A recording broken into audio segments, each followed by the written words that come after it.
entering the unscientific. This video is purely for entertainment and does not infringe on copyrights or laws.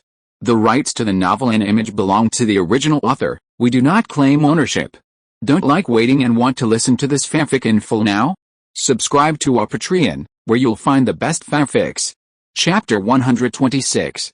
Although in the past day, Soo-yoon has proved that he does have some unique skills and has a very high practical value. But perhaps it is due to the inherent concept. Whenever Soo-yoon says a new word, Lao-soo always subconsciously thinks of Soo-yoon's identity as an actor. After all, there is not much conflict between the two characters of male actor and possessing ancestral medical skills. In this day and age, it is very common to be implicated by blood. There are many examples of fathers being successful and their children being imprisoned or entering brothels. Therefore, Lao-soo can easily associate some words with male actors.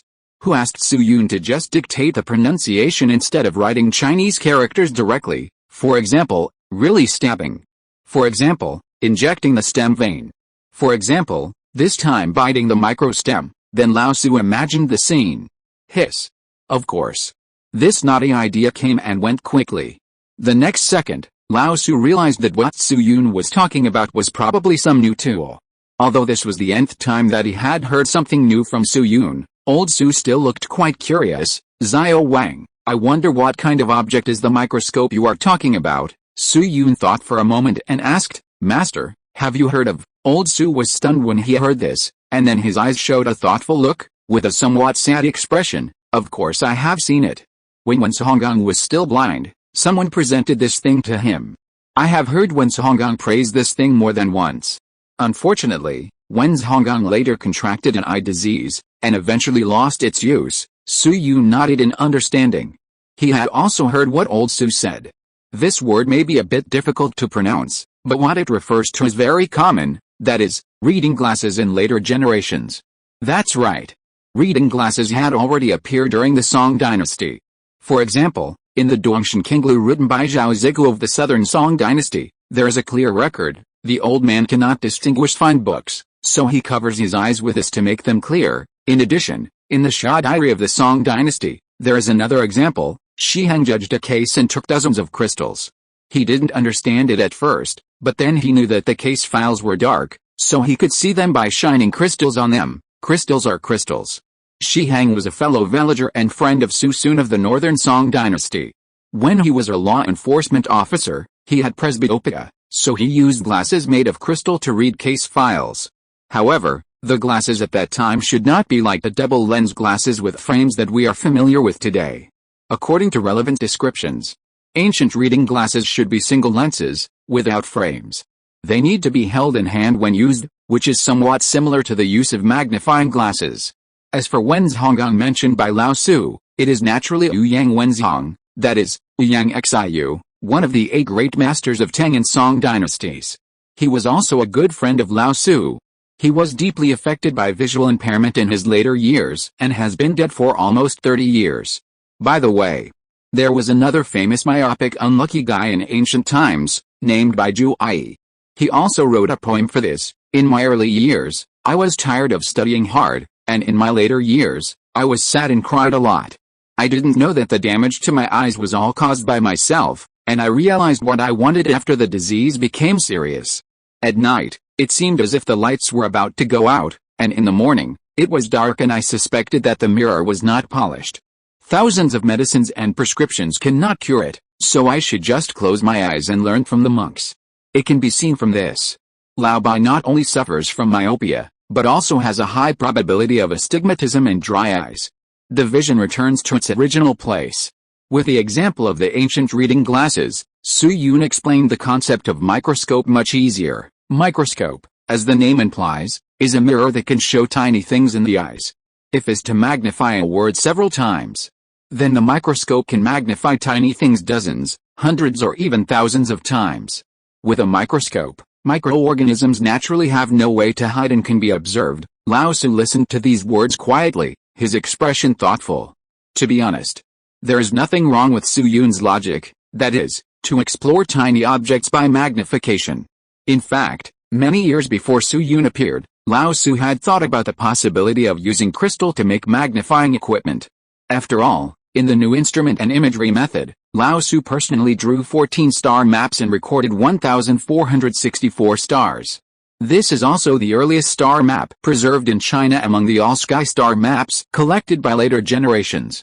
It was not until the Renaissance in the 14th century that Europe expanded the star map to 1,022 stars and recorded some basic astrological phenomena. Not only was it more than 200 years later than Suzong's, but the number was also much less than Suzong's. Of course.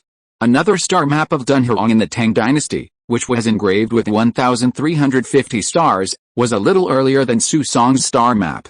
But unfortunately, it was stolen by Stein more than 100 years ago and is now in the British Museum in London, so it is not counted among the star maps preserved in China. This is also a very angry thing. If you are interested, you can go and find out. I saw some documents in the British Museum at the time, and my mood was extremely complicated. As a contemporary master who once looked up at the starry sky, Suzong naturally thought about whether he could use the magnifying effect of crystal to observe the starry sky. For example, in Suzong's study, there is a simple telescope at this time. However, its magnification is only 5 or 6 times, and the magnification effect is equal to nothing, and you can't see much. The collection value is higher than the practical value. However, with these objects and past experiences as a foundation, Lao Tzu became more and more interested after hearing Su Yun's introduction. Xiao Wang, I can barely understand what you said, and there is no big problem with the inference, but I don't know about the microscope. Su Yun blinked and quickly understood Lao Tzu's thoughts. Master, are you asking if a microscope can be made? Yes. Su Yun was silent for a moment, and continued, it is not difficult to make a simple microscope. It is rumored that in the Fengling Yuan sect, this is an extremely simple technology. As long as you have hands, it will be fine. But like syringes and generators, if you want to make a microscope, you also need some money and energy in terms of materials. Lao Tzu heard this and hurriedly asked, Xiao Wang, what objects are needed? Su Yun thought about it and reported a few names. First of all, of course, glass is needed, and it is not ordinary glass. One of them needs to be made of ore from the crater, and the other material needs to use a silver-gray clay unique to Jiangnan West Road. The second is glue, wood boards, nails and other objects. By the way, you also need some of the alcohol you made earlier. DIY microscope. This is a very simple thing in the circle of technology geeks in later generations. Of course. Here I am referring to the optical microscope. All students who have not been pissed off by their biology teachers should know it. The principle of a microscope is actually very simple. To put it bluntly, it can be summed up in 5 words, convex lens imaging. The structure of a microscope is mainly composed of an eyepiece, an objective lens, a stage, and a reflector. Among them, the eyepiece and the objective lens are both convex lenses with different focal lengths, and the focal length of the convex lens of the objective lens is smaller than the focal length of the convex lens of the eyepiece. The objective lens is equivalent to the lens of a projector. The object forms an inverted and magnified real image through the objective lens. The eyepiece is equivalent to an ordinary magnifying glass. The real image forms an upright and magnified virtual image through the eyepiece. Therefore, objects that pass through a microscope to the human eye are all inverted and magnified virtual images. The reflector is used to reflect and illuminate the object being observed. Generally, there are 2 reflecting surfaces. One is a plane mirror, which is used when the light is strong. The other is a concave mirror, which is used when the light is weak and can converge the light. As for the magnification of the microscope, it is also very simple. The value of the eyepiece x objective lens is the method magnification. Now the highest magnification of the optical microscope is 1,600 times. Those optical microscopes that can magnify tens of thousands of times are fooling people. The principle of this magnification involves the diffraction limit, that is, a point light source will form a bunch of diffraction spots. At this magnification, whether it is to increase the refractive index of the lens or to stack lenses to increase the magnification, it will become meaningless at least in the scope of optical microscopes. Of course. Speaking of microscopes, we must mention the inventor of this thing. This person, like the American cockroach, is also an old supporting role. That's right. This person is Robert Hooke. In fact, according to later research, it should be Janssen and his son in 1595 who really thought of the working principle of the microscope and invented the first microscope. But these two unlucky guys did not make any important observations with these instruments. After making them, they died without doing anything. Therefore, in history books, the invention of the microscope has become a battlefield for two other people, Leeuwenhoek and Robert Hooke. The degree of confusion between the two is so high that even the biology textbooks published by the People's Education Press have errors. First of all, let's define it from the time point. In terms of microscopes, Robert Hooke's invention was 20 years earlier than Leeuwenhoek. However, the magnification of the microscope invented by Hooke was only 20 times, while Hooke's was as high as 270 times. Therefore, the real statement should be that Hooke invented the microscope, and Hooke invented or improved the high-power microscope. In addition, in terms of biological contributions, although Hooke discovered cells, he observed slices of cork. After magnification, Hooke found small spaces in grids and named them in English as cells. But in fact, he observed dead cells, and all he saw were the remaining plant cell walls. Leeuwenhoek observed living microorganisms and bacteria, so he is considered the founder of microbiology. It's like Hooke and Hooke both invented a time machine. Hooke traveled back to 4 million years ago and found a skeleton of a creature, which he named a dinosaur. Hooke's technology was better than Hooke's. He traveled back to 65 million years ago and saw real, living dinosaurs. The latter's discovery was obviously more complete, but because the former was one step ahead, the discoverer of dinosaurs can only be attributed to the former. In short, Hooke discovered the cell wall and named the cell. Hooke discovered bacteria and observed the complete cell structure, thus defining microorganisms. At the same time, the former invented the microscope. The latter invented the high-power microscope. This is the historical truth that cannot be explained in biology books. The site returns to the original place. According to Soo-Yoon's design, there are two key points in the entire DIY process of the microscope. First, it is necessary to ensure that the objective lens is imaged at the object focus of the eyepiece, which can be calculated using fx equals $frac1, 3, $. The second is the magnification problem. The first person in the world to discover the limit magnification of an optical microscope was Ernst Abbe, who invented the 1500 optical microscope in 1874. The resolution is about 200 nanometers, which is half the shortest wavelength of visible light. Therefore, if you want to rub an optical microscope by hand, you don't actually need too much assistance from modern process equipment. As a technical geek who has rubbed a 2-digit microscope by hand, Soo-Yoon naturally knows one thing very well. In ancient society, there were two types of materials that could perfectly achieve the ratio combination of refractive index and dispersion rate. That is, crown glass and flint glass. In the 21st century, crown glass is basically tied to Zeiss glasses. But in fact, it is a type of glass with a Debye number greater than 50, that is, lanthanide glass. The local lanthanum mines are mainly in Inner Mongolia and Zhuangzi, that is, Jiangnan West Road in the Tang Dynasty, Jiangnan West Road in the Song Dynasty, and the place where pepper water flows when the tap is turned on in later generations. In addition, the lanthanide rare earths have distinct characteristics, and it is not difficult to find it with low suitability. As for volcanic glass, it is even simpler. As the name suggests, this is a type of ore derivative that can be found in the crater. Although the above two have a more troublesome place, that is, if they are not handled properly, thorium and other terrifying radioactive elements may remain. But if the process is proper, these can be easily avoided. After the raw materials are gathered, through a series of techniques such as stirring glass solution and plano-convex lens, an excellent achromatic lens can be prepared. By then, the finished product will not talk about the maximum magnification, but at least 900 times magnification is not difficult. In the process of observation under the microscope, the low-power lens 100 can see red blood cells, and 400 times can see relatively clear. As for the detailed structure of bacteria, a 1000-fold lens is required, and its field of view is very small, and drugs are needed to expand the field of view. In addition, staining is required, otherwise the shadow of bacteria cannot be seen. Therefore, a 900-fold microscope is already a very practical instrument. To put it bluntly, with this magnification microscope, Lao Tzu may not discover all its uses until the day he burps. Of course. Considering that the raw materials of the microscope are relatively special, even simple transportation is more troublesome. Soo-Yoon conservatively estimated that it was rare for the materials to be prepared within a week. Therefore, the specific hand-rubbing matters have to be postponed for the time being and will be discussed later. More importantly, there is one more thing that needs to be dealt with first. That is Wang Yu's intravenous injection. After all, if the garlic solvent is not injected, it is hard to say when old Su will die. This Lord Hong Hao is probably really dead. Chapter 127 The first intravenous injection in ancient times.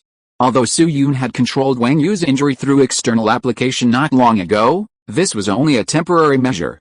If you must say it, this was only through the special effect of Allison, combined with Wang Yu, an ancient man, whose drug resistance was close to zero, to achieve an efficient but short-term effect. In other words, hanging on to life. At present, the first batch of garlic juice prepared by Su Yun has been sold out, so intravenous injection has become a top priority. However, considering that the red sea urchin used to make needles is not a common ingredient, or a common medicinal material in this era, it needs to be found in major pharmacies and the market in Beijing City. It is estimated that it will be difficult to find the real thing today. Therefore, Su Yun could only prepare some Allison solution first and continue to extend Wang Yu's life through external application. After doing these things, while there was still time, he started to tinker with a needle plating solution. That is, silver. Actually, Su Yun's original plan was to use aluminum to make the needle plating solution. However, according to the normal historical timeline, aluminum was not officially produced until 1827. Before that, aluminum was quite rare. It was not that Su Yun could not continue to rub it by hand, but the process of preparing aluminum was very troublesome, and the complexity was even more difficult than microscopes and generators combined. Wang Yu's illness obviously could not be delayed that long, so Su Yun finally decided to use silver to prepare the plating solution.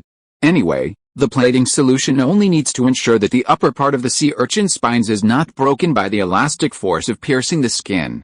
Even if some silver really enters the human body through the wound, this dose will not pose any threat to the human body at all.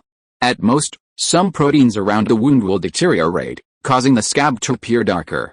The melting temperature of silver is 961 degrees, which belongs to the temperature range that can be easily reached in ancient times, and it is not difficult to prepare. Therefore, Su Yun did not show off his skills too much, but simply made a small furnace similar to coal kiln with clay, and increased the melting efficiency by pressurizing to ensure that the silver block can be melted into liquid as early as possible. As for the silver used for the plating solution, it was naturally taken from Lao Su. After preparing these, Su Yun handed the scene over to servants and went to move. That's right. Moving. I mentioned it before. At present, Su Yun has been included in the list of guests, completely freed from slavery, and became a standard guest. Therefore, his residence was naturally changed from the south wing to the east wing, which can be regarded as a promotion and salary increase in the ancient sense. Compared with the simple south wing, the east wing is much better. For example, the room Su Yun was assigned is about 20 meters away from the courtyard where Wang Yu is located. It is a small courtyard with a separate entrance and a separate household. Apart from other things, the area of the courtyard alone is about 30 square meters. A big willow tree was planted in the center of the courtyard, and it was extremely cool under the shade of the tree. On the left side of the willow tree is a small pond of 1 meter square, in which a few fish are swimming leisurely. To the right of the willow tree is a great trellis, under which is a reclining chair, the kind of old-fashioned chair in later generations. When the sun sets, call the servants to cut some fruit and boil a pot of fragrant tea. It is quite comfortable to lean on the chair and watch the night view leisurely. In addition, the decoration in this room is much better than that in the south wing. For example, there are desks, ike stones, incense burners, and even various carved patterns beside the bed. During the whole day today, Su Yun not only rubbed the generator by hand, but also tinkered with electrolysis, using the corrosiveness of hydrochloric acid to open the door to the microscopic world for Lao Su. Physical strength is still okay, but the loss of energy is really not small. In addition, after moving home, it was already the time of Su, which is more than 8 o'clock in later generations. So after a simple dinner, Su Yun lay on the bed and fell asleep. It was still a silent night. Perhaps because he had changed to a good bed, Su Yun slept very soundly and woke up naturally the next day. That's right, no one woke him up today. It was around 7 or 8 in the morning. Su Yun stretched and woke up leisurely. Then he got up and put on his new clothes, This was the cloth clothes that Lao Su had someone cut for him yesterday, and it was still a low-key and common gray style. But the cloth was countless times better than the original blue clothes.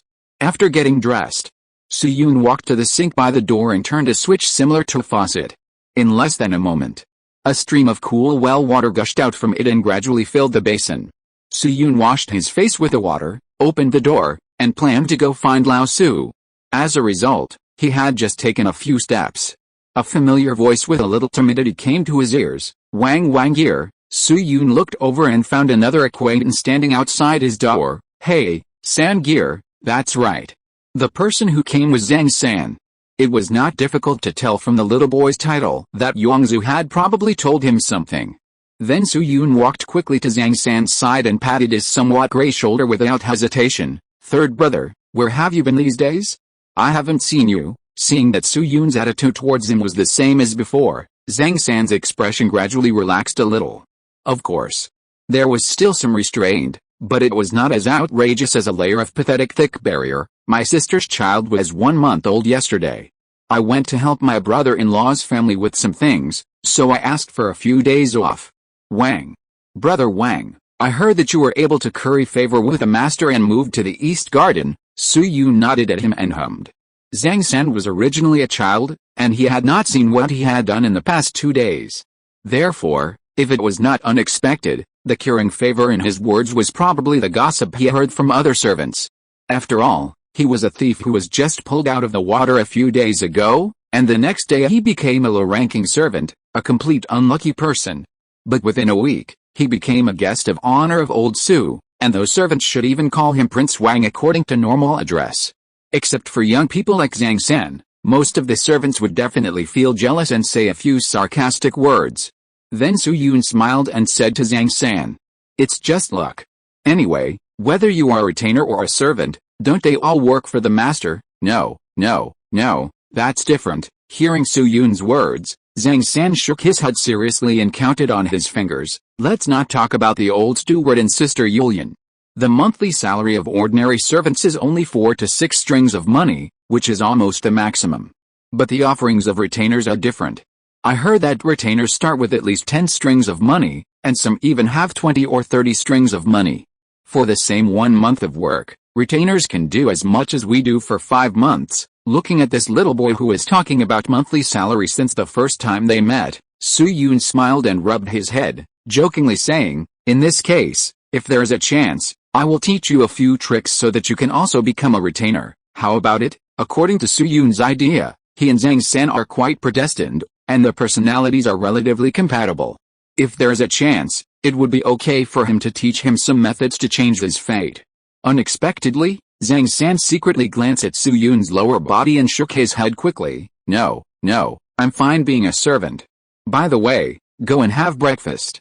The master seems to have something to talk to you about." As he spoke, Zhang San's expression became more and more strange. "It seems that I bought something you wanted, which can be poked and shot." Su-yoon did not notice Zhang San's expression at this time, and his attention was all on his words. "Good guy, you found the Red Sea urchin in 1 night? Isn't this too fast?" Originally, according to Su-yoon's idea, Red Sea urchins are rare inland, and most of them can only be found in Dengzhou. Including the time spent on the road, it will take at least 3 days. How to say it? Old Su is indeed a person who once served as prime minister. Even though he has been retired for 3 years, some of his methods are still quite sharp. He probably used some extraordinary connections to find the Red Sea urchins that Su-yoon needed in a short time. Someone had gone to the street to buy the morning supplies for the East Wing in advance, so there was no need to share with the servants. So after filling his stomach, Su-yoon came to the yard where he had rubbed the generator yesterday. At this moment, the generator and electrolytic cell he made yesterday were placed in a corner, and the simple high-temperature furnace he built was smelting silver water. The melting point of iron is 1536 degrees, which is nearly 600 degrees higher than silver. There is no need to worry about the accident of the iron pot melting. Lao Su stood next to the generator, seemingly studying something. Perhaps because he was too involved, he didn't even notice Su-yoon entering the yard. Seeing this, Su-yoon made a gesture to Zhang San to keep quiet, walked to Lao Su alone, and said, "Master, I'm sorry to have kept you waiting for a long time." "What are you doing?" Lao Su raised his head when he heard it, and nodded slightly when he saw Su Yun. "Oh, Xiao Wang is here. I'm studying the generator you made." Seeing that Lao Su's expression was a little leisurely, Su Yun knew that Wang Yu's condition was probably still relatively stable, so he took the initiative to say, "Master, I wonder if you have found anything. It's not a discovery, but just some gains." Lao Su waved his hand, nodded at the generator with his chin, and said, "I have observed this thing for a long time and found some details. Come and listen to see if they are correct." Su Yun hurriedly pretended to listen. Old Su pointed to the stator of the generator and said, "First of all, this circuit is connected from head to tail to form a loop. I once tried to move the charcoal away and found that the generator could not operate. Therefore, I judge that if you want this thing to work, it must first be a connected and closed inner loop." After he finished speaking, he paused, ignoring Su Yun's expression, and continued, "The second is the direction problem. Look here, the two magnetic poles are opposite to each other. If, as you said, everything in the world can be divided into particles, then the particles between the magnetic poles must move horizontally according to the force of attraction. But the direction of the rotating object inside is very strange. When it rotates, different positions are in contact with the particles of the magnetic poles at all times, as if they are rubbing. Combined with your previous action of letting the donkey pull the section surge, I made a second judgment that I didn't know whether it was right or wrong. That is, the electrical energy you mentioned is actually the power generated by the donkey pulling the mill, which is generated by the friction of the rotating object inside, in the yard." Looking at Old Su who was talking in front of him, Su Yun seemed calm on the surface, but his heart was filled with turbulent waves. Although there were many shortcomings in Lao Su's statement, he would probably be punished to stand in the back row in a physics class in the future. But don't forget, this was 1100 AD. A feudal era without even the knowledge of electrical energy standards. Lao Su was able to make such a judgment by observing the generator, which was simply amazing. Although Lao Su still had a long way to go before the true principle of magneto-electricity, his words basically outlined the two key elements of magneto-electricity: closed circuit, and the angle between the direction of conductor movement and the direction of magnetic flux lines is not zero. Except for this. Lao Su's last sentence even pointed out the essence of magneto-electricity. Magnetic generation is electrical transfer, kinetic energy is converted into electrical energy, which makes it move away from or close to the charge. The Coulomb force does work and generates induced current in the conductor. If Su Yun were to make a fair evaluation, Lao Su would be a monster. That's right, a monster. Then he took a deep breath and said to Lao Su, "Master, your analysis is very close to the truth of the generator, but the specific concept involves something called electric current. Zhong Hao is still sick in bed. Should we?" Lao Su raised his eyelids and looked at him, pondered for a moment, and asked, "Xiao Wang, do you know a lot about electric current?" A little bit. Lao Su nodded slightly, keeping this in mind, and then said, "In that case, let's go and do an intravenous injection for Zhengru first. Look in that box. Is it the thorn pot you want?" Su Yun took the opportunity to look. He found that Lao Su was referring to a wooden water tank about 30 centimeters high. Then he walked to the water tank and found that there were several red sea urchins sinking at the bottom of the water tank. As a doctor of biology and a Japanese food enthusiast, Su Yun determined their species the moment he saw these sea urchins. There is no doubt. It is red sea urchins. The species is correct, and the rest is very simple. He first removed the spines of one of the red sea urchins, cleaned and disinfected it with alcohol, and then smeared molten silver water on the surface of the body.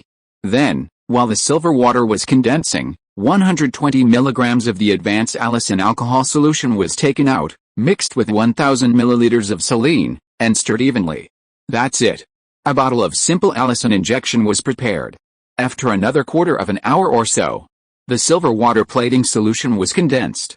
Su Yun took a silver syringe from Lao Su. This thing was a syringe tube made by Lao Su according to the diagram he gave, and there was a small buckle-type switch at the interface.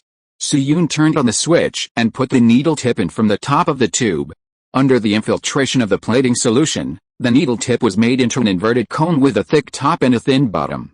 Therefore, when the needle tip emerged from the bottom to about 90%, the remaining thick part that could not pass through was left in the tube. Su Yun closed the buckle again and completely fixed the needle tip. At this point, a silver ancient syringe was completed. After doing all this, Su Yun followed Lao Su into the house.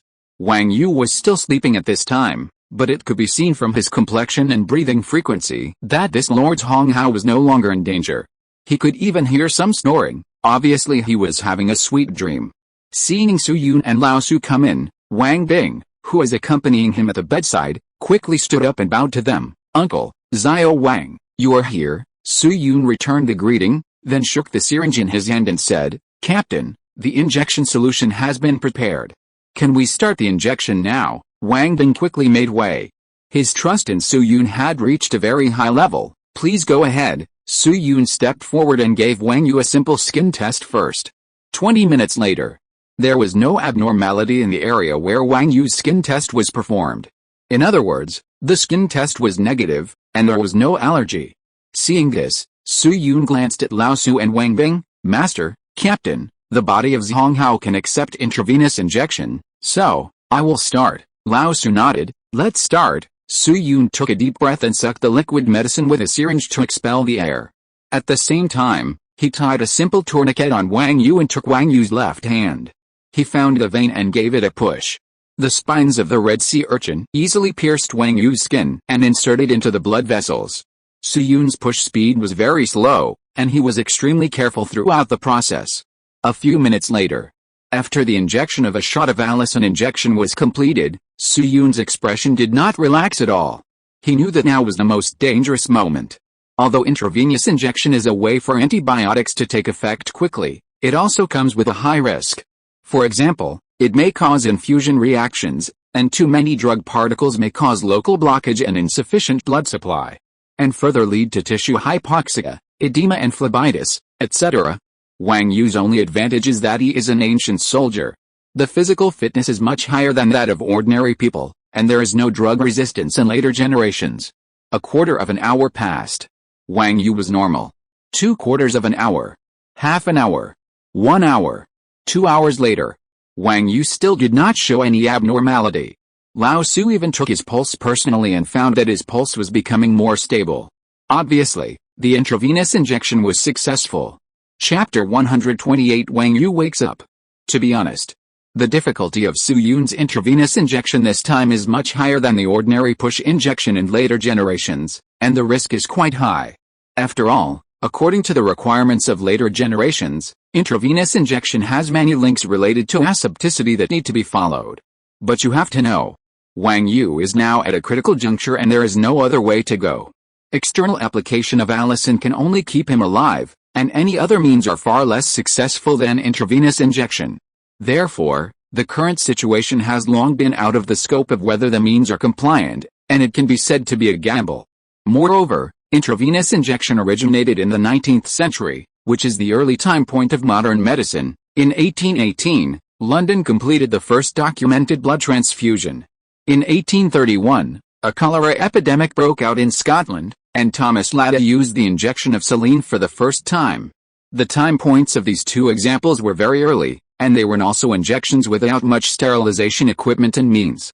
Even from the perspective of asepticity, the measures taken by Su Yun are better than these two examples. Medical alcohol was not truly mass-produced until 1836, and before that, the alcohol concentration was generally only about 73%. That is to say, the alcohol concentration used by Thomas Latta at that time was not as good as that used by Su Yun this time.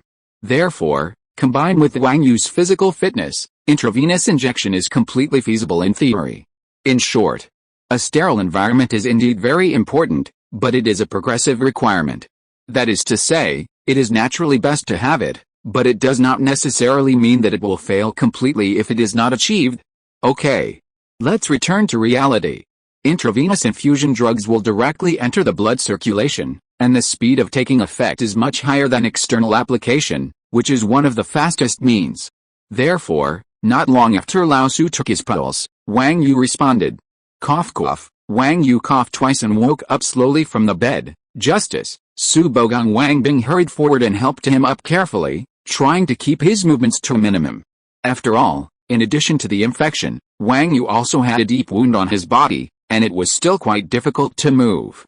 After lying straight, Wang Yu first took a breath and took a breath. Then he looked at Su Yun, bowed his hands with some effort, and said, Prince Wang, I will remember your life-saving grace in my heart. If you need anything in the future, just ask. Ahem. Su Yun hurriedly stepped forward and returned the greeting. Zhang Hao, you are too kind. Zhang Hao was injured for the country. I just did what I could. If Zhang Hao thinks highly of me, please don't mention the reward again. Looking at Wang Yu, whose face was much better than last time, Su Yun's emotions were also complicated while returning the greeting. He knew the fate of this country better than anyone else, and knew what kind of enemies they would face in the future. Although it is still 15 years before the official establishment of the Jin dynasty, it seems that some means can be used to stop the formation of the Jurchens. But in fact, the Jurchens were merged into a military tribal alliance by Wanai and Wu Gunai more than 20 years ago.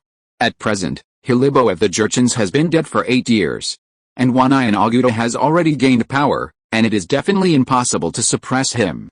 Therefore, let's not talk about whether the Northern Song dynasty will perish. At least the war between Jin and Song is doomed to be inevitable. As a member of the Western Army, Wang Yu will most likely face off against the Jin kingdom if nothing unexpected happens. That is an enemy more powerful than the Western Xia and Liao kingdoms. Thinking of this, Su Yun couldn't help but sigh slightly. Whether from a personal or national sentimental perspective, his mission is obviously far from complete. So, why not consider adding some firepower to the Northern Song dynasty? For example, make an RPG or something? Ahem, I'm thinking too far. If Song Huzong, this genius teammate, is not dealt with, it is estimated that making a nuclear bomb will be useless. Then Su Yun returned his thoughts to reality and said to Wang Yu and the other two, Lord Hong Hao's injury is still far from being healed.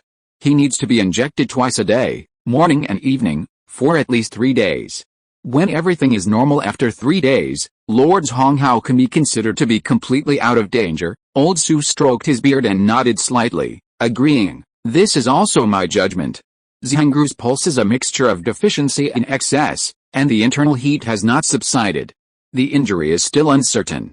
I will prescribe a prescription later and ask Yuanian to go to Zeman Pharmacy to get a few prescriptions to help Zhangru regulate his body. By the way, Zhangchen, these days, you can only take care of Zhangru and let him eat some light porridge. Think about meat after the injury is healed. Wang Yu on the bed heard this, and his expression suddenly darkened visibly, and he said in a dilemma, Uncle, mutton is not okay. Old Su looked at him seriously and shook his head and said, no. Wang Yu's expression became more and more tangled. It was obvious. This brave general on the battlefield is also a meat lover on weekdays. But soon, Wang Yu's expression relaxed. He suddenly thought of something, his expression became serious, and he said to Wang Bing, Zhangru, I remembered something recently. The more I think about it, the more I feel something is wrong. It's a good time to ask you. Wang Bing nodded. Brother, you can ask. Wang Yu looked at his wound and recalled, if I remember correctly, I was injured in Laban, which is no less than 1,000 miles away from Bianjing. Right. Wang Bing continued to nod and answered, that's right. Seeing this, Wang Yu couldn't help but point to his wound and said, then logically speaking, I should have been unable to hold on the road. How could I have insisted on returning to Bianjing? Wang Bing heard this, and his pupils shrank slightly. His hands subconsciously clenched into fists. Then he was silent for a moment, and said, it was thanks to the help of General Tong that my brother didn't die on the road. Wang Yu blinked when he heard this, and asked in surprise, General Tong, is it Tong Guan? Wang Bing took a deep breath and tried to make his tone sound steady. It was this man. He had a magical medicine passed down from his ancestors, specially made for saving lives.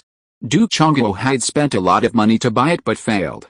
Seeing that my brother was in danger on the road, General Tong delivered the magical medicine to the military tent overnight, which saved his life for a few days and fortunately returned to Bianjing. Wang Yu nodded thoughtfully. What Wang Bing said seemed a bit mysterious, but this situation was not uncommon in ancient times. Just like the white sugar mentioned earlier in the 1665 copy can be used as medicine. Because the ancient ancestors' body resistance to drugs was very low, there were many things that could achieve rapid recovery of the body and play the role of life-saving medicine. For example, white sugar. Another example is the old ginseng commonly seen in some landlords and wealthy people. Therefore, if Su Yun's guess is correct, the magic medicine in Tuangguan's hand probably has a similar mechanism. The magic medicine is composed of a mixture of some precious medicinal materials, some of which may be able to temporarily inhibit bacteria, which is why Wang Yu's life was saved for a few more days. As for why it is described as temporary antibacterial, it is mainly because according to the normal historical trajectory, Wang Yu died not long after returning to Beijing, and did not last long at all. Therefore, the magic medicine obviously does not have the special effects of allicin, and it really just suspended his life. So putting aside Wang Bing's narration, just looking at the incident itself, this is not a very mysterious thing. The view returns to reality. In the room, after hearing what Wang Bing said, Wang Yu seemed to have realized something and looked at his brother deeply. So, Zhengjin, what's the price? Wang Bing's chest rose and fell a few times, and he said frankly, as long as my brother can hold on to Bianjing, no matter whether he lives or dies in the end, I will be transferred from Zunaiongwei to Tong Jianjin's account. Wherever he goes in the future, I will go there. Wang Yu frowned when he heard this, and opened his mouth, as if he wanted to say something. But after hesitating a few times, he didn't say anything in the end. Seeing this, Lao Su and Su Yun on the side sighed at the same time. Lao Su was sighing that Wang Bing followed a not-so-good boss. After all, no matter how good Tongguan's military achievements were, he was still a eunuch.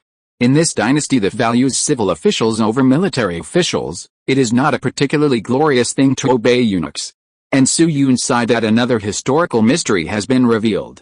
In fact, Su Yun or many later researchers of Song dynasty history were very curious, why did Wang Bing, such a man of integrity, always choose to follow Tongguan before the Taiyuan incident? And if he followed, then he would follow. The relationship between the two was also very special. Whether it was to pacify Fanglai or to fight on the Western Front, Wang Bing was the well-deserved first-choice general under Tongguan. It can be said that he was a subordinate that Tongguan trusted very much, just like Li Kui to Song Jiang. But such a confidant had almost no contact with Tongguan, and the relationship between them was very delicate. And now, with Wang Bing's words, this historical mystery finally has an answer, because Wang Bing did not follow Tongguan for the official position at all, but because of a promise. In this way, everything makes sense.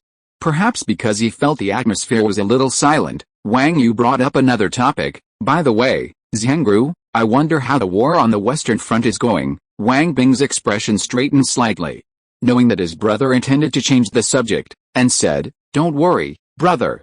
General Wang Hao led his troops across the Yellow River the day before yesterday and successfully captured many important places such as Ningtao Village, Qiding City, Ningchuan Fort, and Nanzong Fort. More than 5,000 Xia bandits were killed and more than 2,000 horses were seized. So far, the east is to the Yellow River and Lanzhou Jingaiyu Pass, west to Shangjiang or Jianzhongqi border, and then west to the Yellow River border of Kuzhou, south to Huzhou border, north to Guizhou border. All of them have returned to our dynasty. If nothing unexpected happens before the winter of this year, the army can advance to the outside of Shanzhou and Kuzhou City, and the recovery of Qingtang is in sight. Go ahead." Hearing the news, Wang Yu clapped his hands excitedly, forgetting his previous depression. However, he did not want to hurt his wound because of his big movement, so he could only take a breath and said, "If Qingtang can be taken back, it will cut off an arm of the Zixia thief. Let's see if Duoluoba dares to come again." Wang Bing smiled and added, "Brother, it's not just that. Qingtang has had many good horses since ancient times. If the court can recruit some horse-raising tribes to surrender, you and I may be able to ride top-quality horses in the future." Old Su on the side did not say much at first, but after hearing the words top-quality horses, it seemed that some memories were evoked. If so, it would be great. There are not many horses in the court at present. Those below the rank of Zhaowu lieutenants still ride draft horses or even pack horses. Fortunately, there is no war in the capital, otherwise it would be a joke to ride on the battlefield. I heard that there is a lake called Bimu Kaianghe in Qingtang, with excellent vegetation, which is a great place to raise horses. If we can use this place to raise horses, it will surely alleviate some of the military needs. 7 or 8 years later, we will go north and perhaps we will no longer be afraid of foreign cavalry." Looking at the three historical figures who were talking freely, Su Yun's eyes were full of doubts. In the ancient army, military horses were roughly divided into 3 types: riding horses, draft horses and pack horses. Among them, cavalry and officers rode riding horses, which required a lighter speed and strong physical strength. It is also the type of horse with the highest comprehensive requirements. Draft horses and pack horses are used to pull baggage, most of which have concave backs and poor riding experience. As for Bimu Kayang it refers to the famous Qinghai Lake in later generations. Qinghai Lake is rich in a fine horse breed called Haoman horse, which is the Qinghai Kong in history. This is also one of the famous Chinese horse breeds, with a medium physique, a strong constitution, and a flexible and agile pace. Good at crossing mountains and ridges, it is a very good riding warhorse. Even now, some people believe that Qinghai Lake is the horse breeding ground of Sun Wukong. Qinghai Kong is the dragon colt in Journey to the West. Whether this view is correct or not is not the point of view, but at least from a strategic point of view, the Battle of Northern Song Dynasty to take Qingtang is undoubtedly a very valuable strategic action. As for Su Yun's doubts, Wang Yu, Wang Bing and Lao Su, who were present, were both civil and military, and had high and low official positions, but they were able to quickly summarize the strategic significance of the Qingtang area. In other words, this value should be universal and can be extended to both grassroots officers and senior civil servants. Then the question is, why would such an important place, whose value everyone knows, be given away so soon? Is the emperor of the Great Song Dynasty really like TPC and Ultraman Tiga? The whole universe knows that Dagu is Tiga, but TPC doesn't know about this. This is obviously something wrong. Just as Su Yun was lost in thought, there was a knock on the door. After a moment, old butler Z spoke from outside. "Master, a guest is coming." Old Su glanced outside. "Who is coming?" The visiting card is stamped with the seal of the imperial attendant, but the visitor is the imperial attendant's daughter, and she said she wanted to see Prince Wang. If you're listening to this novel on a channel other than Fanfic World, it means they downloaded and uploaded it without effort. We cordially invite you to visit our channel, Mundo Fanfic Novelists. There you'll find the original version of this story and you can explore many other novels of various genres. We're waiting for you to immerse yourself in a world of incredible novels. Chapter 129 Xiaoli's Visit. What? Looking for Prince Wang, in the room. Hearing what old manager Z said, old Su was slightly stunned, and his eyes looking at Su Yun suddenly became a little weird. Although Su Yun has now escaped from slavery and entered the list of guests, belonging to the category of guest, it is normal for someone to look for him. But from the timeline, this happened just yesterday. When Su Yun went to Li's house to proofread books a few days ago, he was still an ordinary servant. Under this premise, Su Yun could actually let Xiaoli come to his door in person? Tisk, this is interesting. You know, although the status of women in the Song dynasty was higher than many previous dynasties, from the perspective of later generations, it can even be regarded as one of the feudal dynasties with the highest status of women. Women can not only go out on the street at will, but can even take the initiative to divorce their husbands and remarry. But even in such a background, the action of an unmarried girl taking the initiative to look for servants still challenges the inherent concepts of ordinary people. Not to mention that the person who came was Xiaoli, who was currently famous in Beijing, which made the whole incident more subtle. Looking at Lao Su who kept looking at him, Su Yun's forehead suddenly had a few black lines. As a relatively savvy person, he knew very well that Xiaoli would never fall in love with him at first sight and come to his house to ask him out to play and enjoy the flowers. If he really had that charm, he would not be single for so long in the future. Therefore, if nothing unexpected happened, this girl ran to Lao Su's house. It must be to find him to learn about science. The problem of this curious baby Lao Su has not been solved yet, and there is another little bean sprout on the other side. And it is the kind of personality that looks soft but is actually hard. Headache JPG. Then Su Yun took a deep breath and said to Lao Su, "Master, when I went to the residence of Lord Zhongxi a few days ago, I happened to meet Miss Li. Miss Li did not disdain us servants, and took the initiative to chat about some family matters and asked about the situation in the residence. At that time, I casually mentioned some common phenomena, and now it seems that she has probably developed some interest." "Oh? Common phenomena?" Lao Su raised his eyebrows when he heard this, and looked at him meaningfully. "As common as generators and intravenous injections, Su Yun." Then, before he could answer, Lao Su made a decision for him. "Now Zhangru's life is safe, and it is too early for the next medication. Just leave Zhangchen here to take care of you.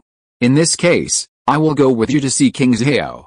This is also the courtesy that should be performed. The last time I saw this girl was on the Lantern Festival, and it has been a while," Su Yun continued, although it seems that Lao Su's real intention is not to drink, The other party is the head of this family, and there is nothing wrong with the excuse he found. Therefore, he could only sigh in his heart, bid farewell to Wang Bing and Wang Yu temporarily, and followed Lao Su to the front yard. As the front of the Su mansion, the decoration of the front yard is much more sophisticated than that of the backyard. The wood is of high quality, and the courtyard is filled with a faint wood fragrance. The carvings are ancient and the plants are lush, with red and green interweaving. With the chirping of birds, people unconsciously have the urge to recite poems and paint. Therefore, when Su Yun and the others came to the reception room in the front yard, Xiao Li was holding a piece of paper and blowing air. Su Yun's eyes only stayed on Xiao Li for a few seconds, and then moved to the other person beside her. That's right. In addition to Xiao Li, there was another person who came to Lao Su's mansion this time. This young man, who Su Yun had never met, was wearing a purple straight court dress with a golden spider pattern belt of the same color tied around his waist. His black hair was tied up and fixed with a jade-inlaid gilded crown. The slender body stood straight, and the whole person was handsome and noble. Su Yun's good friend Chu Xing was already a handsome guy with a high appearance, but compared with this person, his appearance was even worse. To be honest, I'm afraid that only the readers of later generations can surpass this person in terms of handsomeness. But it's a bit strange. Such a handsome guy gives people a feeling of being a little decadent. In short, whether it's from this person's temperament, clothing or position, it's obviously impossible for him to be Xiao Li's follower. If nothing unexpected happens, it's probably a young man in Beijing. Wait, young man? Thinking of the three words young man, Su Yun's mind suddenly popped up a name, Zhao Mingcheng. Oh my god, it can't be this person, right? If Su Yun remembered correctly, the relationship between Zhao Mingcheng and Xiao Li can be traced back to the time when they watched lanterns during the Lantern Festival in 1100 AD.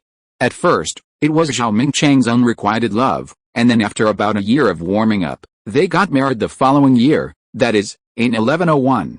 In other words, at this point in time, Xiao Li and Zhao Mingcheng have obviously had an intersection, but it is unknown how far their relationship has developed.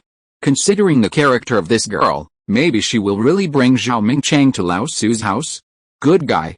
So when I travel to the Northern Song Dynasty, I still have to be fed a mouthful of dog food. Da-da-da. Perhaps he heard the footsteps of Lao Su and Su Yun.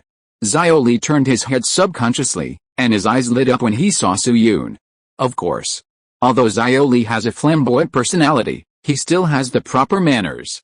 Therefore, even though she had a lot of questions to ask Su Yun, she still walked to old Su first and bowed respectfully. King's hail greets Uncle Su. Old Su nodded politely at first, then his expression became serious and bowed to the man next to Xiao Li. Old Minister Su Song greets His Royal Highness Prince Jian. After saying that, he looked at Su Yun, indicating that he should quickly follow his bow, and said seriously, "Little Prince, why don't you come and greet His Royal Highness Prince Jian?" Su Yun blinked, and after coming to his senses, he quickly stepped forward, leaned forward slightly, and bowed with old Su. The humble man Wang Lin, greet His Royal Highness Prince Jian, at the same time. His heart was also slightly shocked. Good guy. I didn't expect that the handsome guy accompanying Xiao Li was not Zhao Mingcheng, but the rather miserable Prince Jian? Speaking of the most handsome emperors in history, many people may think of Li Shimin or Yang Guang, while others may think of Liu Xiu or Guangxu. But if we only look at the portraits preserved in history, the most handsome emperor in Chinese history is undoubtedly Songzi Zheng Zhaosu. Elegant and easygoing, handsome and handsome, these 8 words are simply prepared for Zhaosu. Zhaosu was the 7th emperor of the Northern Song dynasty. He was in power for only 15 years and actually in power for only 7 years. He was a young emperor in the standard sense. With his outstanding governing ability, he created the last glory of the Northern Song dynasty. He was also the only emperor in the 2 Song dynasties who intended to solve the problem of empty military quotas and blood drinking in the Northern Song dynasty from the root. One point recognized by later generations is, if he could live to the age of 50, the Northern Song dynasty would most likely not perish, at least not so abruptly. Some extreme fans even believe that if Zhaosu had not died so early, he might even become the Hanwu emperor of the Song dynasty. However, there is no if in the world. Songzi Hezhen died of illness in February this year at the age of only 25. Before Zhaosu died, he had 5 younger brothers, 3 of whom were most likely to inherit the throne. Shen Wang Zhaoqi, Duan Wang Zhaoji, and Jian Wang Zhaoxi. Zhaoqi had eye problems, so Zhaoji and Zhaoxi were actually the most likely to inherit the throne. Jian Wang Zhaoxi and Song Zhezhen were born to the same mother, Zhu, so he was also very handsome and capable, and he made many useful suggestions on the King Tang issue. Therefore, a group of ministers led by Prime Minister Zhang Dun insisted on making him emperor. However, Empress Dowager Xiang was worried that Zhu would endanger her position in the future, so she rejected this proposal and chose to support Zhao Ji to ascend the throne. It was also at that time that Zhang Dun said a famous saying that was widely circulated in later generations, or a prophecy: Duan Wang is frivolous and cannot rule the world. However, Empress Dowager Xiang was determined, and Zhang Bu, Ke Bian, Su Jiang and others took the opportunity to make suggestions, so in the end the throne still fell into the hands of Zhao Ji. Zhang Dun was stabbed in the 4th year of Chongning because his identity as a prophet was exposed. He became the first unlucky person in history to choke to death by eating bayberry. Note, there is also a view that bayberry caused excessive gastric acid and gastric bleeding in death. With the accession of Zhao Ji, Zhaoxi was very uncomfortable. After all, the imperial family has been ruthless since ancient times, and there are too many blood and evils about the royal family in history. In order to avoid suspicion, Zhaoxi had to defile himself like Zhao He, and his temperament changed drastically. He first resolutely stayed away from the court, began to enjoy life, and indulged in wine and sex. He often took his entourage through the back door of the palace, dressed casually, and even unkempt. He lingered in the streets and wandered in the taverns. Not only that, he often mixed with the children of the royal family, and even bought a daughter of the royal family as a concubine. However, Huzong seemed very generous about this. Not only did he not pursue it, but he also issued an edict to the officials and the clan leaders, asking them not to care about Zhaoxi, and even gave Zhaoxi the title of King of K.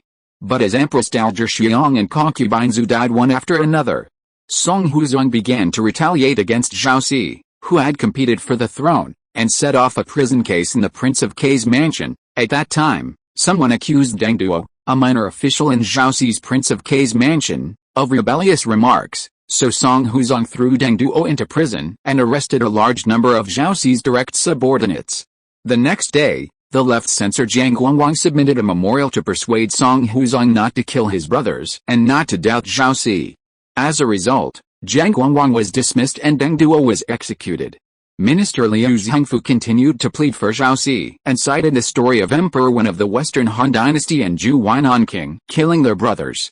The official history records that Song Huzong was moved and reconciled with Zhaoxi. But unexpectedly, Zhaoxi died 5 years later. He was only 23 years old, and the cause of death was hastily mentioned, with only the word passed away, which was very suspicious. Although many experts in later generations felt sorry for Zhaoxi's death, they also believed that this proved Zhaoxi's ability from the side. Song Huzong was a well-known incompetent emperor in history, but he was not a tyrant, and his character could even be described as gentle. He liked to part in the world whenever he had something to do, and tattooing and exile were basically the highest punishment. After all, he was an emperor of flowers and birds, and people who liked to raise flowers and fight birds were generally not too violent. But such a person changed his usual behavior when facing Zhaoxi's followers. He executed no less than 20 of Zhaoxi's direct staff members by taking advantage of the K Wangfu prison case, and even suspected that he had taken a ruthless approach to Zhaoxi. In addition to Zhaoxi, the remaining Shen Wang Zhaoyi, Shen Wang Zhaoyat, and Mu Wang Zhaoxi were all alive and well. Even Zhaoxi had sold weapons, but was pardoned by Song Huzong with a smile. And such a historical figure now appeared in Lao Su's house with Zhao Li. How could Su Yun not be surprised? No wonder he looked so handsome. No wonder he had an intersection with Zhao Li. No wonder he was so decadent. All of this was because he was Zhaoxi, the king of Jian. Just as Su Yun was thinking, Zhao Li had already walked up to him and asked, "Wang Lin, I haven't seen you for a few days. Are you all right?" Su Yun quickly came back to her senses, bowed to her, and said, "Thanks to the young lady, I am fine." Zhao Li hummed softly, and was about to speak, when she suddenly noticed that something was wrong with Su Yun's clothes. "Huh? I remember when I saw you a few days ago, you were wearing the clothes of a servant, right? Why today?" Seeing this, Lao Su on the side took the initiative to explain, "King's Hao, Xiao Wang is a person in distress whom I rescued a few days ago, so I only arranged for him to be a servant earlier.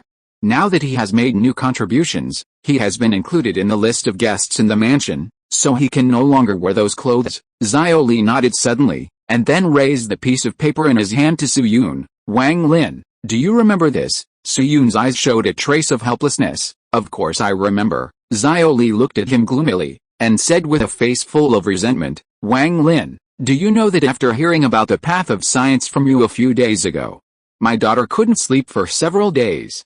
Thinking carefully about all kinds of life, I found that there are countless common but magical things like tea stains and paper scraps.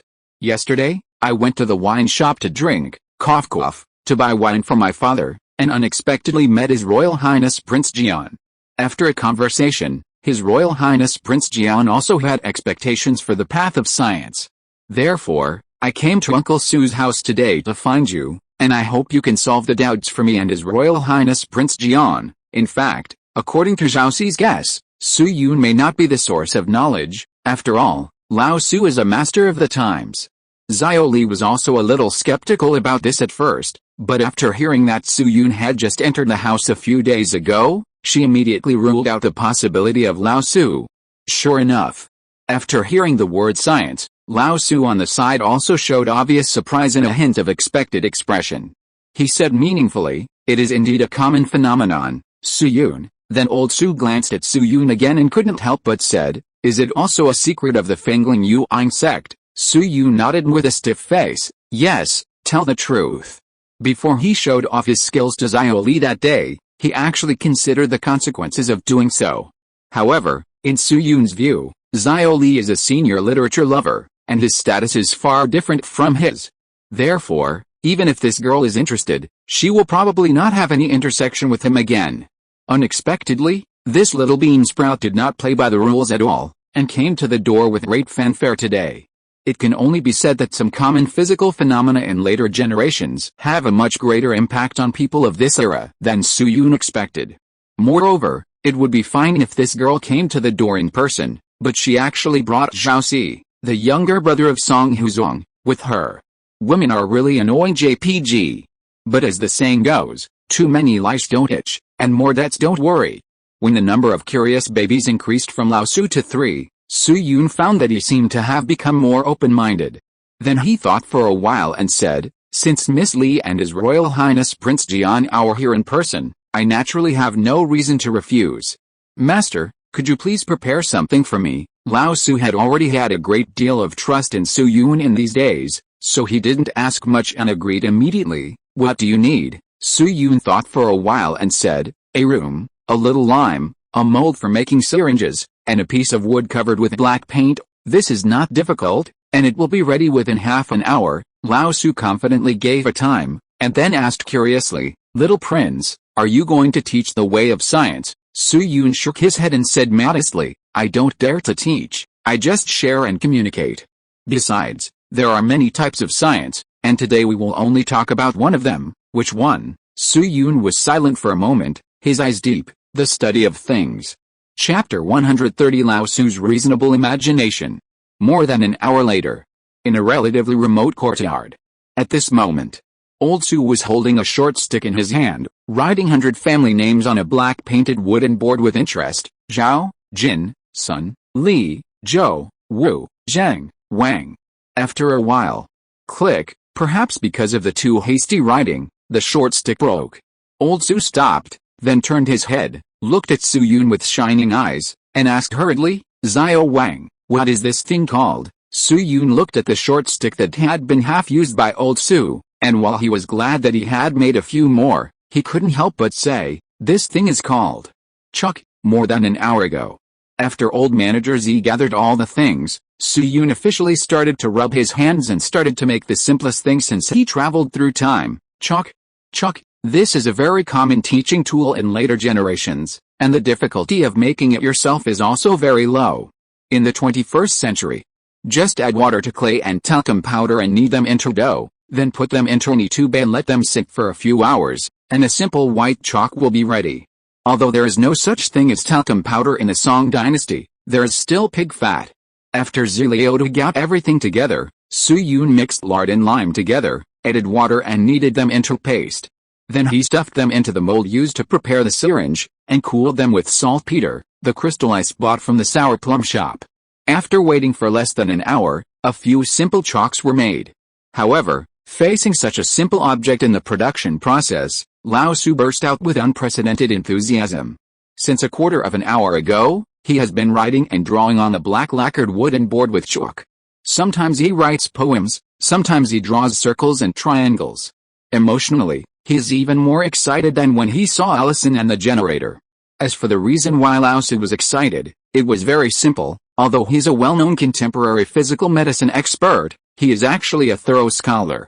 He used to be a teacher in the Imperial Academy, and after retirement, he set up a family elementary school in his hometown of Jinkao and became a teacher himself.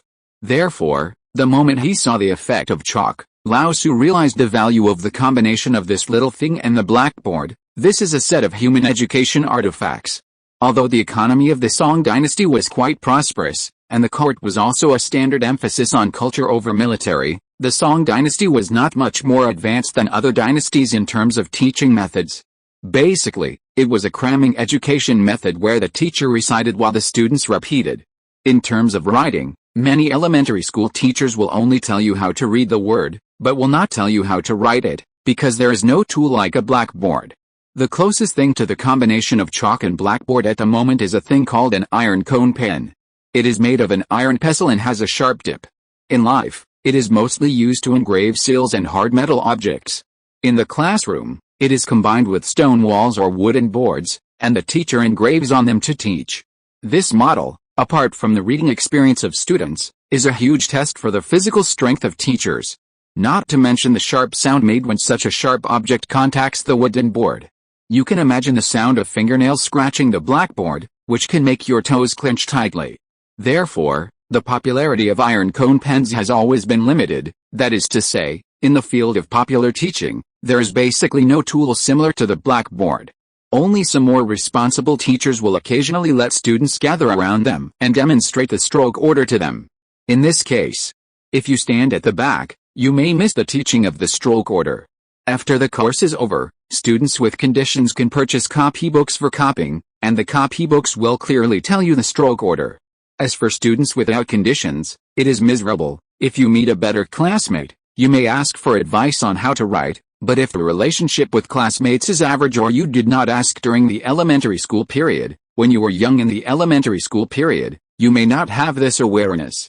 These people may not even know how to write a word when they reach the imperial examination stage. Reference to 10.16346 JKey, 37-1101/C, 2002-06-022, a paper by an authoritative professor of Henan University. For example, the word fennel in fennel beans can be written in at least a dozen ways in the Song dynasty. Whether a character looks good after it is completed is closely related to the order of strokes. It just so happens that handwriting is a plus point in the ancient imperial examinations, so some unlucky people studied hard for more than 10 years and were obviously capable of passing the imperial examinations, but they failed because of handwriting problems. In fact, there are many similar situations in later generations. There are too many people who don't like to practice calligraphy in elementary school and lose points in the college entrance examinations because of their scribbles. Therefore, now that there is chalk, the quality of teachers teaching in the classroom may be greatly improved, and it can also be popularized on a large scale. After all, according to Su-yoon's previous demonstration, the production process and cost of chalk are extremely simple and low. The world is now divided into 26 provinces, 4 capitals, 30 prefectures, 254 states, 1,234 counties, and 2 elementary schools in each county. Looking at the chalk in his hand, Lao Su's hands trembled slightly. With chalk, if each county can teach 3 more scholars every year, that would be more than 3,700 people, and culture and education will flourish. Then he took a deep look at Su-yoon, who was preparing a handout, and he couldn't help but hesitate. Is such a young man who can easily take out so many strange things really just an ordinary actor? Let's not talk about anything else. As long as he sells Allison, he must be worth at least the richest man in a state or county, right? Although the profession of actor is relatively restrictive, it is not impossible to redeem oneself. For example, Chen Ling, a compiler of Jiang Palace in the court, is a male actor who redeemed himself. Not only did he become a good man, he even became an official. Unless there is something else hidden in him, so that he has no chance to redeem himself. This is not just old Su's imagination. After all, Su Yun's own conditions are too special. He appeared in his own house in the middle of the night. Without a waist badge or native place documents, with a lot of gold and silver treasures on his body, and his whole body is delicate and tender. At the same time, his own cultural literacy and knowledge reserves are not low, and he has a magical prescription that even the masters in the capital don't know. Looking at the entire Song dynasty, there seems to be only one place that can store so much mysterious knowledge. That is the palace. Hiss. Thinking of this, old Su's expression suddenly became a little strange. Is it Empress Dowager Xiong? Or Zhaoji? Or both? From a realistic perspective, it seems that Zhaoji is more likely. After all, this is a well-known playboy. He and Wu Zishan are the only two emperors in history who set up relevant institutions for sex, namely the Control Crane Bureau and the Xingxing Bureau. Thinking of this, old Su couldn't help but hesitate. If the emperor really sent someone to his house to arrest Su Yun, what should he do? Intersection or no intersection, it seems that it is not a good method. While Lao Su's thoughts diverged. On the other side, Su Yun finally thought of the direction of his lecture notes, physical force. In the later Chinese, what people call science generally refers to natural science. The essence of natural science is generally a description of the laws that govern natural phenomena. For example, we observe a certain phenomenon, guess the law behind it through logical reasoning and express it in mathematical language, and then verify its accuracy through experiments. In this way, we can say that within the tolerable error range, we have obtained the law or principle of natural phenomena. As for the foundation of science, from an objective point of view, mathematics is actually a little ahead of physics. It can be said that behind every major progress of mankind, mathematics is strongly supported behind the scenes. However, considering the knowledge reserve of Xiao Li and Zhao Si, Su Yun finally decided to start with physics. After all, physical phenomena are more intuitive than mathematics, and the mathematical reserve required for basic physical knowledge is not particularly advanced knowledge in ancient China. Especially in the Song and Yuan dynasties, ancient mathematics developed to a fairly advanced level. Let's talk about someone who is very close to us and is also very familiar to everyone, Yang Wei. Yang Wei's triangle involves the binomial theorem, and even until now, some areas have not been explored clearly. Although Yang Wei did not achieve the achievement of simplifying binomials when he was alive, it can at least show that in this era, the ceiling explored by ancient mathematics is not low. Even Xiao Li, a literary bean sprout, still has some knowledge of the basics of mathematics. Therefore, starting from the concept of static knowledge in physics is undoubtedly a good entry direction. Then he looked at Lao Su, who was thinking about the value of chalk, Z, and pen, G, coughed lightly, and prompted, "Master, can we start?" Oh, Lao Su came back to his senses and temporarily put the problem in his mind aside. At present, Zhao Ji has just ascended the throne not long ago, and he and Empress Dowager Xiang and the civil and military officials are in a period of running-in and trial. Therefore, even if he found Su Yun's trace, it would be impossible for him to take any action in a short time. After all, everyone is watching him. At least before the Spring Festival this year, Su Yun should be safe. Thinking of this, he couldn't help but breathe a sigh of relief and said to Su Yun, "Xiao Wang, since you are ready, let's start." After saying that, he put the chalk back on the table and took the initiative to walk to a small chair in front of the blackboard and sat down. As a result, as soon as he sat down, Lao Su had a very subtle feeling in his heart. In the past, he always taught others, and this kind of listening to others' lectures has not happened for 60 years. Of course. As a knowledge seeker who has been immersed in the library for 9 years, Lao Su's thirst for knowledge is still very high, far from being as arrogant as the later generations of academic tycoons. Therefore, this emotion came and went quickly, and did not affect Lao Su's attention too much. Just like that, after a while, Lao Su, Xiao Li, and Xiao Zhao, the three curious babies, all sat on the chairs obediently. They listened to Teacher Su's class with great anticipation. Su Yun came to the blackboard and picked up the chalk. After thinking for a moment, he asked Xiao Li, "Miss Li, I heard that you wrote a poem not long ago, called Rumengling, Last Night's Rain and Wind?" Chapter 131 from Miss Lee, I heard that you wrote a poem not long ago, called Room Mingling, Last Night Rain Sparse Wind, in front of the blackboard. Hearing Soo-yoon's words, Xiao Li's face suddenly showed a trace of pride that was visible to the naked eye, but on the surface, she was still a little reserved and said, "It's just a humble work, not worthy of being on the stage." Uncle Soo's literary talent is really high. In a week a few months ago, she wrote 2 Room Minglings. They are the famous Room Mingling, Changji Zai Ting Ri Mu, and Room Mingling, Last Night Rain Sparse Wind in later generations. It was these 2 poems that made Xiao Li suddenly famous, and she had a style of becoming famous with one song. Song dynasty poems are different from Tang dynasty poems.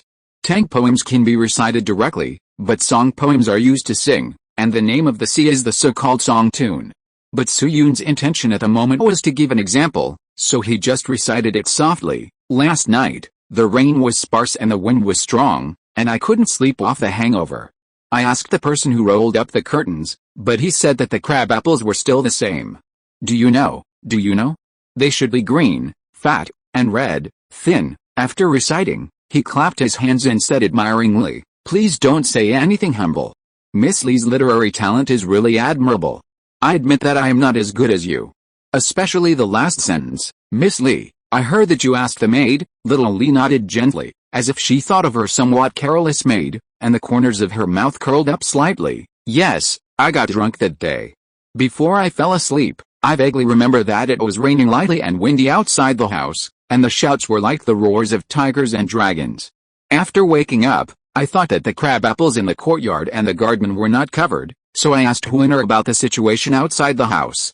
Unexpectedly, the stupid girl was clearly rolling up the curtains, but she didn't even look outside the house, and said to me, 'Miss, the crab apples are the same as yesterday.' The little girl couldn't help but scold her.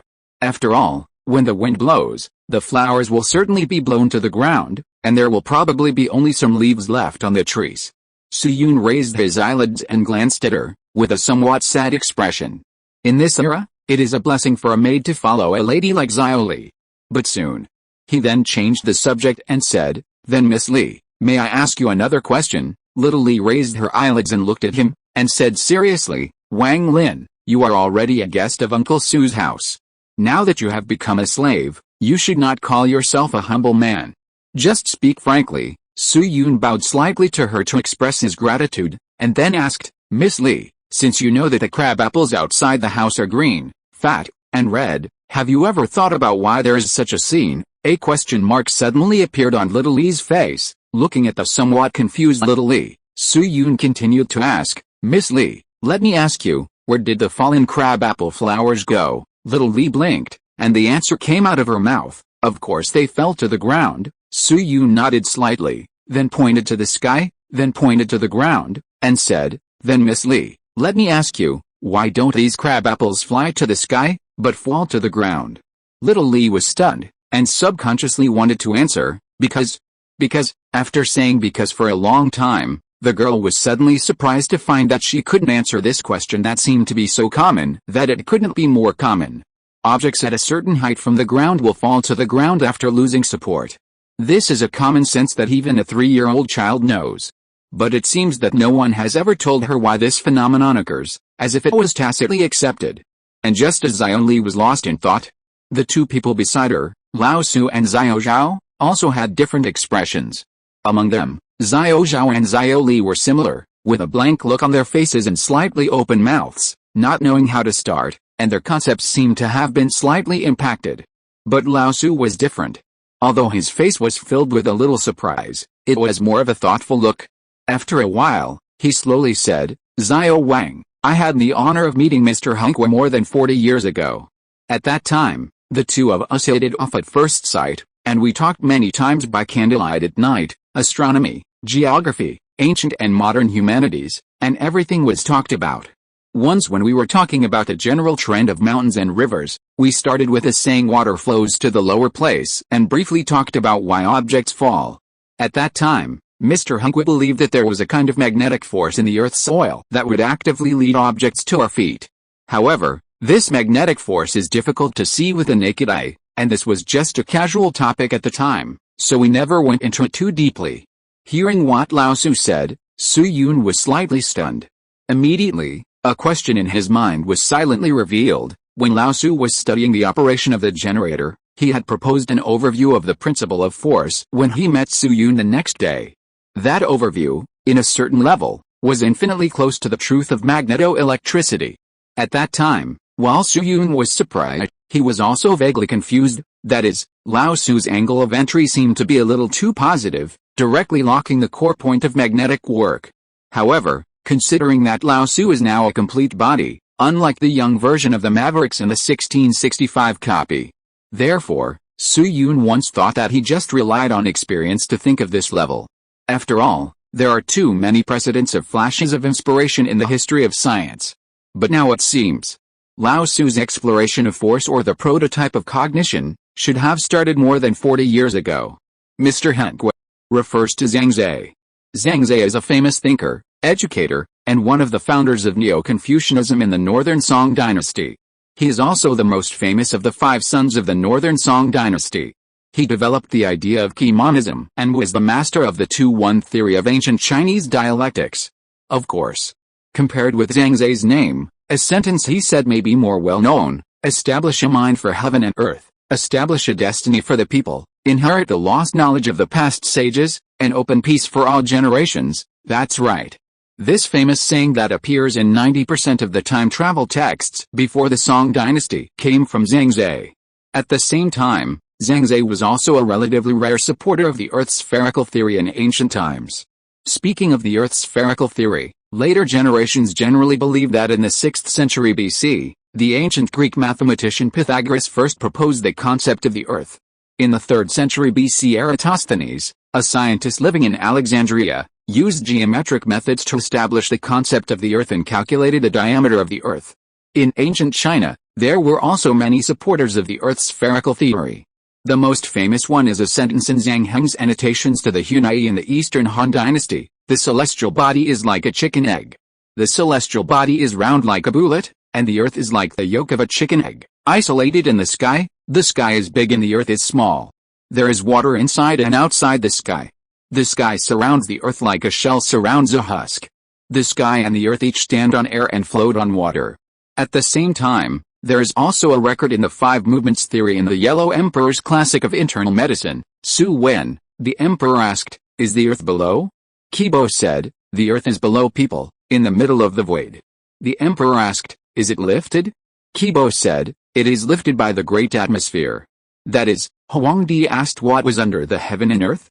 Kibo said that there was nothing under the heaven and earth, just a vast void. Then Huangdi asked again what the vast void was.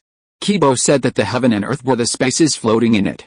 But unfortunately, due to various reasons, the ancient Chinese did not form the theory of the spherical earth into a complete theoretical system. There were only some supporters scattered in each dynasty. It was not until the Ming dynasty that real improvements began. Of course, the current 1,100 years are not too far away from the Ming dynasty on the timeline, compared to the Han and Tang dynasties, so supporters of the spherical earth theory are not particularly rare, let alone heresy.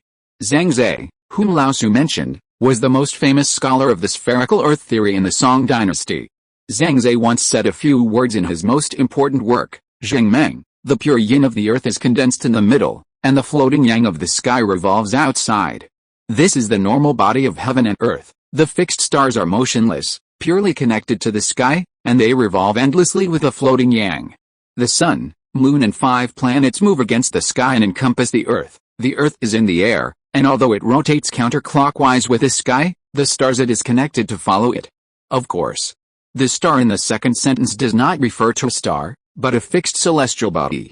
In addition, Zhangzai also believed that objects fall because all objects have magnetism. There is a space deep under the earth, and the soil in it has a special magnetic force, so it attracts objects to fall.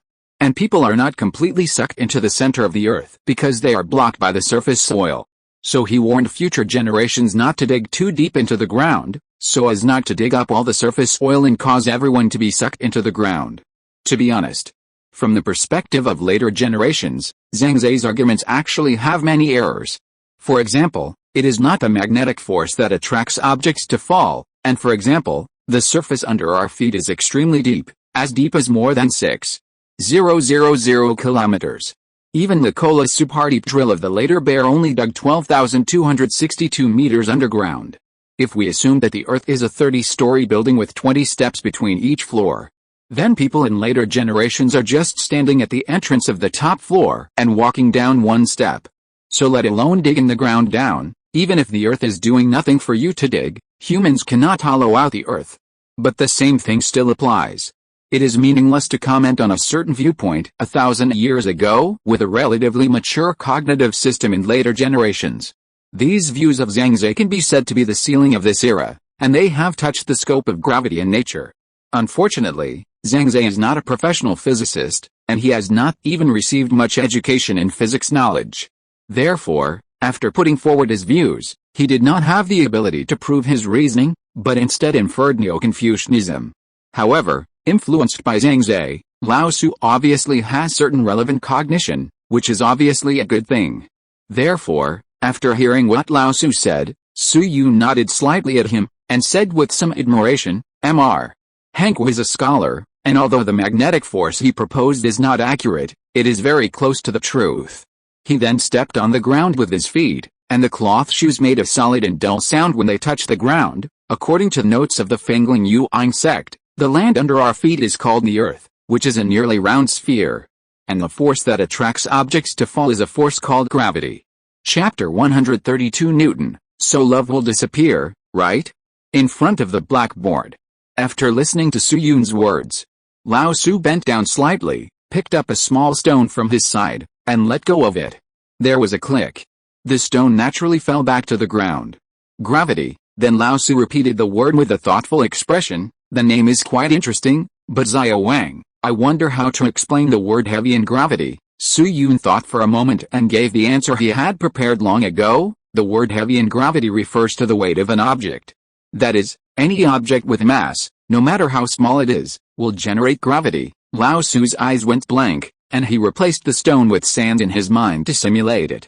After accepting this concept, he continued to ask, then Zia Wang, where does gravity come from? Hearing this question, Su Yun's expression could not help but become a little solemn, and he said, it is said that a long time ago, Fengling Yuan sect gave birth to a sage named Shi Hao, who was extremely intelligent since childhood. He discovered that among all things in the world, every object with mass will exert a force on other objects with mass. He named this force gravity, and gravity is a component of gravity on the Earth.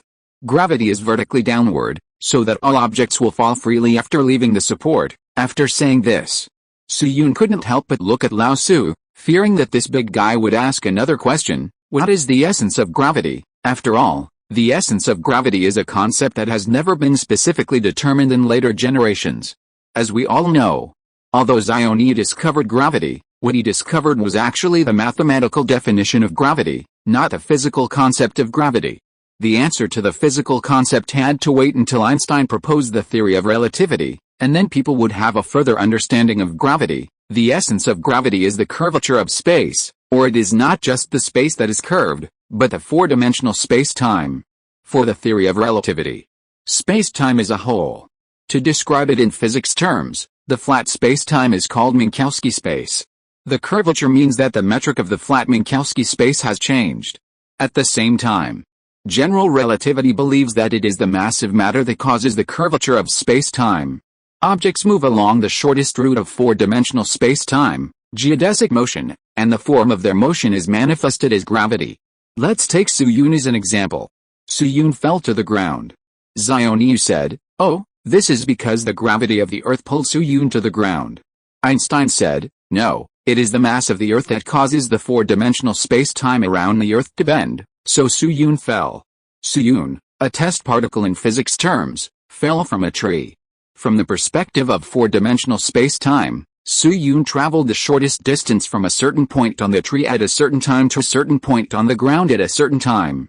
That is, Su Yun was moving along a four-dimensional geodesic.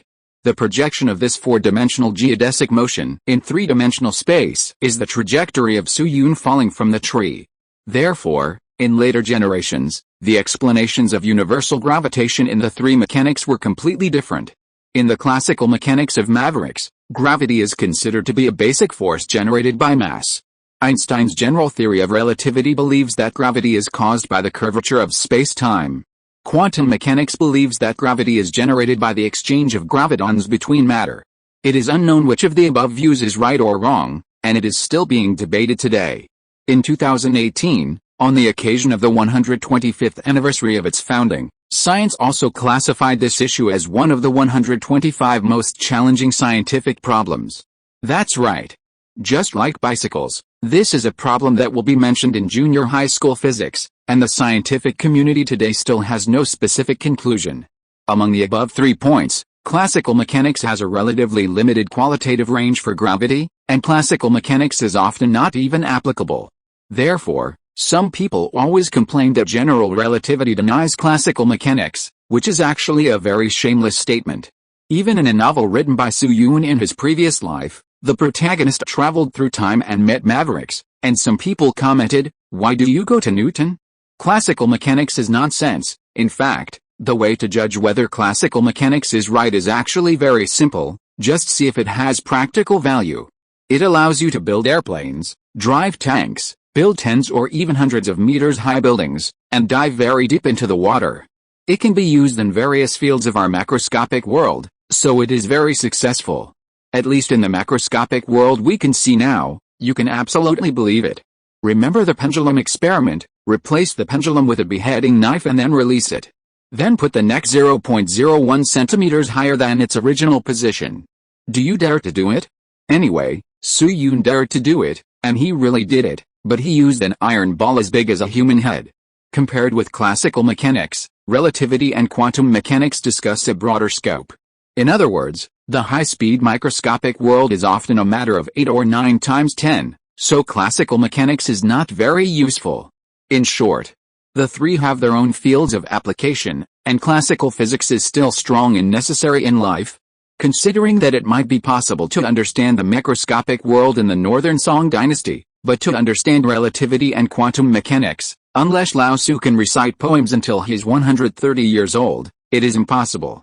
Therefore, Su Yun's idea is to discuss gravity in the scope of classical mechanics, and to impart knowledge based on the basic framework of classical mechanics. The site returns to reality. Perhaps it is because there is no intuitive concept of gravity.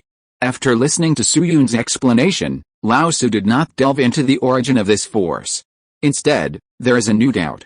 He opened his palm, placed it next to Xiao Zhao and waved it, then looked at Su Yun. "Xiao Wang, according to what you said, there is a gravitational force between objects. Then why didn't I feel any attraction when Xiao Zhao, Xiao Li and I were so close?" Su Yun looked up at Xiao Li and Xiao Zhao, who were a little confused, and explained with a smile, "Master, according to Shi Hao, gravity is the weakest force in the world.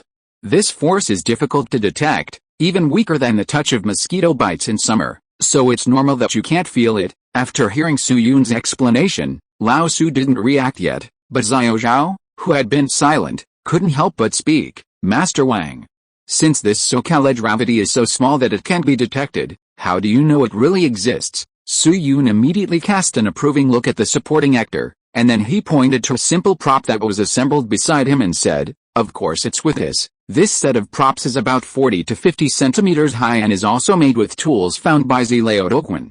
When Lao Tzu was trying chalk, Su Yun was tinkering with this thing. Since it can be assembled in a short time, the material of this prop is naturally not complicated. The main body of the prop is a torsion balance that is different from the later ones but has similar functions. Yes, a torsion balance. The prototype of the modern torsion balance was made by Father Michel of the Royal Society of the United Kingdom in the 16th century. It was optimized in the 18th century and finally finalized as the modern torsion balance. However, before that, there were some relatively primitive torsion balances in various ancient civilizations. For example, the torsion balance invented by Lao Tzu in the Song dynasty. When Lao Tzu was supervising the production of the Water Transport Astronomical Observatory, in order to calculate the torque, he designed a classical torsion balance that could be calibrated. The tool diagram was also drawn by Lao Tzu and Shaoxing Yixiang Fiao. At this moment, this torsion balance is tied to the bracket by a very tough steel wire, and two iron balls, one large and one small, are placed at both ends of the torsion balance. There is a small mirror on the steel wire that is not very accurate but can reflect light normally. That's right. Seeing this, the students who are not mad at the physics teacher must have guessed it. The experiment that Soo-yoon is going to conduct this time is the famous Cavendish torsion balance experiment in later generations. Chapter 133. Speaking of scientists whose contributions in history are not worthy of their fame, many people may think of a name, Tesla. But in fact, although Tesla is very capable, he is far from being as outrageous as the rumors say. For example, Einstein represents the upper limit of mankind, while Tesla is the lower limit of gods is completely unfounded. Today's Tesla has actually been highly pasted, mythical, and even demonized. In layman's terms, he has been made into a god. Tesla's first appearance in the public eye should be attributed to a documentary on the Science and Education Channel in 2009, Science Superman, Nikola Tesla. This documentary can be called the source of all evil later. It endorsed various rumors about Tesla in a serious tone, leaving many people with an inherent stereotype. Then in 2015, the director, screenwriter, and producer of this film all immigrated. Now, there are so many rumors that we can't refute them. This situation has far exceeded the level that can be described by IQ tax. Some note that some of the descriptions of Tesla can even be regarded as anti-intellectual. Let's put it this way. Today, more than half of the Baidu entries related to Tesla are rumors. For example, it is rumored that in 1912, another saying is 1915, Tesla and Edison were awarded the Nobel Prize in Physics at the same time for their contributions to electricity. But both refused to accept the award. The reason is that they could not bear to share this honor with each other. Some marketing accounts use this rumor as a template, claiming that in the first 30 years since the establishment of the Nobel Prize in Physics, Tesla was selected to win the award 9 times, and twice with Edison. And he gave up all these 11 Nobel Prizes, and the gods looked down on the honors of mortals. But in fact, let alone the 11 later, even the first one is fictitious. The Nobel Prize in Physics in 1912 was awarded to Niels Gustav Dahlen, and the Nobel Prize in Physics in 1915 was awarded to William Henry Bragg and William Lawrence Bragg. Throughout Tesla's life, he was only nominated for the Nobel Prize in Physics in 1937. This was also the only time he was nominated in his life, and he did not win, let alone refuse. There are countless similar rumors. They are completely fabricated false news, or they just attribute other people's contributions to Tesla. However, due to the problem of information barriers, this kind of stitching statement has been believed by many people who are not aware of the truth, and it continues to this day. Another reason why Tesla was deified is Edison, because this great inventor once did 2 very shameless things. The first is to electrocute an elephant with alternating current, and use the camera he invented to shoot a video and show it off everywhere. This video can still be found on the internet today. The second is to invent an electric chair driven by alternating current, and persuade the government to use the electric chair as a tool for execution. The killing process of this thing is extremely cruel, that is, to tie a coil all over the body of a person, and then use electricity to crackle and kill him alive. With these 2 indelible stains, the reverse propaganda effect on Tesla is very good. Objectively speaking, Tesla is not a top basic scientist, but he can be regarded as a top applied scientist or engineer. The biggest difference between basic scientists and applied scientists is that basic science discovers the natural laws of the universe, which are the most original discoveries and research results. It is also the basis of all inventions and creations. For example, Mavericks, Einstein, and now Mr. Yang are all such people. Applied scientists or engineers turn basic scientific theories into practical technologies. Their purpose is to invent new tools or improve production levels for social production and life. In short, Tesla's status in the history of human physics cannot be ignored. There is no need to belittle him as worthless. In modern times, he would definitely be more than enough to win 1 or 2 Nobel Prizes. But he should never be made into a god. This is unfair to many predecessors who have made real contributions, and it is also harmful to the scientific research circle. Compared with Tesla, there is a person who is more suitable for the definition of Barrett. This person is Cavendish. Cavendish is a familiar but somewhat unfamiliar figure. Many times, the popularity of the character of the same name in the anime One Piece is much higher than that of this real person. Most people's impression of him is that he measured the gravitational constant with a torsion balance, and even some of his lesser-known classmates have long forgotten about it. But in fact, this god is far more hidden than anyone can imagine. Let's ask a question. If you have the opportunity to discover Ohm's law, Coulomb's law and other historical achievements, what would you do? Most people would probably choose to publish them and enjoy this fame until they die. But Cavendish is different. His approach is to let these theories rot in the manuscripts and never publish them until his death. Can you believe this? Tell the truth. Even when Su Yun knew about this when he was studying for his doctorate, he had a little doubt in his heart. However, the person who testified for this matter was so big that he could be called one of the top bosses in human history. He was called Maxwell. That is, the ultimate boss who wrote the Maxwell equations, laid the foundation for the current electromagnetic field theory, and without him, there would be no mobile phones. At the same time, his personal morality was also exemplary. At the end of the 19th century, when Maxwell was invited to build the Cavendish laboratory, he personally found 20 bundles of dusty mysterious manuscripts in the box left by Cavendish. Of course. In order to hide mystery, some people in later generations described the box as a password box that needed to solve certain questions to open. In the decades after Cavendish's death, only Maxwell could solve this mystery. Unfortunately, Maxwell's way of opening it was not so mysterious, but he just used some physical means. He broke the lock of the box with an axe. These manuscripts are now in the exhibition room number 6 of the Percival David collection of the British Museum. The Louvre even had a fight with the British Museum for this in the early years. At that time, the Louvre believed that this was a manuscript discovered by Maxwell, so it should be collected by the Louvre. The British Museum said that a museum engaged in art, can understand the physics manuscripts and rejected this request. According to the manuscript records, between 1772 and 1773, Cavendish conducted an experiment called double concentric spheres. This experiment was the first to accurately measure the relationship between electric force and distance, with an exponential deviation of no more than 0.02. Later, the Frenchman Coulomb verified his discovery through experiments, and since then, the law of force between charges has been called Coulomb's law. Compared with Coulomb's torsion balance experiment, Cavendish's concentric sphere experiment was not only earlier, but also more accurate. Although the measurement accuracy of later generations has reached the order of 10 to the -16th power, the experimental principle of Cavendish is still used. If he published this result, the Coulomb's law we see today may have to change its name. In addition, Cavendish was the first to propose the concept of electric potential and pointed out the proportional relationship between electric potential and current. Since there was no instrument to measure current at that time, Cavendish used his body as an experimental instrument. According to the numbness of the body, the strength of the current was estimated, and it was found that the electric potential difference at both ends of the conductor was proportional to the current passing through it. This is Ohm's law in the electricity chapter of our physics textbook.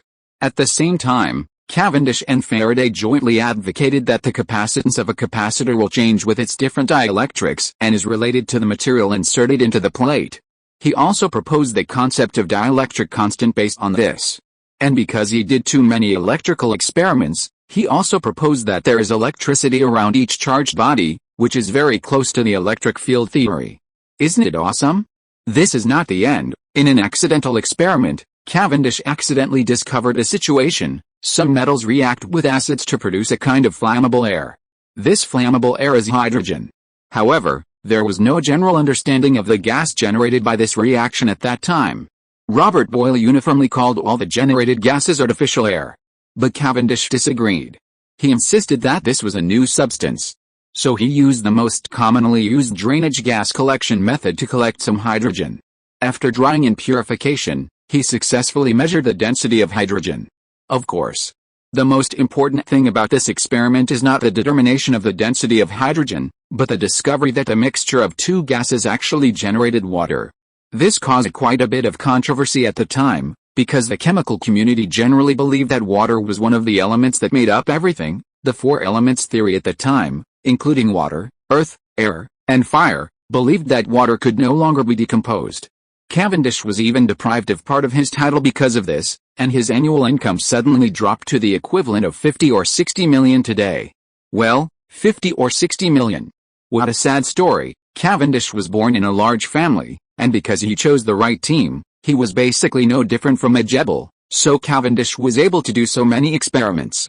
What's even more unexpected is that Cavendish also discovered that about 1/120 of the gas in the air hardly reacts, which is the rare inert gas. When was the inert gas really discovered? The answer is more than 100 years after Cavendish died, in 1895. Ramsay discovered argon using yttrium uranium ore and confirmed Cavendish's genius speculation at the time.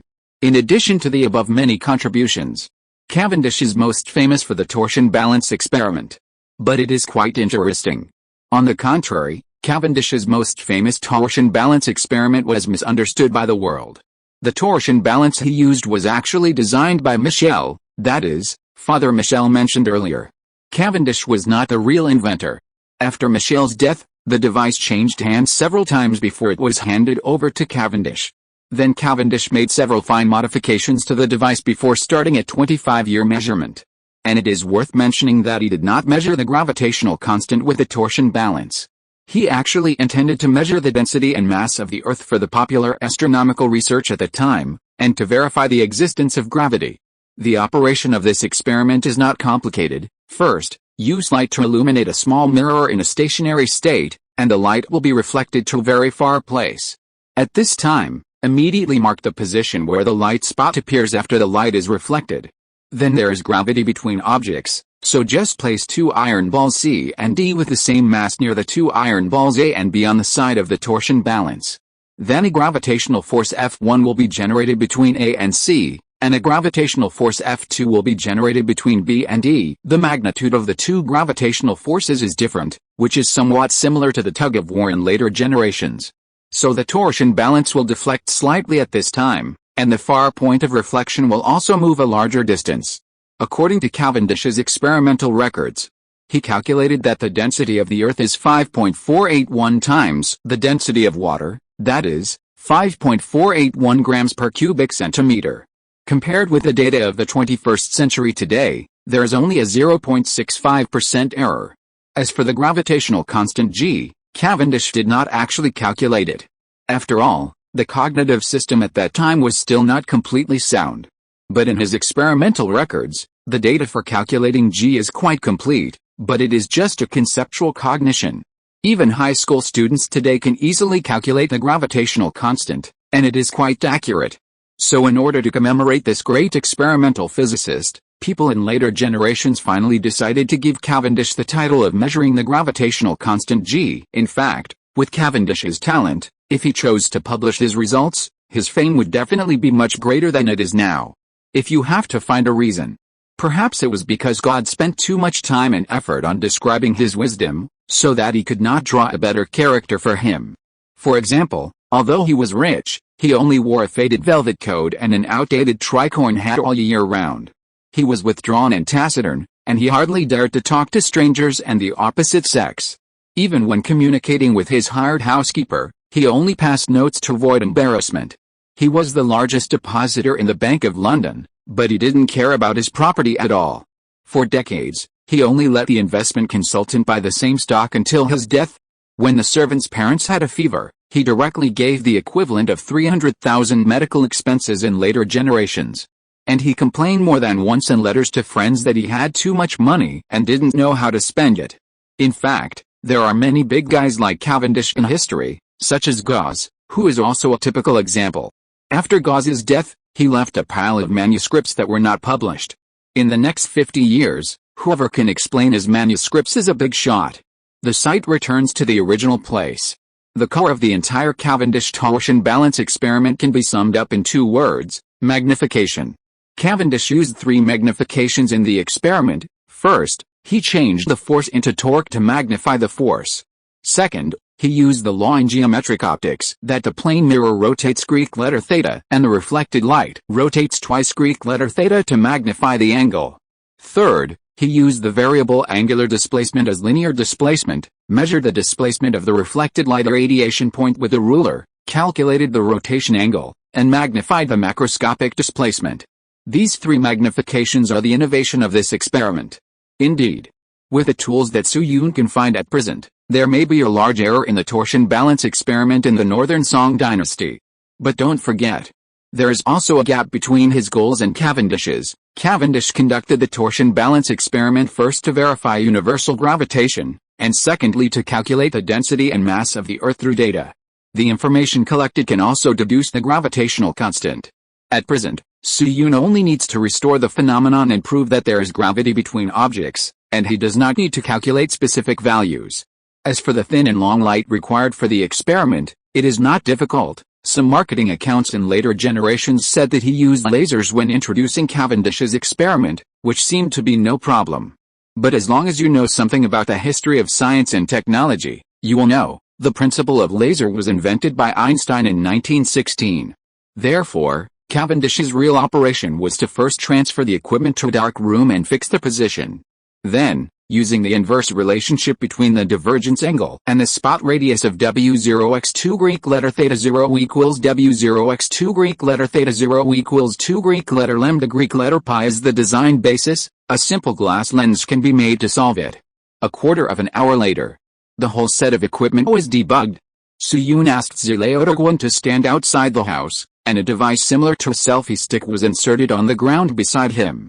The lens was fixed on the top of the device, and the lens could be simply rotated.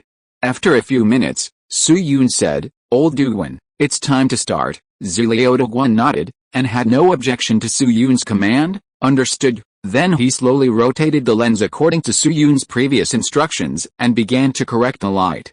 Soo-yoon's eyes stayed on the mirror, closely watching the changes in light. After a while, he suddenly said, "Stop. It's at this position." Zileo quickly stopped the rotation. Then Soo-yoon turned around and said to Xiao Zhao, "Your Highness Prince Jian, please go to the wall and mark the position of the light spot with chalk." Xiao Zhao obediently picked up the chalk and walked to the wall. He drew a thumb-sized white dot at the position of the reflected light spot. Prince, is this okay?" Soo-yoon nodded at him, and then said to Lao Su, "Master, it's our turn." Lao Su rolled up his sleeves, picked up an iron ball from the table, and moved closer to the small iron ball on the left side of the torsion balance. Soo-yoon picked up another iron ball and moved closer to the large iron ball on the right. As the iron balls approached, some changes that were invisible to the naked eye occurred. In less than a moment, Xiao Zhao, who was standing by the wall, suddenly had his pupils shrink and said in surprise, "Master Xiao, the light spot has moved." Lao Su was stunned when he heard this, and turned around and waved to Xiao Li beside him, "King Xiao, hold this ball for me." After simply handing the ball to Xiao Li, Lao Su hurried to the wall and carefully checked the light spot. At this moment, the light spot had disappeared from the position marked by the chalk, and moved to the other side, which was about 1 foot long. Lao Su's heart suddenly twitched fiercely. Before the experiment began, he had personally checked the 4 iron balls. He could guarantee that there was no magnetic attraction between the iron balls, and there was not even a little wind in the room. At the same time, during the experiment, Soo-yoon and he did not touch the torsion balance. Therefore, theoretically speaking, the entire torsion balance combination is always in a state of equilibrium and stillness, and it is impossible for the iron ball to be deformed due to the approach of the iron ball. In other words, after some technical amplification, they actually witnessed a gravitational force between objects. This concept has a much greater impact on Lao Su than the explanation of gravity. After all, Lao Su or many ancient sages have long been curious about the situation where objects fall, and have proposed conjectures. Although the conjectures proposed are somewhat different from gravity, the nature of this force is still similar. It's just that there is no real special soil in the deepest part of the Earth that attracts objects by magnetic force. Therefore, although the interpretation of gravity is somewhat conflicting with Lao Su's cognition, it is not to the point of collapse of his 3 views. However, this experiment proves that there is a weak but real attraction between any 2 objects on the ground. It may be people and people, it may be objects and objects, or it may be people and objects. This is an idea that no one has mentioned from ancient times to the present. The concept of gravity is like in the future, you and your online lover meet on Valentine's Day today, and plan to show your love in the circle of friends. As a result, after meeting each other, you find that the other person is a photoshopped freak. His appearance is a world away from that in the photo. His measurements are all 120 centimeters, and he is 160 centimeters tall and weighs 160 kilograms. Although this mental shock is a bit big, it won't drive you crazy. The concept of gravity is different. It is not a photoshopped freak. It is equivalent to finding out that your wife is a 6-meter tall skeleton after meeting in person. This level of mental shock is likely to cause a collapse of the three views of ordinary people, or even scare them to death. But on the other hand, this is also a fact that is obvious to everyone. Even if you are really scared to death, you can't change the nature of its existence. Thinking of this, Lao Tzu couldn't help but raise his head and look at the light source outside the house. At this moment, this tiny light source was like a portal, slightly opening a corner of the truth of the world. It was a field that he had never thought of or touched in the past few decades. Then he forced himself to calm down, ignored Xiao Li and Xiao Zhao, who were also shocked, and turned to ask Su Yun, "Xiao Wang, if I remember correctly, you seem to have said before that the earth under our feet and the stars in the world are all round." Su Yun nodded and replied, "That's right." Hearing this, Lao Tzu's eyes suddenly glowed. There was even a hint of expectation in his tone. "Since gravity can be proven by real objects, then Xiao Wang, do you have any real evidence to prove that the stars are round?" Su Yun was silent for a moment, and still nodded, "Yes." Chapter 134, Cramming Education is Not Advisable. In the long history of mankind, the right and wrong between the theory of a spherical Earth and the theory of a flat Earth has always been a very controversial topic. When introducing Zhangzi before, I mentioned the origin of the theory of a spherical Earth. Later generations generally believe that the theory of a spherical Earth officially appeared in the 6th century BC. It was the ancient Greek mathematician Pythagoras who first proposed the concept of the Earth. In the 3rd century BC, Eratosthenes, a scientist living in Alexandria, used geometric methods to establish the concept of the Earth and calculated the diameter of the Earth. However, what was not explained at the time was that Eratosthenes' method was actually very stupid. He accidentally learned that at noon on the summer solstice every year, sunlight would directly hit the bottom of a deep well in Sain, which is Aswan, Egypt. At the same time, in Alexandria, about 5,000 Greek miles north of Sain, the sun's rays and the vertical line of the ground have an angle of 2 Greek letter pi 50 radians, or 7.2 degrees. Assume that the sun's rays are parallel.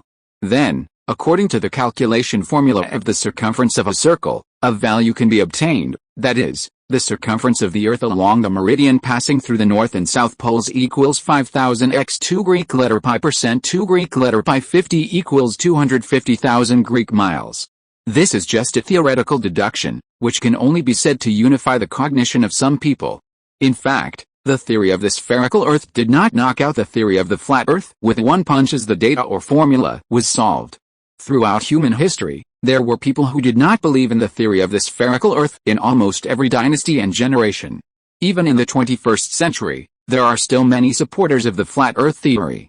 For example, now, there is a flat Earth conference held across the sea every year. The most recent meeting even had more than 600 people attending the site. The number of participants on the internet has reached 124,000 real people, and the domestic live broadcast platform has millions of popularity in minutes. YouTube is also full of various videos claiming to prove that the Earth is flat. Nowadays, local amateur scientists are considered a derogatory term. For example, you can see various Bagua-like design guides on the design drawings, or ghostly characters comparable to Su Yun's brush calligraphy. But in front of the supporters of the flat Earth theory, these amateur scientists are really not good enough. Supporters of the flat Earth theory believe that the round Earth theory is a complete scam. The photos of the Earth's outer space are false images taken by the rulers to confuse us, and are false truths to enslave humans. Among them, NBA star Irving is a very famous supporter of the flat Earth theory. To be precise, he is a believer of the Pac-Man sect. This sect believes that the Earth is flat. If you reach the edge of the Earth, you will instantly appear from the other side of the Earth, so you can't find that the Earth is flat. The kangaroo country is the opposite country. At one time, there was a kangaroo singer with cerebellar atrophy who was regarded by them as a defective product of time stopping. By the way, another star Curry believes that the moon landing is fake and a complete scam. It is no exaggeration to say.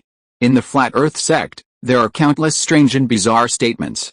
They claim that authority cannot be trusted. This statement is actually correct, but they do all kinds of anti-intellectual and even terrifying things. In fact, the flat Earth theory is the key fulcrum of the Communist Party's layout and the core basis of the conspiracy theory. The specific content is too sensitive, so I will not go into details here. In short, this world is much crazier than we think.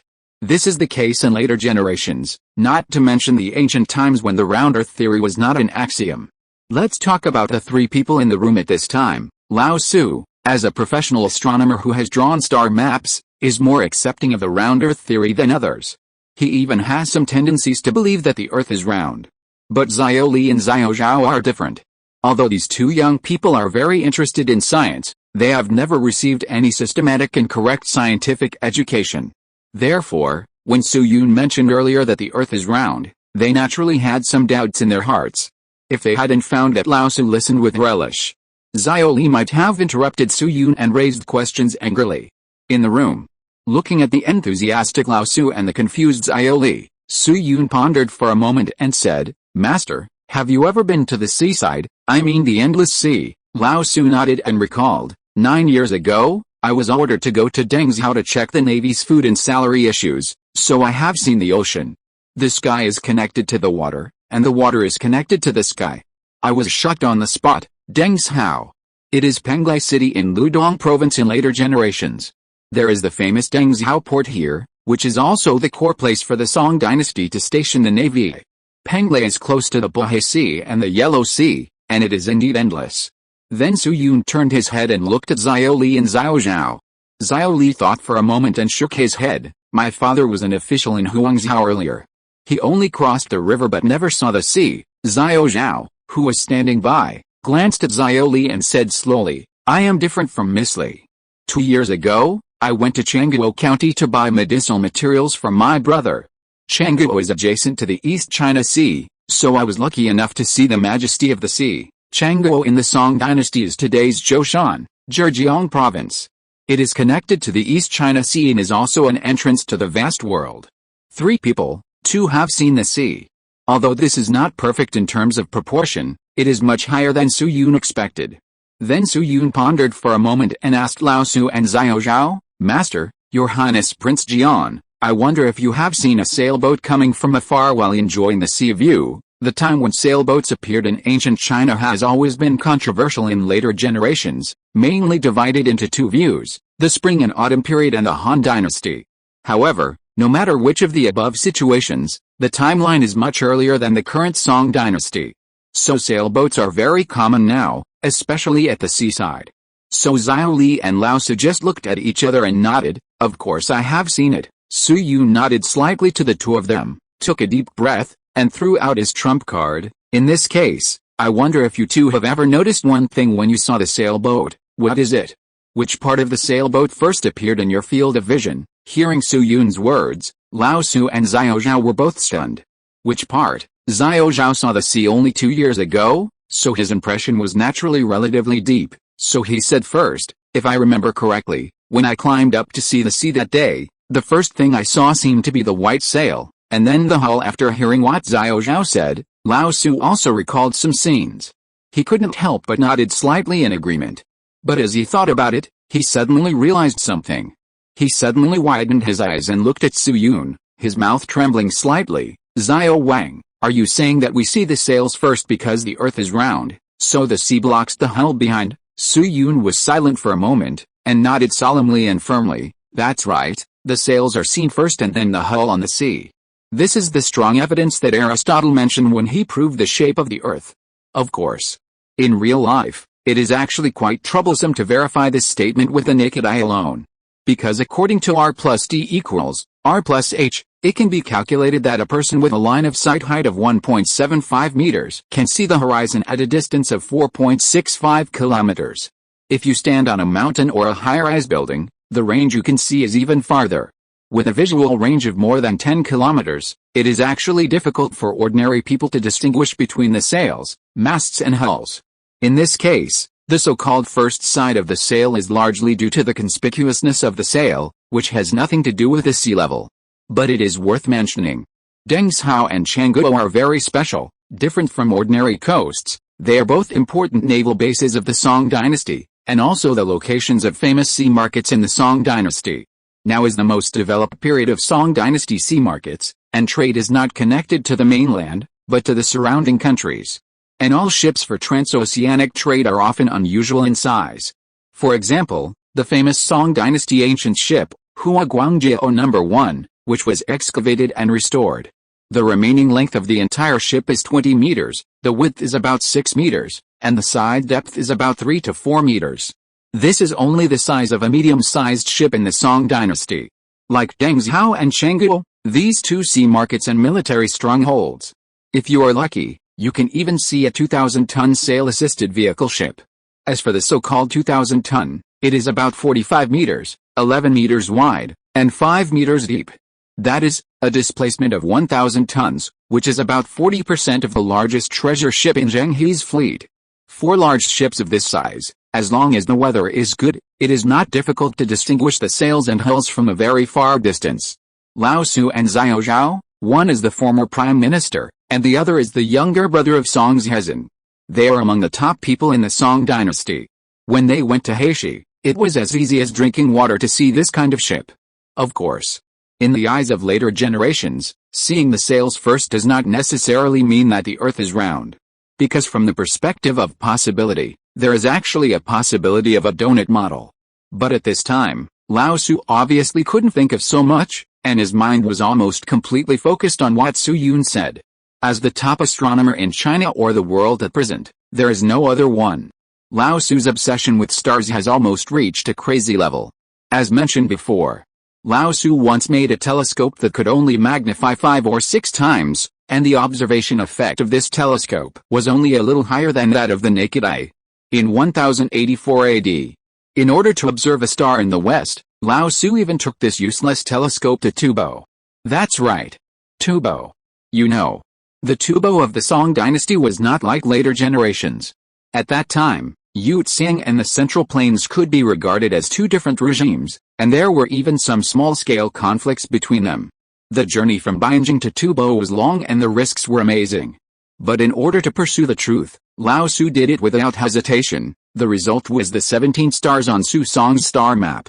This is Lao Su, a master of the era who is so persistent that he was not afraid of life and death. Otherwise, under the same level of technology, Lao Su could draw a star map of hundreds more stars than Europeans. Do you really think it was all luck? As a seeker who spent a lot of effort on the star map, while looking up at the starry sky, Lao Su naturally thought about another thing. What do those stars in the sky and the land under his feet look like? Unfortunately, Lao Su's telescope is said to be a telescope, but in fact, it has almost no substantial effect in front of the starry sky. The real telescope in human history was not invented until 1608 by Hans Lippauer, and Galileo transformed it into an astronomical telescope, so that humans could really see the appearance of the stars above their heads. Before that, even for a genius like Lao Su, the only round planets that can be seen by the naked eye are the moon and the sun. After all, what is special about him is his brain, not the mutation of his body. But now, with the appearance of the example of the sailboat given by Su Yun, Lao Su suddenly realized that the truth was so close to him. At the same time, perhaps inspired by Su Yun's words, Lao Su recalled another memory fragment. More than 10 years ago, he had been to Fengcheng in ancient Fengzhou, which is the capital of Guangdong province's favorite food in later generations. During that time, at nightfall one day, he was enjoying the cool in the courtyard, and as usual, he looked up at the starry sky. Not long after, he discovered the eternal purple star in the north according to his accumulated habits and experience. But as he watched, a strange feeling suddenly occurred in Lao Su's heart. The Ziwei star he saw in Fengcheng seemed to be a little lower in height than the one he saw in Beijing. But Lao Su didn't think much about it at that time. He just thought that he was a little tired from the journey and there was some deviation in his judgment, so he went back to the house to sleep. After all, the difference in the distance was not very obvious, it was very weak, almost non-existent. If he hadn't often looked up at the stars, he probably wouldn't have had that strange feeling. But now, if the whole Earth is a circle as Su Yun explained, then the problem of height can be explained, because the Earth is a circle, and Ziwei star is in the extreme north. Therefore, the further north you go, the higher the Ziwei star is, and the further south you go, the lower the Ziwei star will be. That's right. Seeing this, I believe many students have guessed the identity of Ziwei star. It is the North Star, Gu Chen Yi, as later generations call it. But what Lao Su didn't know was that the so-called eternal North Star in his eyes was actually not a fixed star, but just a fixed title. It's like the emperor's throne, which can be occupied by different people. Today you are the one who sits on it tomorrow, and Shangzhen is laughing on the tree. The North Star, which we call the romantic Chinese star, is called Ursa Minor Alpha in the international community. In fact, it is about 30 arc-minutes away from the North Celestial Pole, which is about the distance of a moon.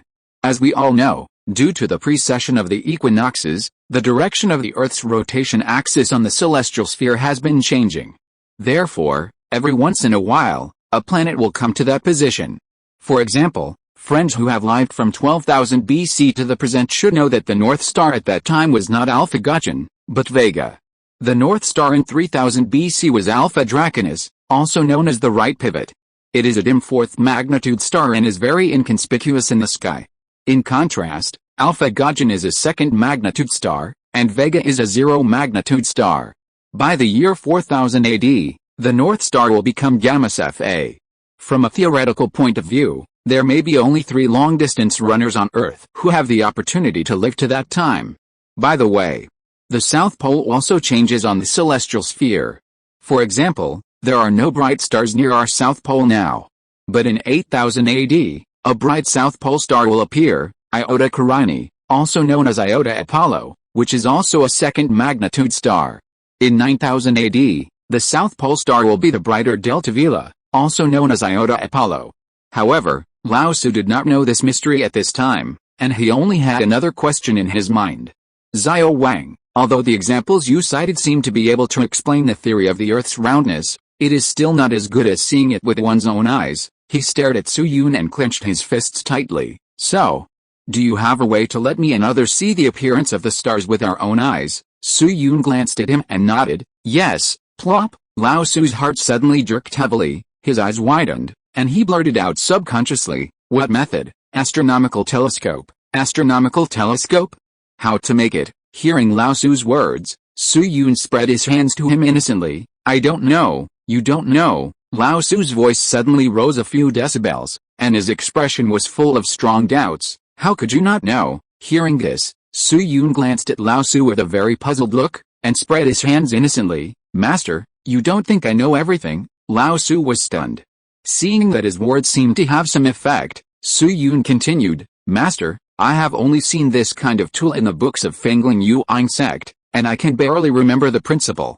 But in order to make an astronomical telescope that can see the stars clearly, and the microscope mentioned before, there is a problem that must be solved first. What problem? Su Yun's eyes flashed with an inexplicable brilliance, and he said, Mathematical calculation.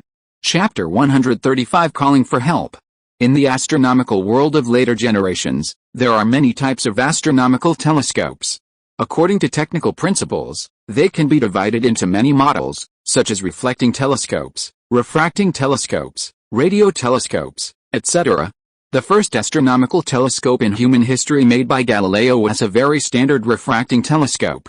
The modern Hubble telescope is also a refracting telescope, but its diameter has reached the human manufacturing limit of the entire optical mirror. The James Webb telescope and others are reflecting telescopes. As for radio telescopes, this is relatively rare. For example, the Sky Eye in our local mountainous area is a radio telescope, and the ticket is only 50 yuan. As for the astronomical telescope mentioned by Su Yun, it naturally refers to a reflecting telescope, which is also the most hand-rubbed telescope in later generations. But no matter how simple this hand-rubbing process is, there is an unavoidable link, that is, data calculation. From the most basic imaging focus, to the influence of atmospheric disturbances, to the manual optimization through the axial spherical aberration curve. Mathematical calculations must be used in almost every process. Of course. As a professional who has been engaged in science research for 2 lifetimes, Su Yun is not difficult to calculate these data. As long as there are a few basic data, you can calculate it even with your eyes closed. But the question is it meaningful to do this? Science knowledge is not like the liberal arts, which can be memorized by rote. Especially for professional research and development, cramming education is meaningless. Because the research and development field needs to be constantly updated and iterated, that is to say, practitioners must have the ability to operate by hand.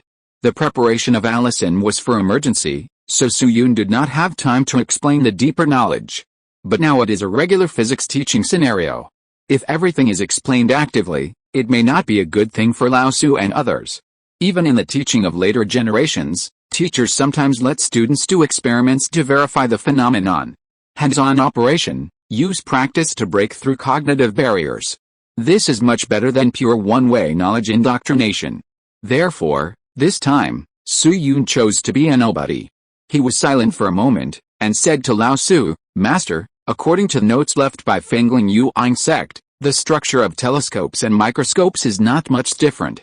Both require objective lenses and eyepieces, but the focusing, that is, the precision of the mirrors, is slightly different. But unfortunately, the notes only record the telescope up to this point, and the latter part was accidentally lost. The latter part is precisely the most critical link in the production process, involving a lot of mathematical deductions. If some necessary precision is lost, the telescope will be." Alice, Lao Su frowned. As a big man who has done combined engineering, he naturally understands what the precision data represents. "Xiao Wang, why is the data lost?" Su Yun sighed when he heard this, as if he remembered something regrettable, and explained, "It is rumored that in a certain year and month, the sage Shi Hao was calculating whether it was possible to cut off time. Unexpectedly, a man with red hair all over his body suddenly broke into the sect and snatched the latter half of the notes and the milk can that the sage Shi Hao loved the most. Since then, Shi Hao has been dead and retired, avoiding the world and not recorded in ancient history." After hearing what Su Yun said, a trace of regret suddenly appeared on Lao Su's face. In the history of previous dynasties, there were many talented people who retired to the countryside because of discouragement. Some, like Tao Yuanming, lived a carefree and indifferent life after retirement, leaving a great figure who was open-minded among the mountains and rivers to future generations. Some, like Wang Rong, only left 1 or 2 footprints and handprints, occasionally sighed by future generations. And more are penniless, and all traces disappear with time. Only their names can be vaguely glimpsed once or twice in the county annals of seclusion, and most of them will be followed by the words unknown date of birth and death. At the same time, Lao Su thought of his good friend, another Lao Su, Sushi. Brother Zizan is now settled in Danzhou, which is Hainan in later generations, and I wonder how he is doing now? I heard that the emperor may issue a general amnesty in another year. I hope that Brother Zizan will be blessed by God. Then Lao Su withdrew his thoughts from reality and put his thoughts on the astronomical telescope. He really didn't want to give up such a magic weapon. Then he thought for a moment, and said to Su Yun with some expectation, "Xiao Wang, although notes about the telescope have been lost, you still remember the structure of the object, right?" Su Yun pretended not to understand the purpose of this sentence and nodded obediently. "That's right." Lao Su heard this, and a gleam of light flashed in his eyes. He was silent for a moment, and seemed to have made up his mind. He said to Su Yun solemnly, "Xiao Wang, if you can provide enough money in mathematical deduction, is it possible to rebuild an astronomical telescope?" Su Yun hummed softly, and a trace of solemnity appeared on his face. Although the accuracy data of the items needed for the astronomical telescope has long been lost, the axioms of surveying and mapping accuracy are still there.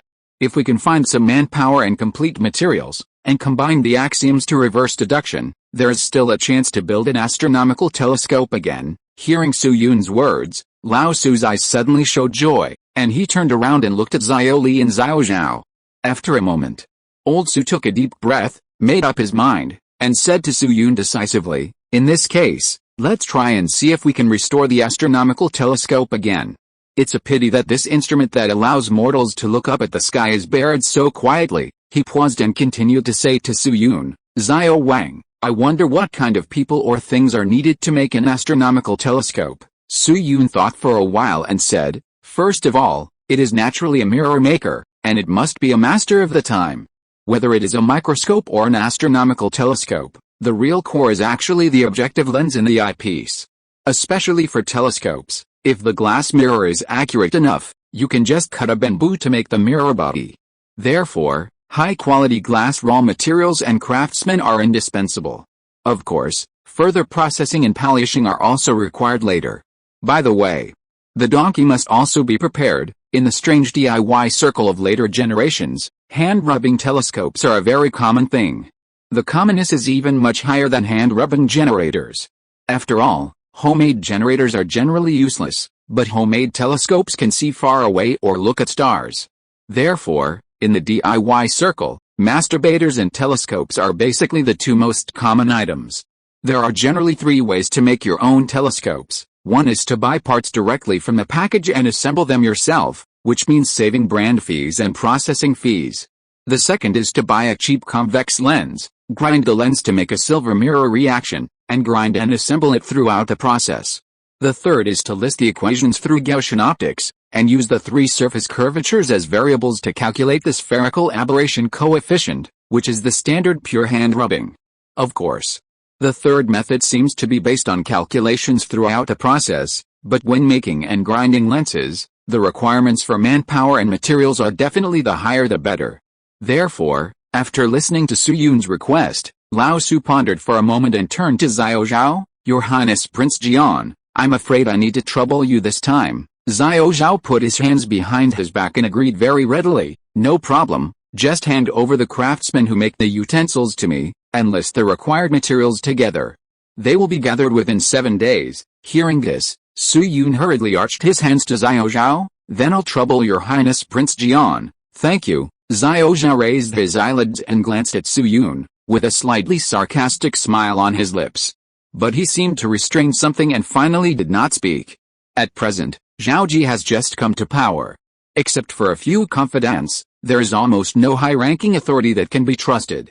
Although the handover process of the throne is relatively peaceful and everything seems to be going smoothly.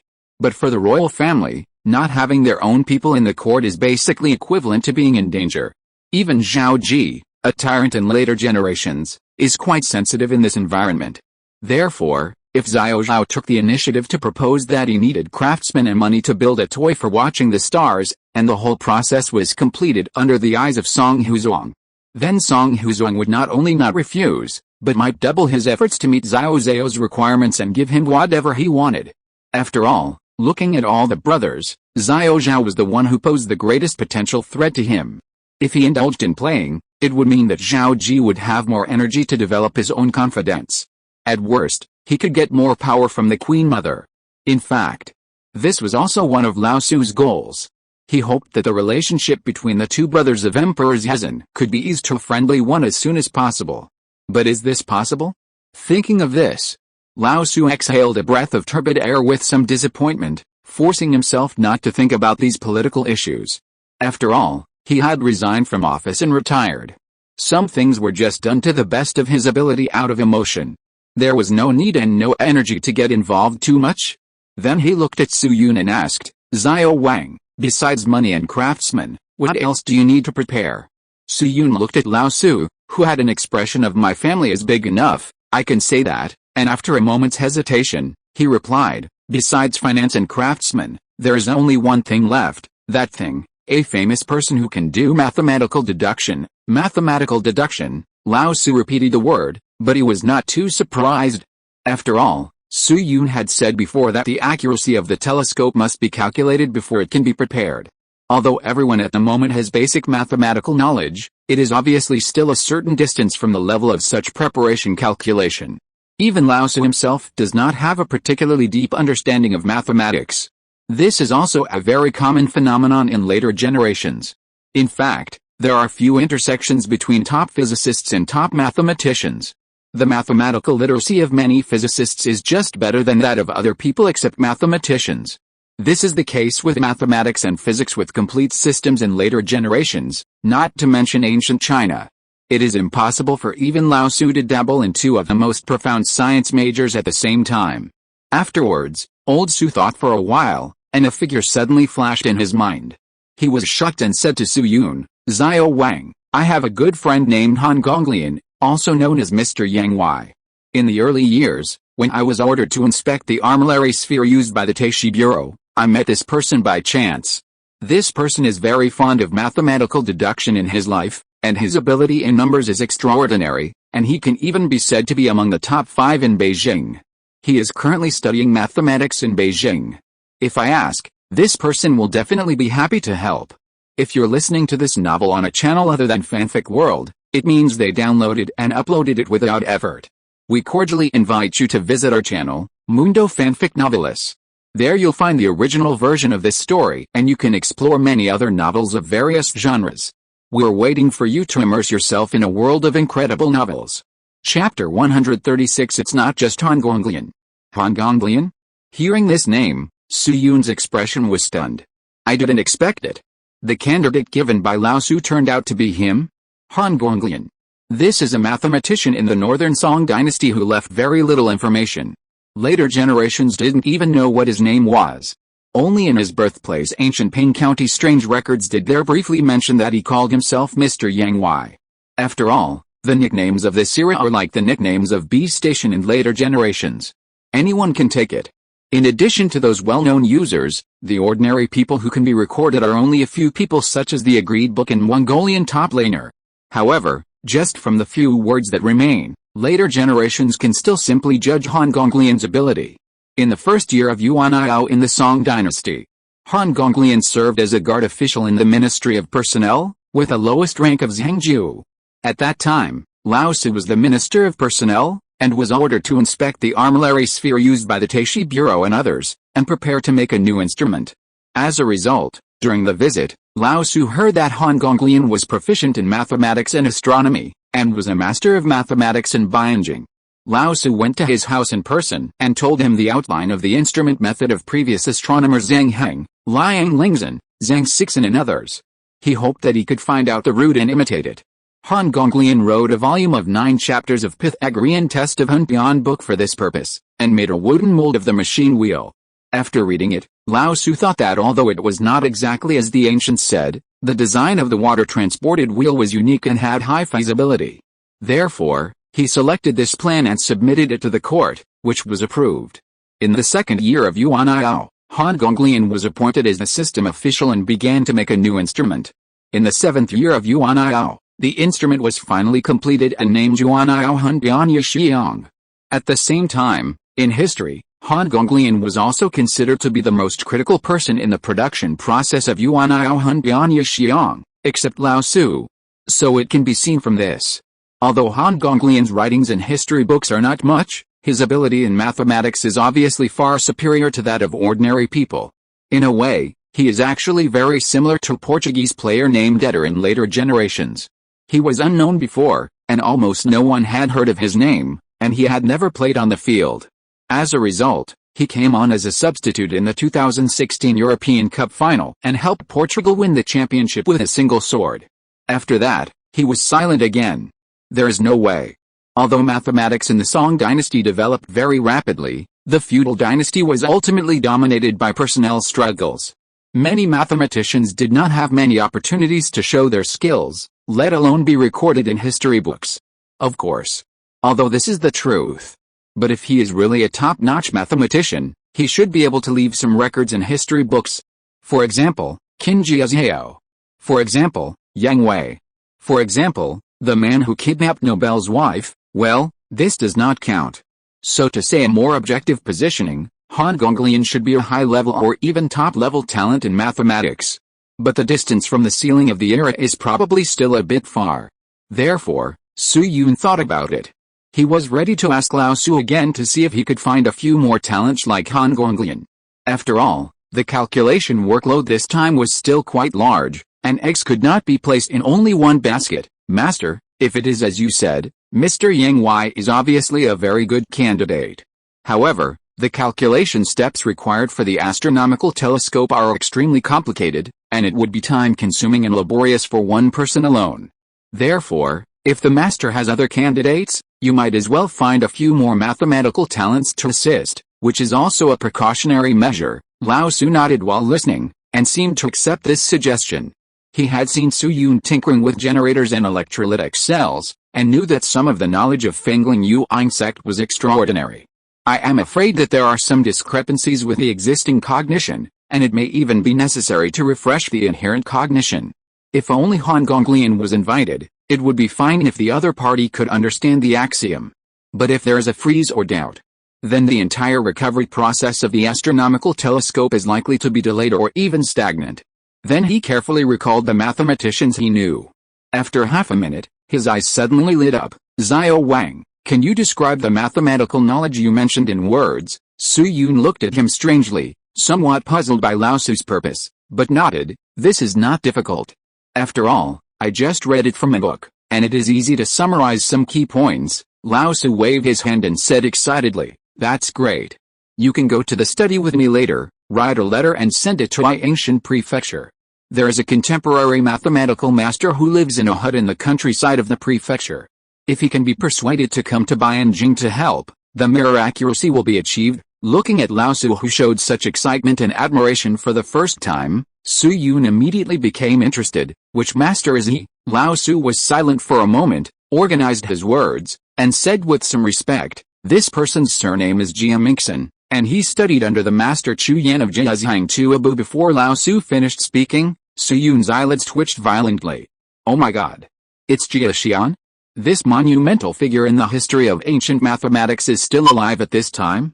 Speaking of famous mathematicians in ancient China, the first person that comes to mind in many people's minds is probably Zhu Changzi. That is, the first man in the world to calculate pi to the 7th decimal place, more than 1,000 years earlier than Europe. But in addition to Zhu Chang, there are many great people in mathematics in China, and they can be divided into many categories according to their contributions and directions. For example, in terms of influence on modern mathematics, Qin Jiashao is undoubtedly the first choice, because only his great derivation and Chinese remainder theorem in local mathematics are still retained by modern mathematics. The rest of the various ancient Chinese mathematical techniques and mathematical tools were reinvented by Western mathematicians. If it is epoch-making and pioneering, then Liu Wei and Zhu Shiji are undoubtedly the first choice, because they correspond to two huge leaps in the two peaks of Chinese mathematics. Liu Wei sorted out the mathematical knowledge of the entire Qin and Han dynasties, laid the overall framework of ancient Chinese mathematics, and summarized the overall calculation framework of linear algebra. It is roughly similar to Euclid in Greek mathematics. Zhu Shiji sorted out the mathematics since the Tang and Song dynasties, standardized the mathematical framework of Xian Yuanshu, and brought Chinese algebra from unsigned calculation to signed calculation. In the field of trigonometry, Jia Xian is undoubtedly a great man among great men. Do you remember Yang Wei's triangle mentioned in the 1665 copy? Yang Wei's triangle was actually proposed by Jia Xian, so some people call it Jia Xian's triangle. However, due to the loss of his works, his excellent ideas were recorded by another great mathematician, Yang Wei. Therefore, later generations defined this law in the name of Yang Wei's triangle. The reason given by the 11th Asian Mathematical Conference was that Yang Wei's records were supported by physical evidence, and there was nothing wrong with this logic. In addition, Jia Xian also created the square root method of adding multiplication and opening method and adding multiplication and opening method, which is a class of efficient methods for finding numerical solutions to high-order equations. That's right. Finding the numerical value of high-order equations. You know? In Europe at that time, Roman numerals were still being used. That's right, numerals. Even counting numbers is very difficult, not to mention such a complex square root operation. The calculation procedure of Jia Xian's method of multiplication and expansion is roughly the same as that of the European mathematician Horner, 1819 AD, but it was 770 years earlier than the other party. This is precisely an important link in the calculation of mirror accuracy, and there are many derivative mathematical formulas to be solved. In other words, whether from the perspective of ability or professionalism, Jia Xian is a much more suitable candidate than Han Gonglian. But at the same time, he is also a person outside Su Yun's plan, and Su Yun never considered him at all at the beginning. Because the birth and death time of Jia Xian is also unknown in later generations, but most people believe that he died before Song Huzong ascended the throne. According to the Song history, arts and literature records, Jia Xian completed Huangdi Jiazhang Xuanjing Zikao around 1050, when he served as the left-hand palace guard. The left-hand palace guard is one of the three classes, a 9th-rank official position. According to the comparison table of official positions and ages in the Song dynasty collected by later generations, the left-hand palace guard is generally held by adult men aged 25 to 35. At the same time, Wang Zhu wrote a sentence in Guach Ao Huayao, Xian is now the left-hand palace guard, and Ji is the historian. Xian's calculations are also wonderful, and there is a book handed down to the world. Wang Zhu wrote Guach Ao Huayao in 1043, and the book was completed in the autumn of 1045. In other words, in 1045 AD, Jia Xian was at least 25 years old. Now it is 1100 AD, and a full 55 years have passed. If Jia Xian is still alive, he must be at least 80 years old, or even 90 years old or older. Although Lao Tzu is also 80 years old, who is he? The former prime minister. Whether it is the material standard of life or the medical level he enjoys, it can be said that there is only 1 in 10,000 or even 1 in a million. But Jia Xian is just an ordinary official, and he resigned not long after. In terms of material living standards, it is far lower than Lao Tzu. At most it is the level of a small landlord, and maybe not that rich. Therefore, in the mathematics community of later generations, most people believe that Jia Xian died when Song Huzong ascended the throne. Even the entry in the encyclopedia defines him as an outstanding mathematician in the first half of the 11th century. But now it seems that Jia Xian is still alive? And according to what Lao Tzu said, if Jia Xian could be persuaded, he might even rush over from Yingxianfu. Yingxianfu is Baixia in later generations, and Beijing is Junai. It is more than 600 kilometers from Baixia to Beijing. It takes 3 hours for a train in later generations. It was a long distance in ancient times. So it can be judged from this. Jia Xian's physical condition may be quite good at present, otherwise he would not be able to withstand such a long distance. How to say it, although it is quite unexpected, it is undoubtedly good news. After all, Su Yun's goal is not as simple as an astronomical telescope. Some things are not like astronomical telescopes. They say that they can't calculate, but in fact, they can easily calculate them with their own abilities. The calculation power of those things is completely a difficult thing even with Su Yun's personal ability, and external help is required. Therefore, facing Lao Tzu's proposal, Su Yun agreed on the spot. Mr. Tonggayu and I have been friends for a long time. If we can get his help, the telescope project can be accomplished. Then Lao Tzu mentioned several names to Su Yun, all of whom were unemployed mathematicians who stayed in Beijing or around 20 to 30 miles away. Among them, there were 1 or 2 names that Su Yun had heard of. Their abilities were much inferior to Jia Xian and Han Gonglian, and they were considered high-level talents. And there were more names that were not heard of in later generations. Their abilities were unknown, but it was estimated that they would not be very high either. After all, when Lao Tzu was making the new instrument, he needed a lot of mathematical calculation support. At that time, he basically looked for mathematicians from top to bottom in Beijing, and he had a deep understanding of the entire Beijing mathematics circle. Unless they were some rising stars, their abilities were obviously not too strong. At this point, today's course naturally ended here. Then old Su thought about it, and said to Xiao Zhao and Xiao Li happily, "Your Highness Prince Jian, King's Hao, why don't you have dinner at your house before leaving?" Xiao Li and Xiao Zhao looked at each other and declined. "Thank you for your kindness, Master, but I still need to go back to the palace to find a craftsman as soon as possible. After all, you know my brother, so let's do it next time, definitely next time." Looking at this Riddler with a face full of Su Yun blinked in confusion. As a science student who is not a history major, he naturally doesn't understand. In the period not long after he ascended the throne, Song Huzong had already shown a little bit of the style of the flower and bird emperor. He spent at least 3 hours painting and writing every day. And occasionally he might change it to playing Cuju or having sex. His brothers wanted to see him, but they would only be allowed in the afternoon at Shenxi. Of course. He said to Empress Dowager Xiong that he liked to review memorials alone, and because Empress Dowager Xiong died early, he was really deceived by Song Huzong before he died. Zhao Ji dared to do this when Empress Dowager Xiong, the low-profile version of Cixi, was still alive, but he was scared when the Jin army came. It was quite ironic. Then Lao Tzu returned to the study to prepare a letter to Jia Xian, and Xiao Li and Xiao Zhao handed it to Su Yun to see them off. After all, Su Yun was both a teacher and a retainer, and his status was enough to see Xiao Li and Xiao Zhao off. Lao Tzu's mansion was not very big, and the place where the class was held was in the front yard, only a short distance away from the gate. After a while, the three arrived at the door. Young Master Wang, when they were about to part, Xiao Zhao took the initiative to bow to Su Yun. "The ancients said that listening to your words is better than reading for 10 years. What young Master Wang said today really opened my eyes. I am afraid that I will never forget the theory of gravity and planets in this life." Xiao Zhao's expression and tone were very sincere, and what he said was also from the heart, not polite words. After all, if he had not been interested in science, He would not have followed Xiao Li to the old Su's house to meet Su Yun. At that time, Xiao Li did not know that Su Yun had been promoted. For a prince to meet a servant was beyond the concept of humbleness. On the other hand, Su Yun also had a good impression of this great commander. Every time he saw him, it was as if he saw an equally handsome reader. Your Highness Prince Jian, you are too kind. I am just retelling the contents of the notes written by the ancient sages. Just like teaching in elementary school, anyone can also teach the books of sages. What we should really admire is the wisdom of the ancient sages, which is as vast as the sea of stars, but who knows how much of it has been buried in time. Su Yun's words seemed to touch Xiao Zhao's heart. He sighed and said, that's true.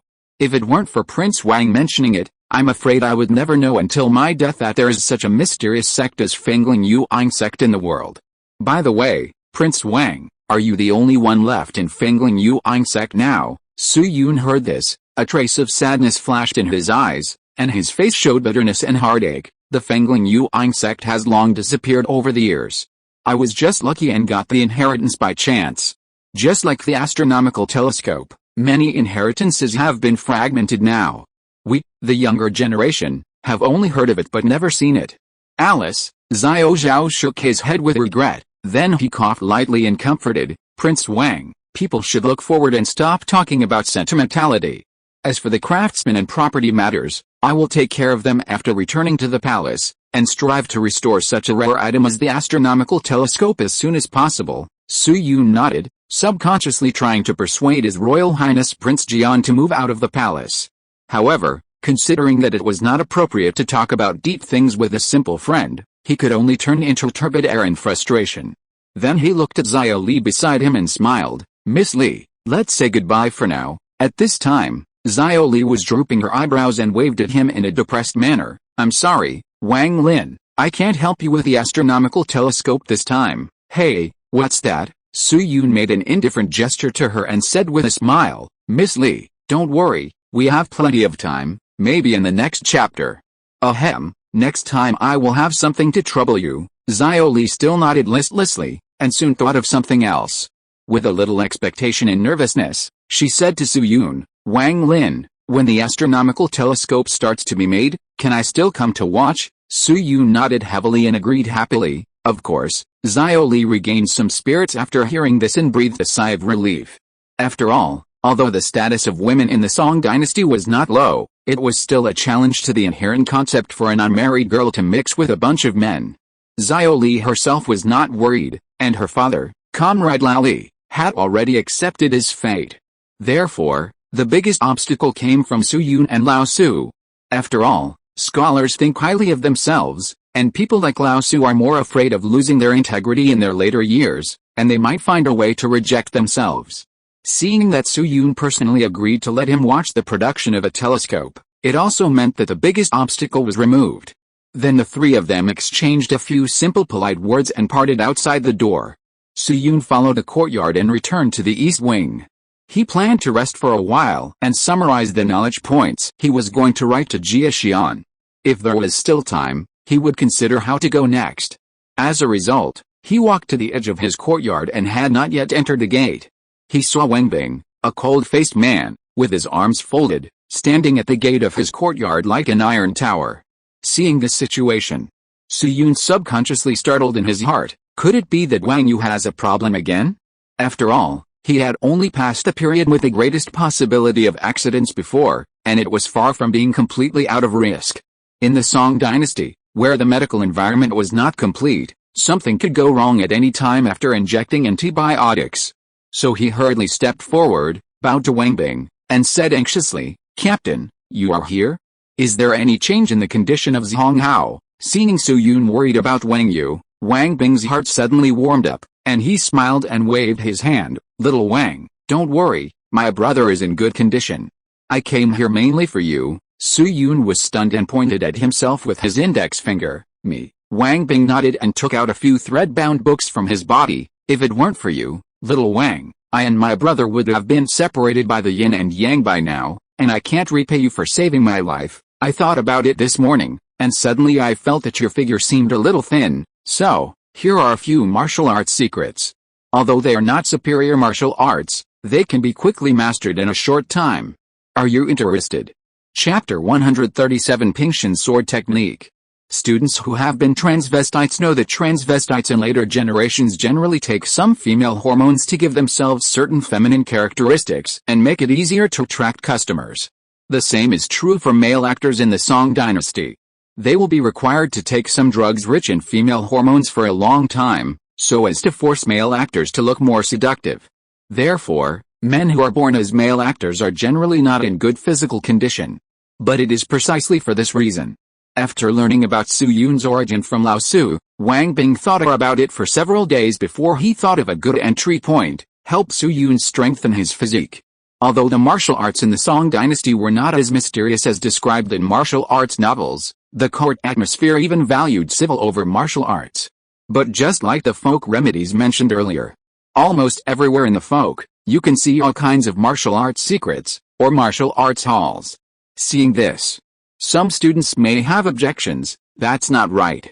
In the Song dynasty, bare-handed play was generally sumo. For example, Yan Qing and Ren Yuan in water margin were both wrestlers, and martial arts were not common. Moreover, the martial arts described in water margin are all Ming dynasty moves, which shows that martial arts in Song dynasty were not well developed. Actually, this is wrong. First of all, there is only one move in water margin that can be confirmed to belong to Ming dynasty and has official records. That is the pulling grass to find snakes used by Lin Chong and Master Hong when they were fighting. Its source is in Jingguo Xianglu, Wu Bei Kao. It records that when the Ming army was training in actual combat stick techniques, there was indeed a move called pulling grass to find snakes in the opening move. There are still rubbings of this move on the internet, but the posture is a bit like shitting. In addition to this, many martial arts in water margin are mixed secondary creations, and the scope even covers foreign races. For example, Su Ning's hook and sickle spear method. Its prototype came from the elite heavy cavalry iron pagoda of Jin dynasty, that is, Jin Washu, who was beaten into autism by Han Shizhong and Huang Shindang. In fact, due to border troubles in the late Song dynasty, the martial arts atmosphere among the people of Song dynasty was quite strong. In the face of the looting and robbery of the northern nomadic peoples, the imperial court has always encouraged the people to form associations to protect themselves and practice martial arts to resist powerful enemies. Therefore, a large number of folk martial arts organizations that conduct training and teaching according to the standards of militias have emerged. For example, the Loyalty Society, the Archery Society, and so on. According to the history of the Song dynasty, biography of Yu Fei sent Liang Xing to cross the river and gather the Loyalty Society to take Hedan and Beizhou counties. Liang Xing and the Taihang Loyalty and the heroes of the two rivers, Zhao Wen, Li Jin, Dong Rong, etc., defeated the Jin people in Yuanhui. The Jin people Zhang Taibao and Cheng Taibao surrendered with their troops. In other words, Yu Fei had joined forces with the Wulin sect, such as the Loyalty Society, to fight against the Jin people and achieved results. It can be seen that the martial arts atmosphere in the Song dynasty was far from being depressed. Not to mention that Wang Bing was born in a family of soldiers and served in the army for generations, so it was normal for him to have some high-quality martial arts secrets. In fact, it is not the peak period of folk martial arts in the Song dynasty. The real peak period will have to wait until a few years later, when Zhao Ji started the Flower and Stone Gang, which caused the wrath of the people in Jiangnan. There will be more folk martial arts schools. However, the martial arts schools at that time were not purely for resisting foreign enemies, but mainly for resisting Zhao Ji's coquettish operations. Of course, Su Yun did not know the stories behind these, nor did he know Wang Bing's starting point, but he was obviously moved. The reason is simple: who has not dreamed of the rivers and lakes when he was a child? A pot of muddy wine, a cloth dress, a felt hat, a gun and a bag, and happy to take revenge in the mountains and rivers. Sleeping in the deserted mountains at night, and then being bitten to death by the South China tiger, and going to the hotel at the foot of the mountain when hungry to ask for 2 pounds of beef, was drugged and chopped into sauerkraut. Ahem. I have gone too far. In short, even if we put aside personal feelings, from a practical point of view, Wang Bing's proposal is very valuable. Su Yun will inevitably enter more dungeons in the future, and it is impossible to determine what kind of background it will be. If it is modern times or peacetime, it is easy to say, but what if it is a war background? Whether in the West or in China, There is almost a lot of time for war. Even in peacetime, you may encounter some bad guys. In the era of cold weapons, if you have a little martial arts, even if it is just 3 axes, you may be able to save your life in some cases. Therefore, Su Yun did not hesitate and bowed to Wang Bing generously. Lords Hong Hao, to be honest with you, I have longed for the rivers and lakes, to be chivalrous and righteous, and to avenge my enemies since I was a child. However, due to my special circumstances, I can only read some miscellaneous books to relieve boredom in my spare time after I grew up. Today, I will be grateful for your kindness, Lords Hong Hao. I will not refuse it. Wang Bing laughed when he heard it, patted Su Yun on the shoulder, and looked very happy. That's great, Xiao Wang, let's talk about it in the yard. Su Yun nodded, please follow me. Then he led Wang Bing into the yard, came to a stone table next to the great trellis, and sat opposite each other. Then Wang Bing placed 7 or 8 martial arts books on the table like dealing cards, and introduced them to Su Yun. Xiao Wang, these martial arts are not top martial arts, so don't expect to become a martial arts hero with them. These martial arts can only help you strengthen your body. At most, after you practice them to perfection, ordinary people will find it difficult to get close to you. Su Yun nodded in understanding, and at the same time, he was curious and asked Wang Bing, Captain, may I ask, how many people can the top martial arts in the army fight against after they have been practiced to perfection? Wang Bing was stunned when he heard this, and secretly looked around for a few times, and pondered. The military book that the Imperial Guards are studying now is the Wujing Zongyao written by M.R. Li Zheng, which mainly focuses on strategies and tactics, and the physical skills are mainly based on the Bo Jek Kiang Fa. If the infantry can practice the Bo Jek Kiang Fa to perfection, they can fight about 2 to 3 elite soldiers of the Zixia Tisu department. As for the cavalry, it's hard to say. After all, on the cavalry battlefield, the role of armor and war horses may be greater than the martial arts. If you have a good horse and a good set of armor, even a butcher who kills pigs can kill a lot of people on the battlefield. Su Yun nodded thoughtfully. The Mr. Li Jiang mentioned by Wang Bing refers to Zheng Gonglian, who has been dead for more than 20 years. Zheng Gonglian and Ding Dukuo authored the military strategy Wujing Zongyao, which was also the first large-scale official comprehensive military work in the country.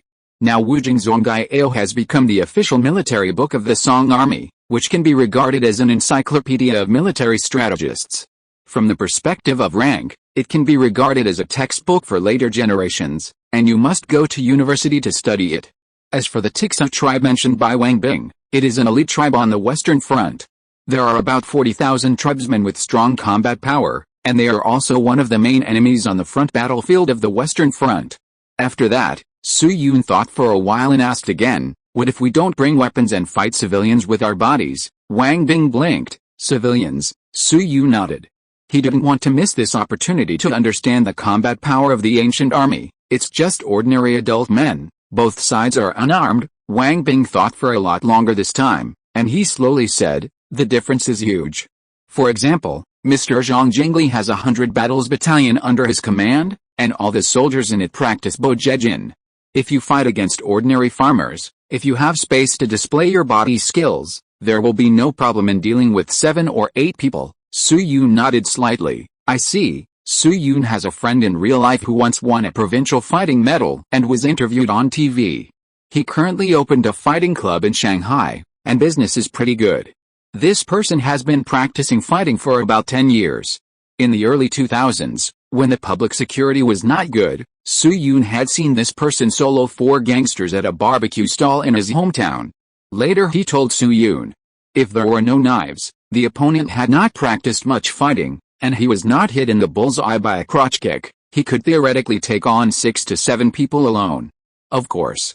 The price is that he will definitely get hurt. The other party also said bluntly. The special forces in the army are not necessarily much better than him in terms of fighting. After all, the special forces have a lot of projects and the types of training are very diverse. Some elite troops dare not say it, but ordinary special forces are not necessarily much better than the top 3 provincial level fighting soldiers in terms of fighting. Some special forces mainly engaged in reconnaissance are of ordinary stature, and may even be a little shorter than ordinary people. As for whether special forces have so-called killing skills, Su Yun's friend does not know. Anyway, if there is, most of them will not be exposed in life. This is the case in later generations, let alone the Northern Song dynasty. They are all ordinary people. But adults in later generations and adults in the Song dynasty are obviously two completely different concepts. In addition, the sergeants of the Western Army have meat to supplement their nutrition all year round, so it is not outrageous for a sergeant in an elite battalion to deal with 7 or 8 ordinary people. Even in Su Yun's opinion, it might be a little weak. Then he cast his eyes on the stone table and began to select martial arts techniques. Liu's sword technique, Huangaian eagle claw technique, fairy meow fist, otherworld conquest manual, Songchuan pushing palm, red whip leg. The names of the techniques given by Wang Bing were quite concise and clear, and you could tell what category they were just by looking at the name. In terms of artistic conception, they were far inferior to the mysterious names such as the Sword Manual of Exorcism and the Sea-Tide technique in martial arts novels. But this was actually normal. If there really was a technique like Bixiao refining Qiju, Su Yun would have to wonder if he had traveled to the mythical version of the Song dynasty. Then he looked at it. Su Yun's eyes suddenly condensed, and he let out a light exclamation, locking onto the book on the left. On the title of this book, there were 4 regular script characters, Pingshan Swordju. As a modern person who grew up watching martial arts movies, Su Yun's favorite weapon among all weapons was the sword. This hobby even extended to games. For example, in LoL, Su Yun's favorite hero is Master Yi, the sword saint, and he likes Riven's works very much. Not to mention the martial arts book in front of him, the name really hits Su Yun's point. The 2 words Pingshan are simply overwhelming. It's as if a white-clothed sword fairy is standing on the top of the mountain, dancing with a sword to the sky. I don't know why this martial arts with a completely different style is arranged together with the other books. Then Su Yun shook his head. Never mind. Wang Bing must have checked these martial arts many times before coming here, and it is impossible for him to accidentally mix his books. At the same time, according to what he said before, these martial arts are all genuine ones that he carefully selected, and the entry threshold is not high. Maybe after practicing for a few months or a year or 2, you can initially enter the door. Thinking of this, Su Yun took a deep breath and pointed at the Pingshan sword art, saying, "Captain, I will learn this sword manual." Wang Bing followed Su Yun's direction and nodded in agreement after seeing the book clearly. It's not difficult to get started with a sword manual. It's a light sword, and the strength requirement is not particularly high. It's suitable for beginners like you. So, Xiao Wang, let's decide on this one. Su Yun nodded readily and said affirmatively, "This is it." Wang Bing said no more and put the sword manual in front of Su Yun. At the same time, he put away the other thread-bound books. Su Yun took the book, brushed the yellow cover with his left hand, and gently flipped the pages a few times. Then he asked Wang Bing impatiently, "Captain, when can I start practicing this Pingshan sword art? Now my elder brother is out of danger and has servants to take care of him. So if you are free, we can start now." Wang Bing first answered Su Yun's question about time, and then said with a strange look on his face, "Also, Xiao Wang, I have something to tell you." "What is it? Do you need to change into training clothes first, or prepare a wooden sword?" "That's not necessary, but Xiao Wang, you may not know, these books of Wang were passed down by my father. It has been quite a while, so some of the handwriting may not be clear. Especially on the cover, such as the one you mentioned. Its original name is actually Lei Fu Sword Art." Su Yun's eyes widened immediately. "Huh?" Note, I checked several books from the Song dynasty. The regular script of Lai, Ping, Fu and Yuan in the Song dynasty is not much different from the modern one. They come from Mi Fu's small regular script Elegy for the Empress Dowager Xiang. Chapter 138. In the Yard. Seeing Su Yun's confused expression, Wang Bing continued to explain. The Lei Fu sword art was created by a female swordsman named Lei Fu in Qinfeng Road. It is very famous in the Qinfeng Road area. Of course. I don't know if it's a coincidence. All women who practice the Lei Fu sword art can basically find a suitable husband in a short time. Therefore, among the people of Qinfeng Road, the Lei Fu of the Lei Fu sword art has been passed down, and it has come to mean that you can find a husband. Su Yun, oh my goodness. Where is the Pingshan sword art? It has become a blind date sword art? Then Wang Bing paused, coughed lightly, and continued, but Xiao Wang, although the Lei Fu sword Ju is mostly practiced by women. But because of this, the entry of this sword technique is relatively easy, and the lethality after mastering it is not inferior to other sword techniques. After all, The Qinfang Road area has never been peaceful. The Leifu sword ju can become a unique sword technique for women to protect themselves, which must have its merits, just as Wang Bing said. The first-level administrative region of the Song dynasty was called Lu, and it was first established as 15 Lu in 997. In 1072, Jingxi Lu was divided into two north-south roads, Huainan Lu was divided into two east-west roads, and Shanxi was divided into Yangxingjin and Qinfeng Lu. After a few more years, Song Huzong will also upgrade Junai Prefecture to Jingji Road, and then the ultimate pattern of 24 roads in the Song dynasty will be formed. In these years, Qingtang, that is, Qinghai in later generations, has not been recovered, and Shanxi province, where Qinfeng Road is located, belongs to the standard national border. From the south to the north of Qinfeng Road, wars of all sizes continued. In this context, the fact that the sword art of the coming husband can become the unique sword art practiced by the women of Qinfeng Road shows that it is by no means a mere decoration. If it were in a peaceful city like Beijing, it would be fine. Some women might practice some sword dances of a performance nature to entertain themselves or please others. But in a war-torn place like Qinfeng Road, no one would risk their lives to be pretentious. In addition, Su Yun did not have much foundation in martial arts, so from a practical point of view, the sword art of the coming husband seemed to be a good choice. If you really get into copy with a war background, self-preservation is the kingly way. Who cares about the origin of the sword art? Like the military training in universities in later generations. Haven't you seen how many boys are padding their feet with girls' XX scarves? Therefore, without much hesitation, Su Yun said to Wang Bing, "Captain, I have decided to practice this Leifu sword technique. I wonder what preparations I need to make." Wang Bing thought for a while and said, "Preparation is not difficult. You just need to prepare soup to replenish water. In addition, you need to change into hemp clothes and prepare a few towels. After all, you will sweat when practicing martial arts." Su Yun nodded in understanding. "I understand. In the 21st century, many people must have heard of this saying, there was no heat island effect in ancient times, so the summer in ancient times was much cooler than it is now. But in fact, this is a wrong statement. Because we are now at the end of the Little Ice Age of the Ming and Qing dynasties. Compared with the warm periods in history, our current weather is actually very cold and monotonous. Even if there is an increase in the heat island effect, the temperature is actually not much higher than the warm period. For example, Zhu Kezhan, the former vice president of the Chinese Academy of Sciences, made a famous Zhu Kezhan curve. It is also the authoritative chart for studying ancient temperatures. It can be seen from the curve that the temperature in the Sui and Tang dynasties and the northern Song dynasty was much higher than in other periods. Similar temperature statistics have actually been done abroad, and the most famous one is the Greenland curve. That is, by studying the oxygen content of ice samples in the original glaciers of Greenland, the temperature of the corresponding area is measured. What is amazing is that there was almost no communication in the production process of the Zhu Kezhan curve and the Greenland curve, but many nodes of the two are surprisingly consistent. In other words, some temperature changes in the past are actually global temperature crises. Now it is summer, and it can be found from the table that the temperature in Beijing is about 35.3 degrees, which is comparable to the four furnaces in later generations. Therefore, if Su Yun wants to practice, he must change into relatively breathable or sweat-absorbent clothes. Otherwise, it is estimated that he will suffocate to death before he can practice. Fortunately, Su Yun is already a guest of the Su mansion, and his treatment and voice are much higher than those of servants.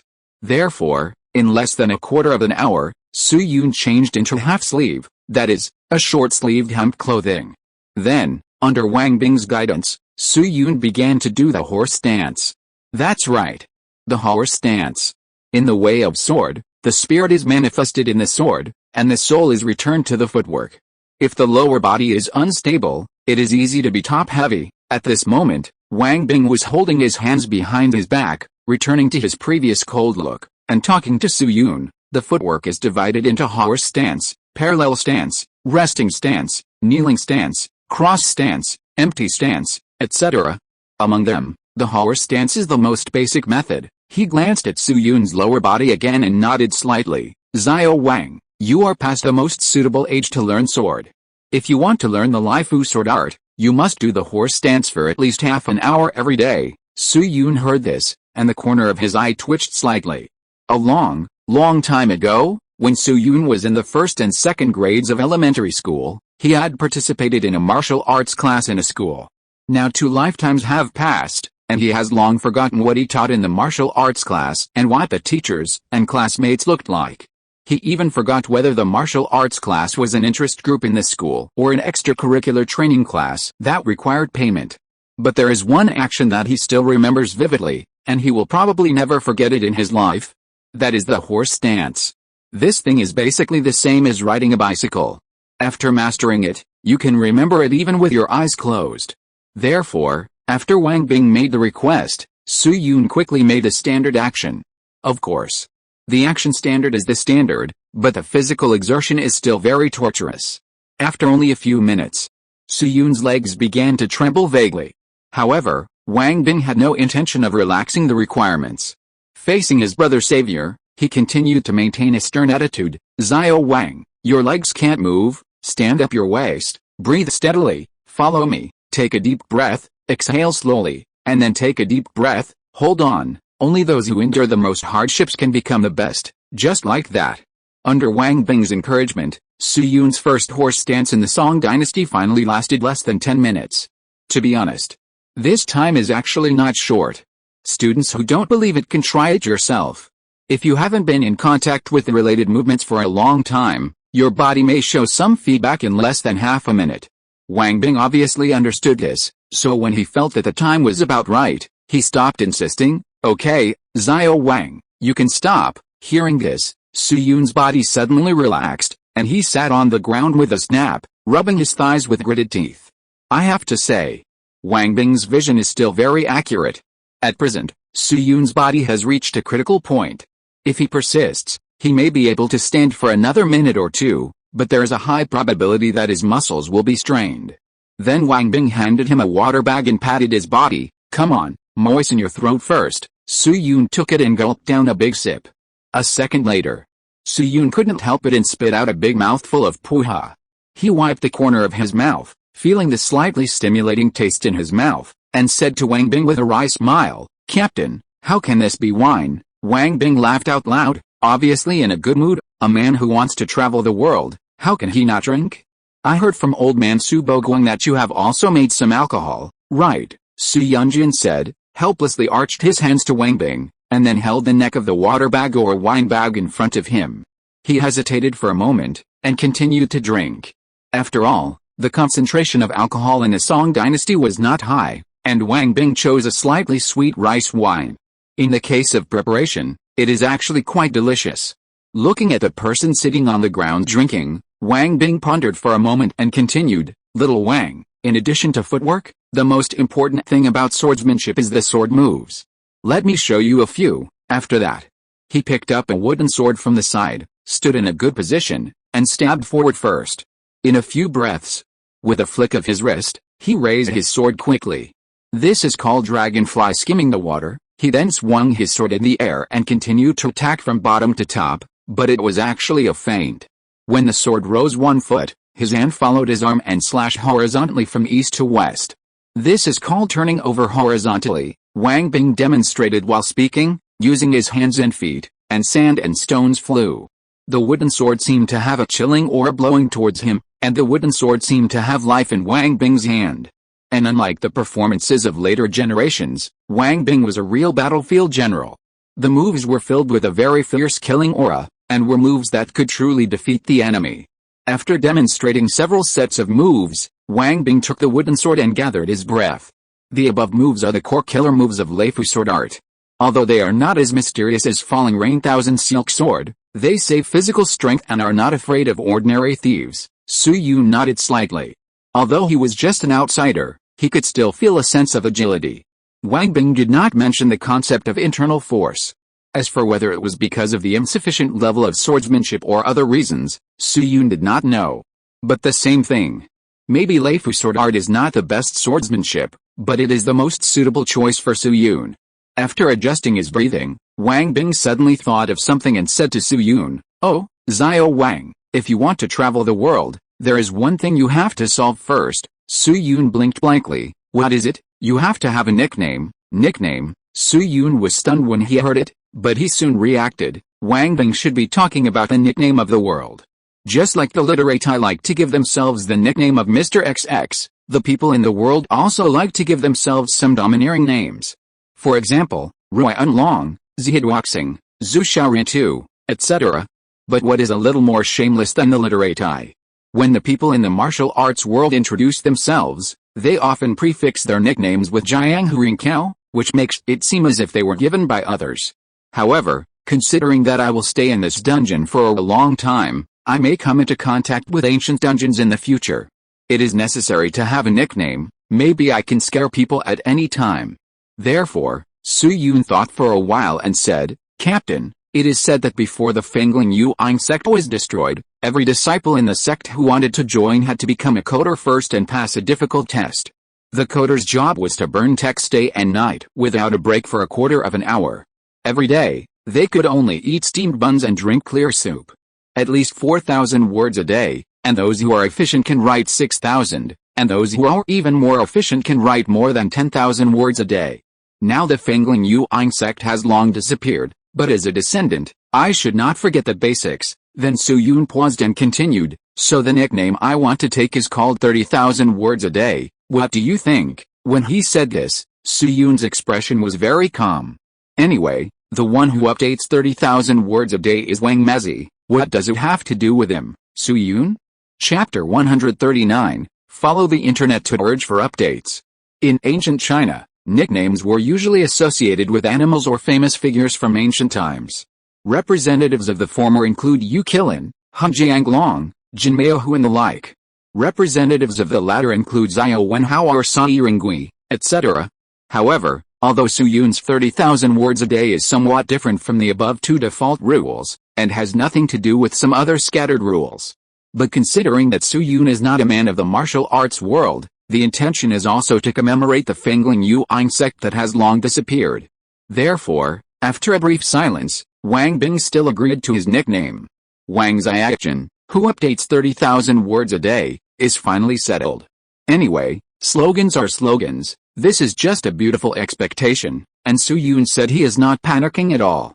As the saying goes, 6,000 words is the limit of human beings, and one more word is a human body mutation. In the following few days, Su Yun began to repeat this life of getting up early to practice sword, teaching Lao Su and others in the afternoon, and changing Wang Yu's medicine before going to bed.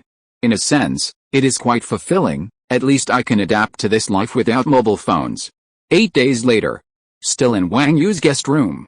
3 sections and 6K, 4 levels. Su Yun raised the mercury thermometer in his hand, and after seeing the degree clearly in the light, his expression relaxed slightly. He turned to Lao Su and Wang Bin, bowed, and said, Master, Captain, congratulations. The bacterial infection of Zhong Hao has been cured, and the rest is to recover from the physical injury. At this time, more than 10 days have passed since Wang Yu started taking the medicine. After observation a week ago, Su Yun stopped the intravenous injection. However, occasionally, depending on the recovery of the wound, allicin will be applied to the wound to eliminate pus. Although the wound on Wang Yu's chest wrapped in gauze is still terrible, the surrounding abscess has completely disappeared.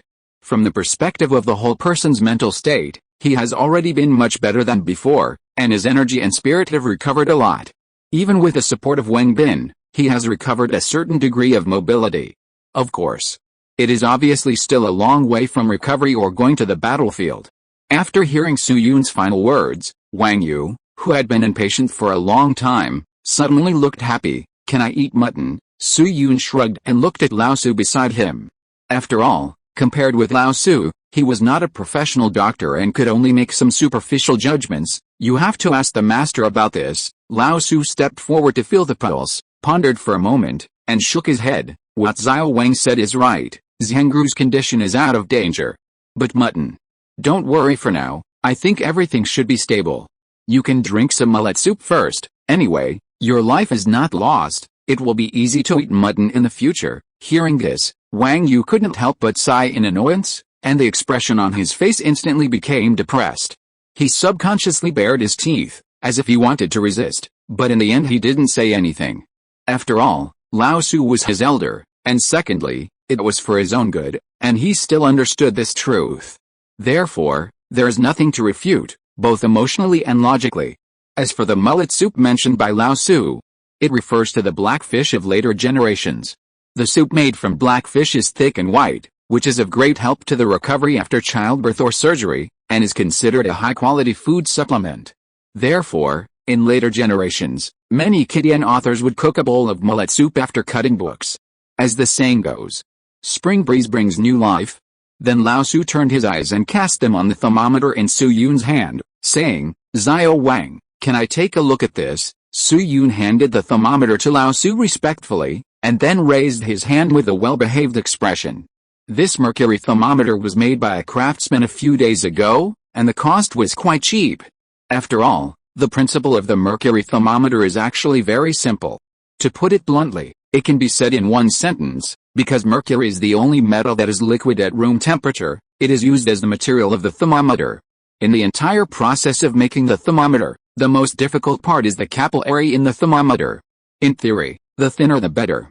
However, with the efforts of the craftsman, this most difficult barrier was finally broken through. Because it is different from the needle tube. The thermometer capillary is a semi-hollow structure in a sense. When the glass is not formed, it can be poked with a fine needle. As for what Su Yun said before, 3 sections, 6 cleavages and 4 levels, it refers to 36 degrees and 4. Su Yun defined the numbers representing the 10 digits as sections and the ones as cleavages. Ping represents the digit after the decimal point. It is similar to the ancient counting expression, which is easier to understand than pure numbers. Then Lao Tzu took the thermometer and looked at the scale on it carefully. 3 sections, 6 cleavages and 4 levels. According to the pulse he had taken for Wang Yu before, this is undoubtedly a very accurate number. Then he held one end of the thermometer and shook it gently as Su Yun had demonstrated before. Sure enough, the mercury naturally shrank back to the bottom. Then he held the bottom with his fingers again. After more than 30 seconds, the mercury expanded due to heat and naturally rose a little. Lao Tzu's pupils shrank slightly. As a medical expert, Lao Tzu saw the discussion of human body temperature in various ancient books more than once when compiling the Compendium of Materia Medica. Although in the actual combat link, Chinese medicine can identify the human body condition through the pulse.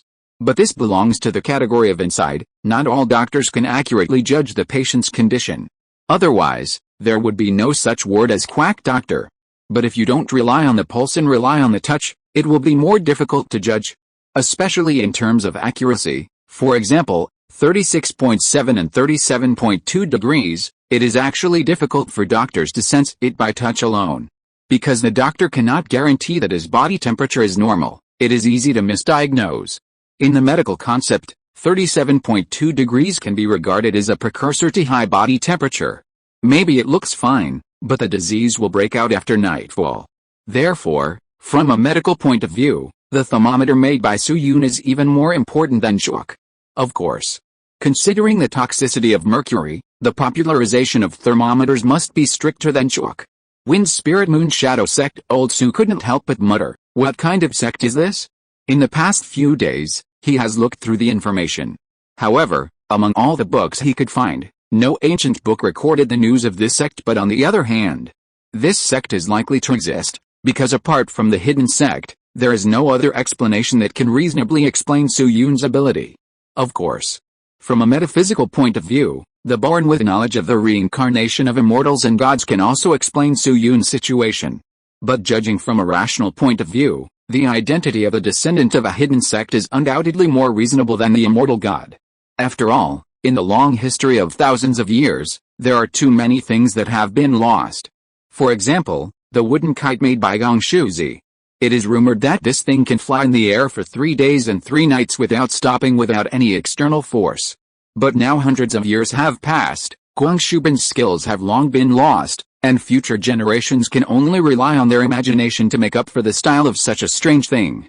In fact, let's not talk about Gong Shuban, let's talk about Lao Tzu himself, who can guarantee that the objects he created, such as the section surge, can be fully known by people in later generations?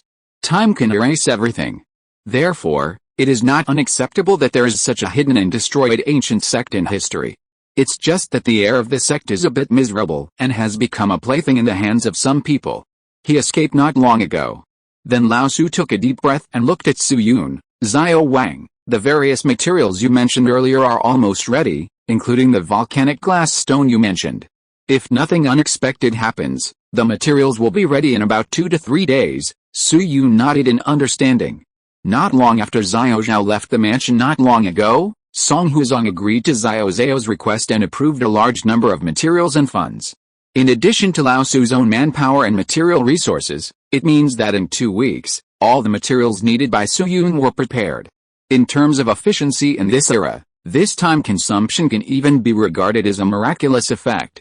While Lao Su was talking to Su Yun, outside the city of Bianjing, at this moment, on a large official road from east to west, connecting Demingfu and Bianjing City, a carriage is moving fast and steadily. The current dynasty is not only the most prosperous era of China's economy, but also one of the most developed periods of transportation. For example, with the capital Bianlian as the center, the northern Song dynasty court built official roads leading to Bianjing from various roads, prefectures, states, and counties, and expanded to the surrounding areas. Land transportation connects Zhaijing, Yingshanfu, and Demingfu, and the road lines extend in a network. A road traffic network with many connections and dense traffic has been formed.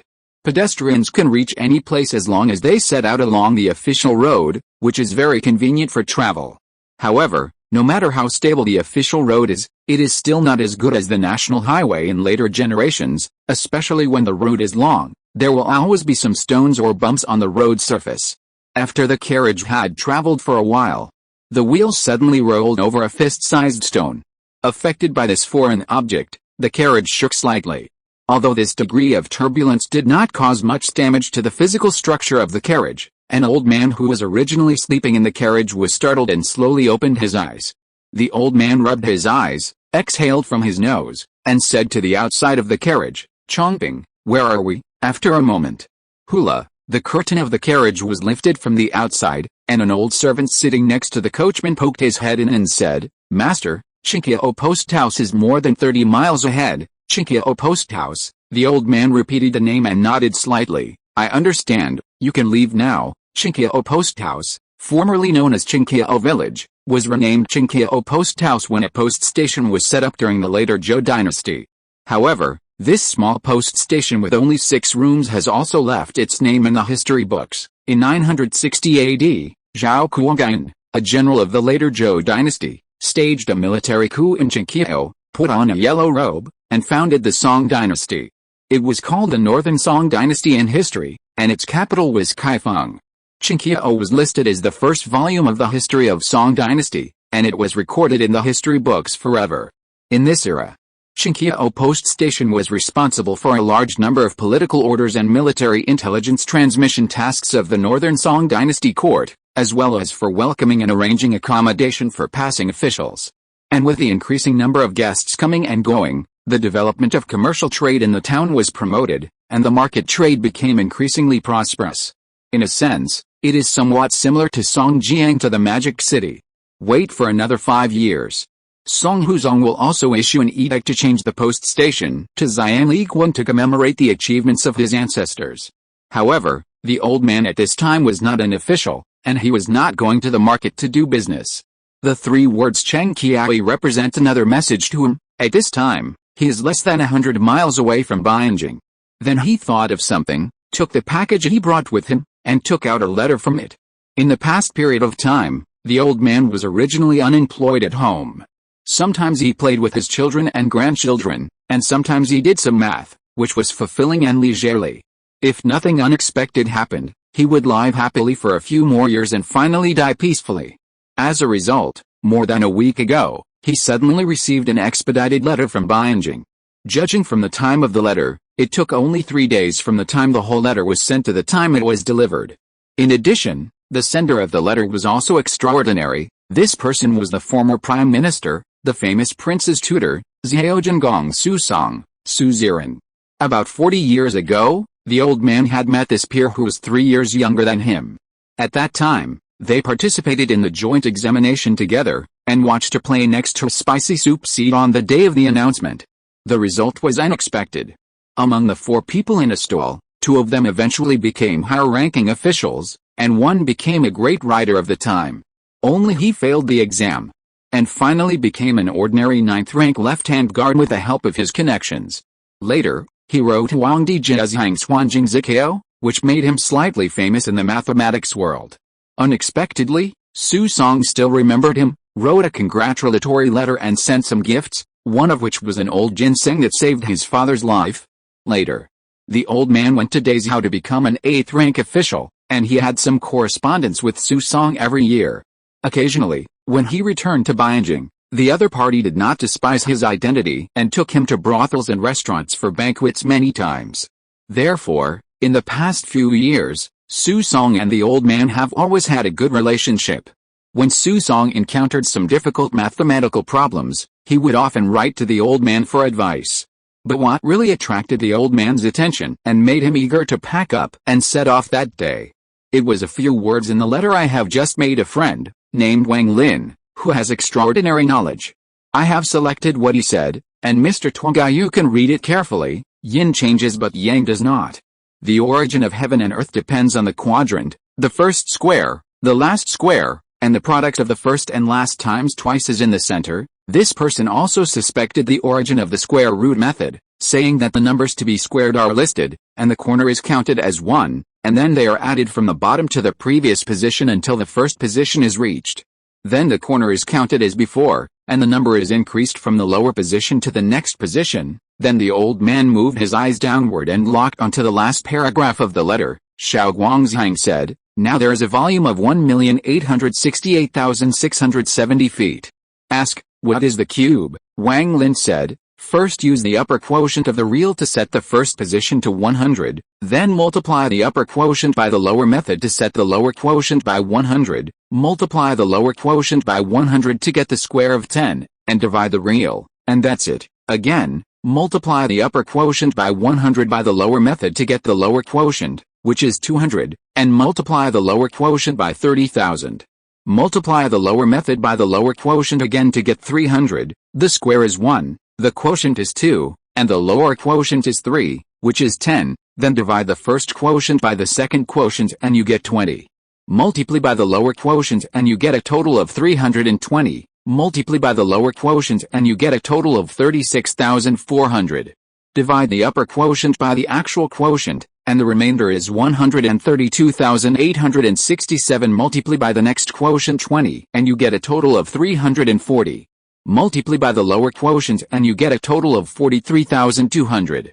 Multiply by the lower quotient and you get a total of 360. This is a question related to the cube root of 1,860,867 in the 9 chapters on the mathematical art. However, when the old man was fascinated by it that day, he was surprised to find that there was nothing after it. Nothing. The last words of Wang Lin were, if you want to know what happened next, please go to the Su mansion in Beijing. I will make a bed for you. So, the old man picked up the package that day, called the old servant, and pulled out the family carriage. Following the network line, cough cough, the official road, he came to the door in person to urge for more.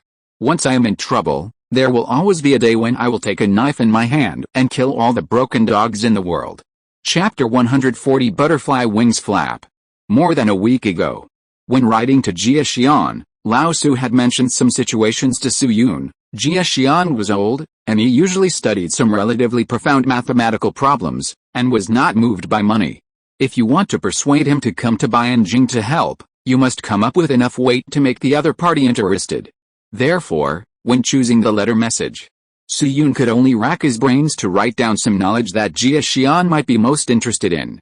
For example, yin and yang, that is, odd and even changes, a small number of binomial problems, and the very famous cube root problem in 9 chapters on the mathematical art, and so far there are not many solutions. The result was unexpected.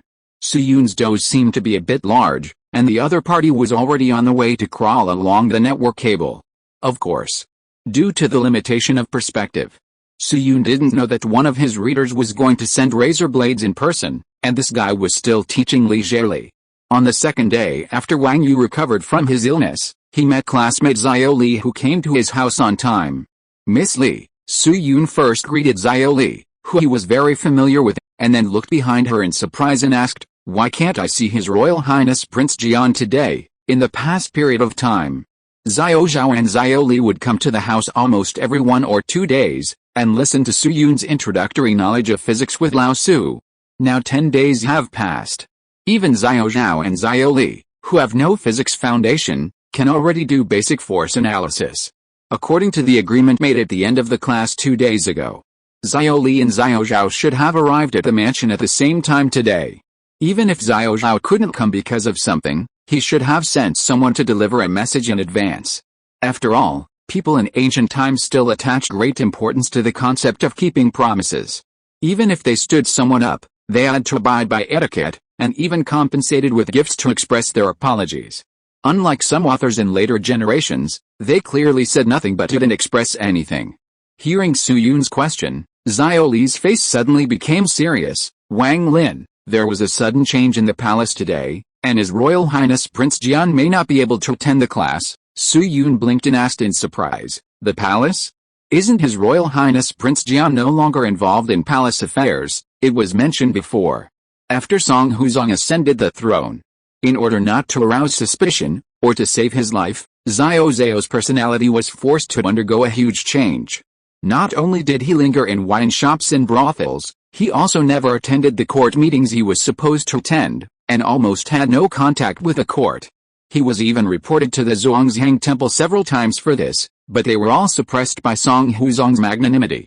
In this background environment, Xiao Zhao ran to the palace today. How could it not be surprising? Seeing Su Yun's face full of surprise, Xiao Li first looked around.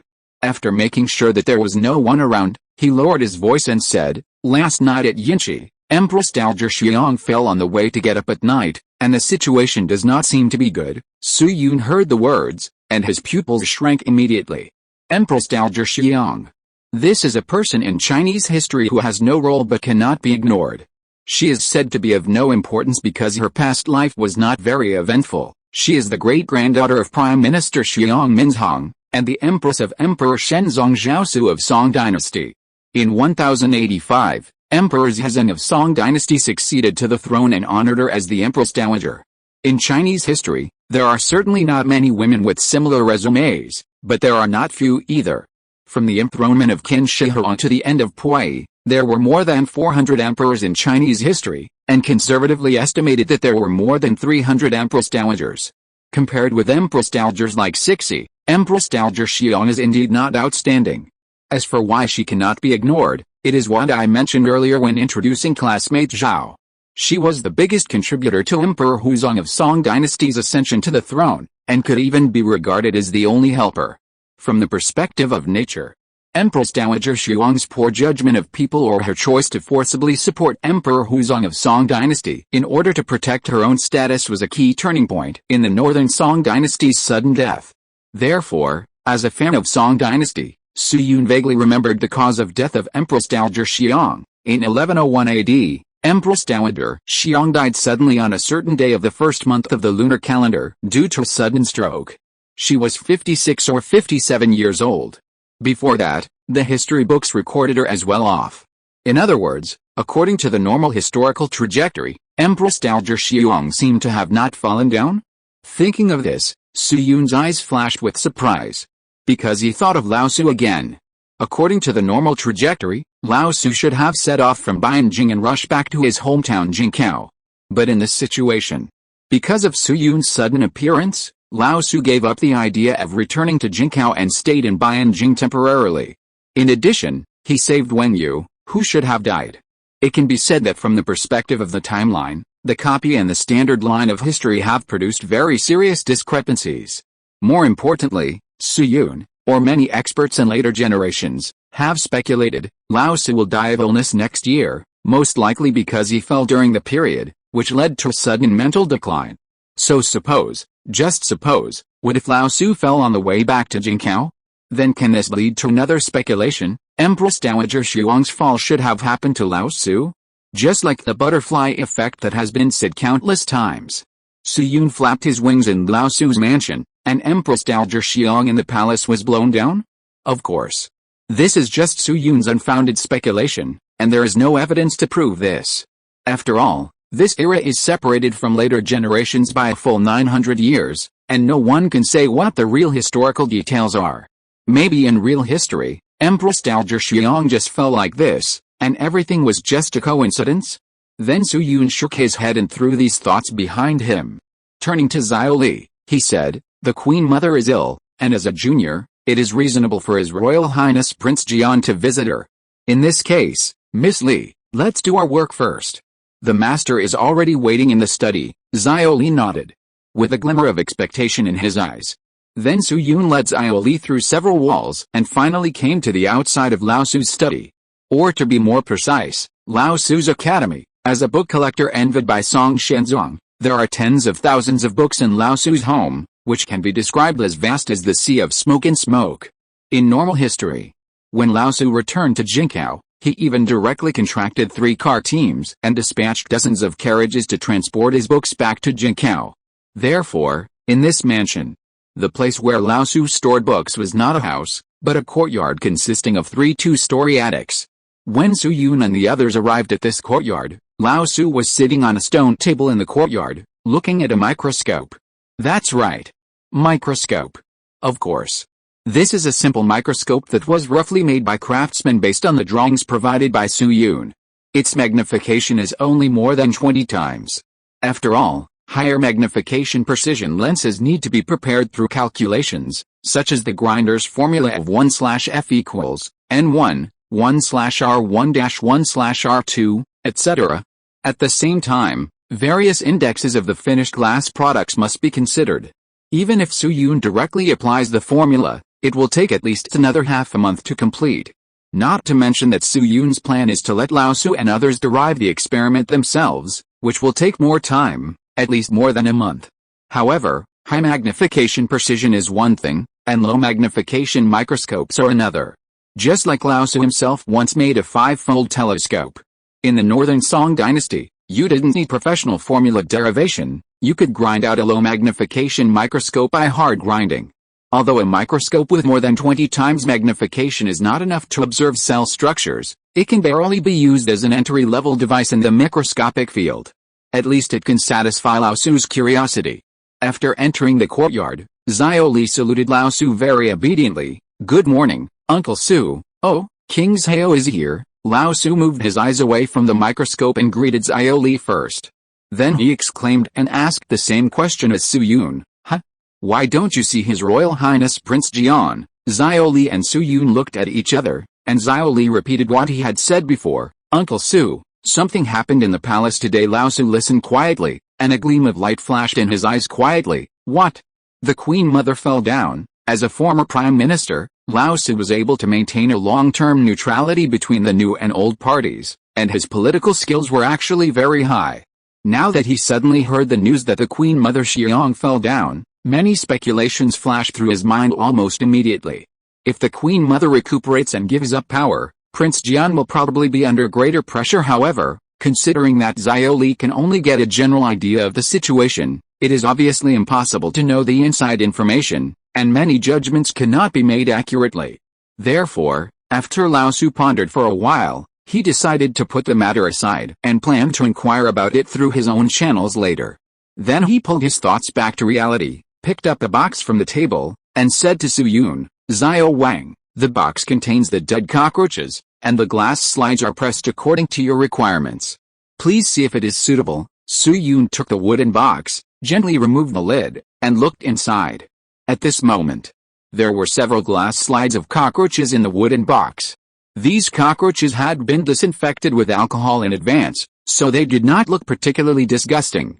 I don't know who made the slides, but the airtightness and neatness were very good. Then Su Yun took an empty glass slide and moved the microscope under the shade of the tree. He adjusted the stage to the lowest position and started the operation. He put the glass slide into the gap at the back of the slide clamp and slowly pushed the slide forward with both hands. At the same time, he said to Lao Su and the other two, "Place the slide gently and make sure it is facing the light hole. Then look at the eyepiece with your left eye and use your hands to turn the reflector like me until you can see a bright field of view." Lao Su watched Su Yun turn the reflector and repeated it with his empty hands. Then he nodded, indicating that he remembered it. Su-yoon continued to operate while explaining, after the light is adjusted, start to slowly turn the converter to align the low-power objective lens with the light hole, then stare at the objective lens with both eyes and rotate the coarse focusing screw to slowly lower the lens barrel until the objective lens is close to the slide. Look at the eyepiece with your left eye and rotate the coarse focusing screw to slowly raise the lens barrel until you see the image. Use the fine focusing screw to fine-tune it until the image is clear. After completing the last step, Su-yoon clasped his hands together and said, "This is the focusing step of the microscope. After these steps are completed, you can observe the image." Old Su nodded, and was about to ask about some steps that he didn't remember clearly, but he heard Xiao Li at the side say, "Wang Lin, can I try this microscope?" Su-yoon was stunned when he heard this. "Miss Li, have you written down all these steps?" Xiao Li tilted his head, and he seemed a little confused. "It's not that I have written down all of them, but I feel that I can restore them." Su-yoon thought for a moment, disrupted the order of the microscopes, and made way. "Miss Li, you want to try it?" Xiao Li didn't hesitate much, walked over generously, and picked up the glass slide a little awkwardly. While talking to himself, he restored Su-yoon's operation. First put on the slice. Adjust the aperture and turn the coarse focus knob. Then the eyepiece, the fine focus knob. Okay. Su-yoon immediately looked at the small bean sprout in surprise. "You know, in the past few days, in the small class composed of Xiao Li, Xiao Zhao and Lao Su, everyone's learning progress is different. The fastest one is naturally Lao Su. As a contemporary master with certain physics knowledge, Lao Su's physics knowledge has already learned the concept of acceleration. After class, he would ask Su-yoon to make up lessons for him, and sometimes he would ask for several hours. A few days ago, he took Su-yoon to the hills outside the city of Beijing to do Galileo's iron ball experiment. Among the remaining two people, Xiao Zhao and Xiao Li, Xiao Li's progress is much slower than Xiao Zhao. Many times, Lao Su and Xiao Zhao can understand the knowledge after hearing it, but Xiao Li has to think about it 2 or 3 times before he can understand it. After all, this girl is a liberal arts student in the standard sense. Interest is one thing, and thinking and acceptance ability are another. But what Su-yoon didn't what comes to mind is that Xiao Li, who is a little stuck in physics and mathematics, seems to have some talent in biology. This is interesting, of course. Whether this little bean sprout can go the biological route in the future requires further observation. After all, this is just a restoration of the steps of a microscope. Later, Lao Su also tried to get started. After making sure that he had mastered the relevant steps, Su-yoon officially replaced the slice with a cockroach specimen. The observation effect of a microscope with a magnification of more than 20 times is actually similar to that of a macro camera in later generations. Students who are interested can search on Taobao. Cameras with magnifications of 15 or 20 times are only a dozen yuan. It is also good to buy it and connect it to a keychain and occasionally look at flowers and plants. Although cells cannot be seen at this magnification, some organs of cockroaches can be seen clearly under several times magnification. I see. Looking at the magnified cockroach hind legs, Lao Su thought, the cockroach can stand on the wall because there are so many fine barbs on its feet. The barbs hook the protrusions of the wall, so that it will not fall off the wall. Not only that. Su-yoon, who was standing by, picked up a cockroach egg with homemade tweezers and said to Lao Su, "You may not know that cockroaches only need to mate once in their lifetime to continue to reproduce. At the same time, they carry a large number of pathogenic bacteria. Countless plagues throughout history have been caused by cockroaches and crickets. Therefore, if you have the ability, cockroaches and crickets should be eliminated as much as possible." Old Su nodded slightly and kept the matter in mind. Although he has retired, he will not stand idly by when it comes to the source of the plague. After all, throughout the dynasties, countless civilians have died from the plague. In a sense, the plague is consuming the country's fortune and hollowing out the foundation of the country. If the facts are really as Su-yoon said, then the cockroaches should be killed. Then Old Su glanced at Xiao Li next to him. At this time, the girl was observing an ant and looked very interested. He couldn't help but reached out and touched the microscope, and exclaimed, "Microscope, Xiao Wang, this thing is really as mysterious and abnormal as you said. A 20-fold lens can see the cockroach organ clearly, so if it can be magnified 500 times, perhaps it can really see the tiny things that are invisible to the naked eye." Although in the past few days, Lao Su has gradually accepted many of the concepts proposed by Su-yoon. But as a master of ancient science, he still remains cautious about some concepts. For example, microorganisms. After all, this thing is different from a generator electrolytic cell. What Su Yun has always proposed is just a theory, and there is no empirical evidence. Acceptance is one thing, and complete belief or even regarded as truth is another. At least before actually seeing microorganisms or bacteria, Lao Tzu will have some doubts to a certain extent. This is actually a very normal psychology, which belongs to human nature. After all, in a sense, the concepts proposed by Su Yun are much more outrageous than brainwashing, and are basically no different from reshaping cognition. It can only be said that as Su Yun demonstrates more and more scientific tools, this possibility continues to increase, and it is infinitely close to the hammer. And just as Lao Tzu was talking to Su Yun, at the door of the study courtyard, the figure of Z, the old steward, suddenly appeared. Master. When old Su saw this, he quickly brought his thoughts back to reality. Oh, Yuanian, what's the matter? Old steward Z hurried forward and handed over something similar to a visiting card. Then he whispered a few words to old Su. Old Su was immediately delighted when he heard this, and hurriedly said, Really?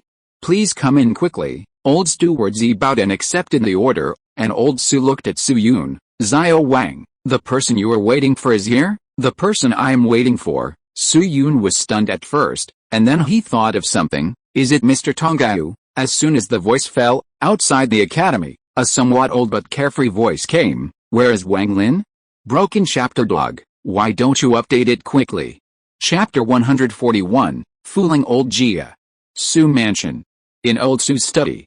At this moment, a thin but energetic old man was sitting upright on a chair, staring at Wang Lin sitting opposite him with a sharp eye like an eagle. It seemed that in the next second, his eyes would emit a ray of light to cut Wang Lin into pieces. Are you Wang Lin? Su Yun rubbed the back of his neck and sighed. It's me. Upon hearing this, the old man immediately took out a letter from his pocket. Pa. The old man flipped his wrist and slammed it heavily on the table. Did you write this letter? Su Yun opened his mouth and wanted to say something like this letter was written by the master.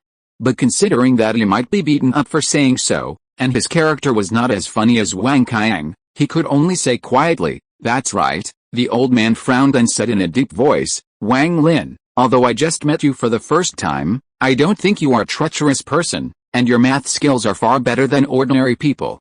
Why do you like to break up the chapters? I know a man who breaks up the chapters. Ahem, the man who breaks up the chapters, his grave is probably 10 feet high now. Su Yun had been asked this question countless times in his previous life, so he didn't have time to think about it at all, and blurted out a sentence like a conditioned reflex. Nothing, just practice, the old man. Then he took a deep breath, suppressed his anger, and said seriously, Wang Lin, I have come to Beijing in person now, shouldn't you show me the rest of the content? Su Yun seemed very straightforward this time, and took out a piece of paper from his body. Spread it out and flatten it. He pressed one of the corners and pushed it in front of the old man. Jia Xian, Mr. Tongau, the rest of the content is all here, please take a look. Jia Xian's eyes suddenly lit up. He could not wait to take the paper and began to read it carefully. After finishing, the remaining number is 132,867.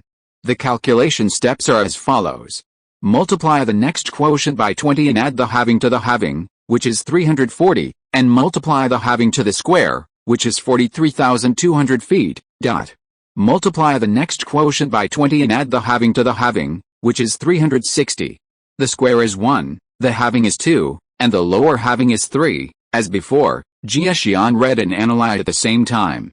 The whole process did not use any paper, pen or tools at all, and he was completely calculating in his mind. The third digit of the upper quotient is 3 feet, multiplied by the lower method and added to the halving, which is 363, and multiplied by the halving to the square, which is 44,289 inches. Divide the upper quotient by 3 feet and the actual number, and get the number of one side of the cube. After reading the last sentence, Jia Xian couldn't help but close his eyes, frowning slightly, as if he was checking the result.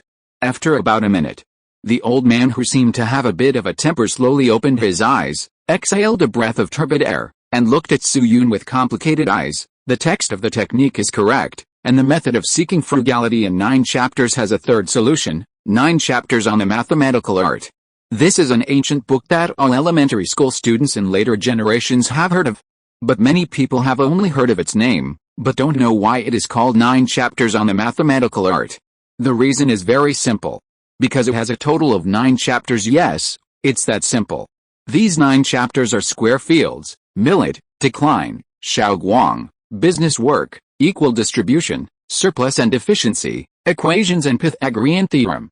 Among them, in the chapter Xiaoguang, the most famous one should be the process of taking the cube root of 1,860,867. Note, someone actually asked me who Xiaoguangzhang was in the previous article. Before 1100 AD, the ancients only proposed 2 solutions to taking the cube root. The solution proposed by Su Yun is the one that no one has ever found before. The third solution. Similarly, this is also a puzzle that Jia Xian has always wanted to solve in the first half of his life. But unfortunately, human energy is limited. After discovering the secret of triangles, Jia Xian had no choice but to give up the problem of solving cube roots and put all his thoughts into the field of triangles. This is like some online writers in later generations. Originally, he was writing a book with an average subscription of 1 or 2,000, but suddenly a book with a fake name was published, so he had no choice but to give up the former and write the latter. Of course, Su Yun would definitely not do such a thing. Most of his books would only be written after they were banned. This is really a sad story. Then Jia Xian took another deep breath, pointed at the corner of the envelope, and said to Su Yun, "Wang Lin, I wonder what these symbols on the corner of the letter mean." Su Yun leaned over to look at them for a few times, and explained, "You are talking about these. These are Arabic numerals." Arabic numerals. Su Yun nodded and continued, "This is a kind of character invented by the people of the western regions, which corresponds to the Chinese 1, 2, 3, and 4. It is relatively simple when writing. Mr. Twanga, you can try to use it. Arabic numerals are not like Yang Wei's triangle. They were indeed invented by the ancient Indians and are not part of the buried ancient achievements of China. Therefore, Su Yun did not deliberately take them for himself. After all, he was not a thief. At present, the most commonly used tool in Chinese arithmetic is a small tool called a chip. It is a bit similar to the toothpick of later generations, with a length of more than 10 to 20 centimeters, so it is also called arithmetic chips. When calculating, as long as these toothpicks are arranged in different styles, they can represent each number for calculation. In addition, sometimes if there is no toilet chip, it will be used. Ahem. In short, although this method is more convenient than pen calculation, it is still a bit troublesome compared with Arabic numerals. Although this thing was invented by the ancient Sanjak, it must be admitted that it does have visible convenience. Therefore, after careful consideration, Su Yun finally decided to introduce the concept of Arabic numerals first. After all, the amount of calculation required in the future is bound to be large, and having a convenient tool can be considered a little easier. Of course, the higher the efficiency, the better. Of course, although Jia Xian did not recognize Arabic numerals and symbols, it did not mean that he did not understand these concepts. On the contrary, whether it is addition, subtraction, multiplication, division or square root cube, ancient Chinese mathematicians have already studied this. Therefore, it took almost no time for Jia Xian and Lao Su next to him to quickly understand and accept Arabic numerals. At the same time, after understanding the content of the letter and related mathematical concepts, Jia Xian also calmed down a little and was not as irritable as before. He coughed lightly, calmly put away the letter and Su Yun's paper, and said to Su Yun, "Okay, Wang Lin, you didn't hesitate to use such means to lead an old man like me to Bianjing. It must be more than just to introduce Arabic numerals, right?" In ancient China, although the mathematics circle did not have the BBS or forums of later generations, regional exchanges were still quite common under the organization of some big men with relatively high status and wealth. Even in the Jiangnan region, there were small-scale newspapers similar to the mathematics newspaper. This kind of newspaper was very cheap and could be ordered for only a few coins. It was printed about once a month. Considering the paper, transportation capacity and printing costs of this period, this price was basically the same as losing money. In short, if Su Yun just wanted to publish his own results, he only needed to contact a few editors through Lao Su's relationship, and he could easily make his solution public. Therefore, it was obvious that Su Yun went to such great lengths to cheat himself to Bianjing, and he must have something to ask for. Suyun did not keep the secret. He was silent for a moment, then bowed to Jia Xian and said, I invited Mr. Tongaiyu here because I have an important matter. I hope you can help me. What is it? Study the lens formula. Jia Xian was stunned and blinked in confusion. Lens? Formula. The latter was understandable, but what the hell was the former? Seeing this, Lao Su, who was standing by, immediately took out a roughly ground lens from his sleeve pocket and handed it to Jia Xian. This is it. Jia Xian took the lens and looked at it, thinking, it seems to be a mirror, but both sides are fuller. However, judging from the material, it seems to be made of glass. Suyun nodded. Yes. Jia Xian's eyes became more and more puzzled, but what does it have to do with the formula? Suyun was silent for a moment and said, Mr. Tongaiyu, I once heard you say, there are thousands of miscellaneous things in the world, and everything has its own reason. Is that right? Jia Xian nodded gently, and this sentence can be regarded as a motto in his life. Yes. Then have you ever thought that the light we see every day also has some unknown reason? Jia Xian's pupils shrank immediately, and he subconsciously looked out the window. Light. Suyun thought for a while, took a pen and paper, and drew a right triangle with the right angle facing right in the base at the bottom. Then he drew a few lines on each edge and marked 22 words at a time, including sun, moon, mountains and rivers, Hollyheart North. Then he drew an inscribed circle, and said as he wrote, Mr. Tongaiyu, from the center of the circle and the outside of the circle, you can get 15 shapes of different sizes, all of which are not odd or zero. The three vertices are Tian, Di, and Jin. The center of the inscribed circle of the Xiandi Jin triangle is called the heart. The vertical line passing through the heart intersects the triangle and the inscribed circle at the sun, south, and north from top to bottom. The horizontal line passing through the heart intersects the triangle and the inscribed circle at the chuan, east, and west from left to right. The vertical line passing through the east and the horizontal line passing through the south are both tangents of the inscribed circle. They intersect the Xiandi Jin triangle at the Jen, Kun, Shen, and Moon points, and intersect at the Sun point. Jin, Kun, Sun, and Jen together can form a square. The vertical line passing through the moon intersects the east-west horizontal line at the Qing point, and intersects the edge of the Di Jin at the Quan point. The horizontal line passing through the mountain intersects the north-south vertical line at the Zhu point, and intersects the edge of the Xiandi Jin at the Jin point. And these two lines intersect at the Fan point. The horizontal line through the sun finally intersects the sky at the morning point, and the vertical line through the river intersects the earth at the evening point. The above points total 22. When Suyun started drawing, Jia Xian's eyes were still a little casual. He didn't know why Suyun talked about the triangle when he was talking about light. But as he watched, his expression gradually became more solemn. When he saw the end, his expression was only shocked. As an expert on triangle problems, Jia Xian proposed an idea or theory a long time ago. The sum of the Pythagorean theorem and the difference of the Pythagorean theorem is obtained by adding the Pythagorean theorem and the difference of the Pythagorean theorem, subtracting the difference and obtaining the difference, and the difference is obtained by multiplication and segmentation, and the product is obtained by multiplication and power. This is the famous Pythagorean 13 diagrams. Pythagorean theorem, A, leg, B, chord, C, Pythagorean theorem and difference of the Pythagorean theorem, Ba, Pythagorean theorem and difference of the Pythagorean theorem, Ka, leg and chord difference of the Pythagorean theorem, CB. Pythagorean theorem and difference of the Pythagorean theorem, A plus B, Pythagorean theorem and difference of the Pythagorean theorem, A plus C, leg and chord difference of the Pythagorean theorem, B plus C, difference of the chord and difference of the Pythagorean theorem, C plus, Ba, difference of the chord and difference of the Pythagorean theorem, C plus, A plus B, difference of the chord and difference of the Pythagorean theorem, A plus B, C, difference of the chord and difference of the Pythagorean theorem, C, Ba. It can be said that Jia Xian has completed all the relationships between the Pythagorean theorem and the difference of the Pythagorean theorem and the difference of the Pythagorean theorem, and has put aside the arithmetic problems in the 9 chapters and made an abstract analysis of the Pythagorean theorem. The diagram drawn by Suyun is not only very similar to his in concept, but also more vivid and concise than the concept he proposed. Looking at Jia Xian, who was horrified, Suyun couldn't help but sighed. It seems that I have succeeded in inviting the gods. Seeing this, I believe that many students have already understood the origin of Suyun's drawing. That's right. It is the mirror of the circle. The mirror of the circle. This is a famous mathematical work written by Li Yi, a mathematician in the Jin and Yuan dynasties, which is also the famous Xian Yuanshu. In early 1234 AD, Li Yi obtained a mathematical book by Dong Yuan in Tongchuan, which contained the theory of 9 guests. So Li Yi combined Dong Yuan and Jia Jian's many achievements and summarized the Pythagorean theorem into a complete system.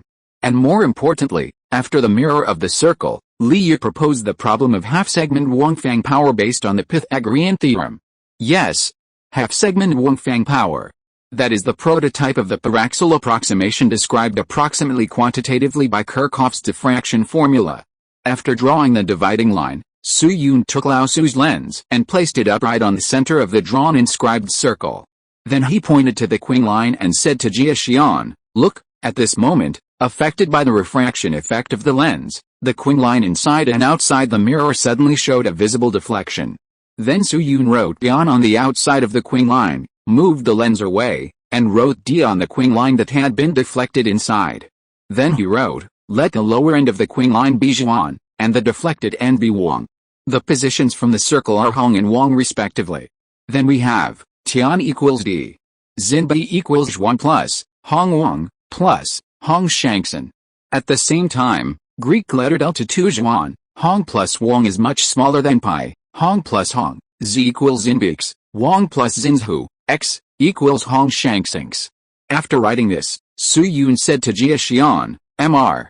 Tonggayu, this is a kind of deflection solution passed down by my ancestors, but there are several unknown symbols and derivation ideas in it that I have no way of knowing.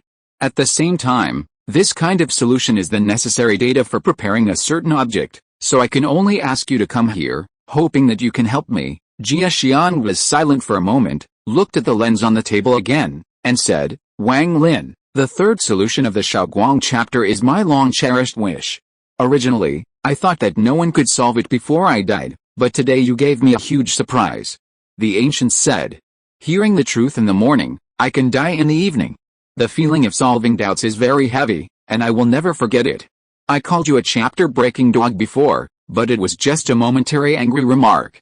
Now, even if it is to repay you for this favor, I will never shirk the matter of the lens formula. But Wang Lin, I have never touched on the lens, so it is difficult to guarantee that I will get an answer. I can only do my best and leave it to fate. If you can't solve this problem, I will give you half of my wealth as a reward. Su Yun was stunned when he heard this, and a cold sweat suddenly broke out on his forehead. Oh my God. This big man is too straightforward, right? Did the ancients give pensions directly when they disagreed? So he hurriedly said, Mr. Tonggayu, you are too kind. I am very grateful for your willingness to help. Please don't talk about fundraising anymore. Jia Xian glanced at him and said nothing. Instead, he turned around and bowed to Lao Su. Brother Ziran, can I borrow some paper and pen? Lao Su smiled and returned a greeting to his old friend, Mr. Tonggayu, you can use it. Jia Xian nodded when he heard this, walked to the table, and was about to start calculating. But at this moment, suddenly, the voice of Butler Zhu was heard outside the house. Master, Mr. Yang Wei, Mr. Jingque and others have arrived outside the yard. Note, I chatted with an old guy in the afternoon. He was about to start a new book, but he found that he hadn't logged in for a long time and forgot the password of his writer account. Ho ha ho ha. By the way, I was exhausted from writing this chapter. It is purely original deduction. Chapter 142, the world's strongest math group in the 11th century. Oh? Mr. Yang Wei, in the room. Hearing the name called out by the old steward Z.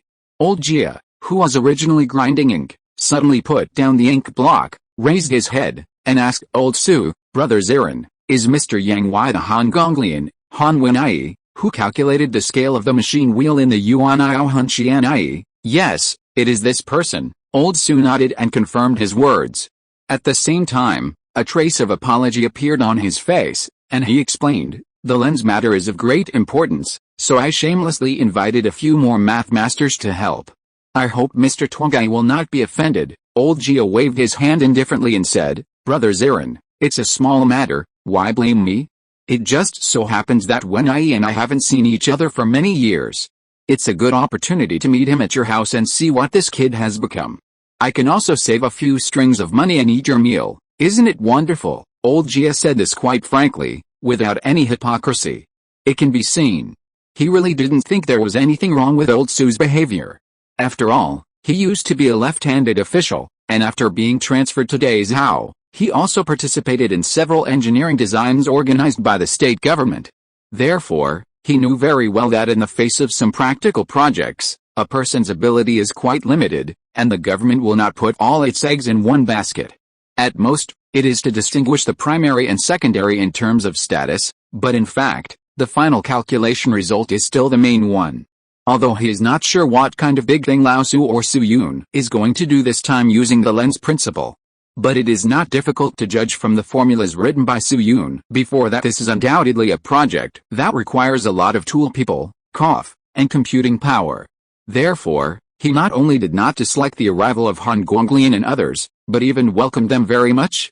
After a while, under the leadership of Zile Otoguin, 6 men of different heights, weights, and ages walked into the house. Mr. Tongao, come here, let me introduce you. After the 6 people entered the room, Lao Su pointed at them and said, "This is Unscientific, with a courtesy name Yingtuang, currently a deputy director of the Ministry of Personnel, known as Mr. Dongping." Unscientific was a little old man in his 50s, a little thinner than Lao Jia, with a wisp of goatee. However, what attracted people's attention the most was not his beard, but the fact that he was wearing a black jacket in the middle of summer. After Lao Su finished the introduction, the man saluted Lao Jia very respectfully. "Junior Unscientific, meet Mr. Tongao." Although Lao Jia seemed to have a bad temper, he was still quite polite when facing his colleagues. After all, mathematicians in this era were as rare as the legitimate readers of later generations. He returned the greeting in the same way. "Mr. Dongping is polite." Seeing this, Lao Su continued to introduce, "This is Shang Huanzi, this is Song Ke, this is Lin Weinan." When he came to the 5th young man, Lao Su emphasized a few more words. "This is Liu Yi, with a courtesy name Li Yi and the nickname Jinghua Zianshen. He is the youngest mathematics teacher in the Jiugu Academy.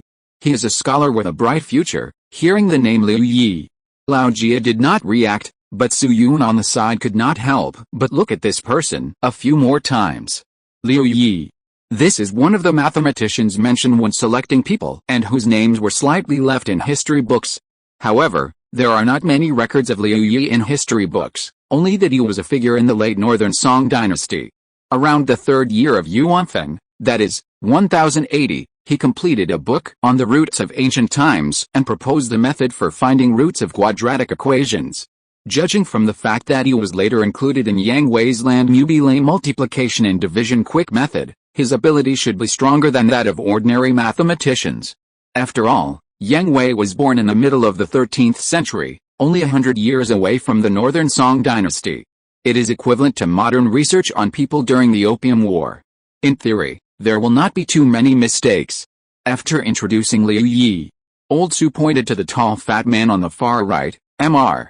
Tongao, I don't need to introduce this man." Old Jia walked forward and looked at this man for a while, and said with some emotion, we haven't seen each other for 20 years, right?" The fat man, Han Gonglian, bowed to him happily. "It's been 23 years. Sir, I haven't seen you for many years, but you are still as elegant as ever." Old Jia simply returned the greeting, and then asked curiously, When I first met you, it seemed that you couldn't even eat enough, and you had to do odd jobs to make a living after the court break. How come you have gained a lot of weight after not seeing you for so many years? And this dress? Let me take a look. Wow, is it from Xiangxingxuan? Xiangxingxuan. Just by hearing the name, you know that this store has a very special origin. After all, in ancient China, people's names are easy to say, but there are not many shops with the word yuan in their names. Not to mention in Beijing, where the emperor is at the foot of the emperor, these shops are at least owned by ordinary royal relatives. Looking at the surprised old Jia, Han Gonglian still looked cheerful. Mr. Tongao, you don't know that in the 7th year of Yuan I won 700 strings of money in gambling. I bought a few acres of land and stored some grain in the autumn harvest. At the beginning of the year, King Tang was recovered and the grain price soared. I became much more wealthy. Old Jia and Su Yun. Yes. Another little mystery has been solved. Those who know the history of the Song dynasty know that the Song dynasty was a period when the gambling industry was very developed. Among them, the more common ones are throwing coins and guanpu, and the more advanced ones are Cuju and horse racing. A more outrageous one is to bet on which concubine the emperor favors today. Sometimes the backstage is still the emperor, can you believe it? Basically, except for the throne, anything can be a gambling item. Therefore, a very magical thing happened. Before 1023 in the Northern Song dynasty, the names of the European emperors who won the jackpot every year would be recorded. In the 7th year of Yuan Yao, that is, in 1092 AD, there was a European emperor in Beijing who won more than 700 strings of money. His registered name was Han Gonglian. Therefore, some people in the mathematics community of later generations firmly believe that this Han Gonglian was the mathematician, and the two were the same person. After all, the name Han Gonglian can be said to be quite rare, and the probability of overlap is not high. However, some people denied it on the grounds that there was no accurate information. Although it was for the so-called rigor on the surface, in fact, Su Yun was more inclined to be angry from the non-chief. The site returned to the original place.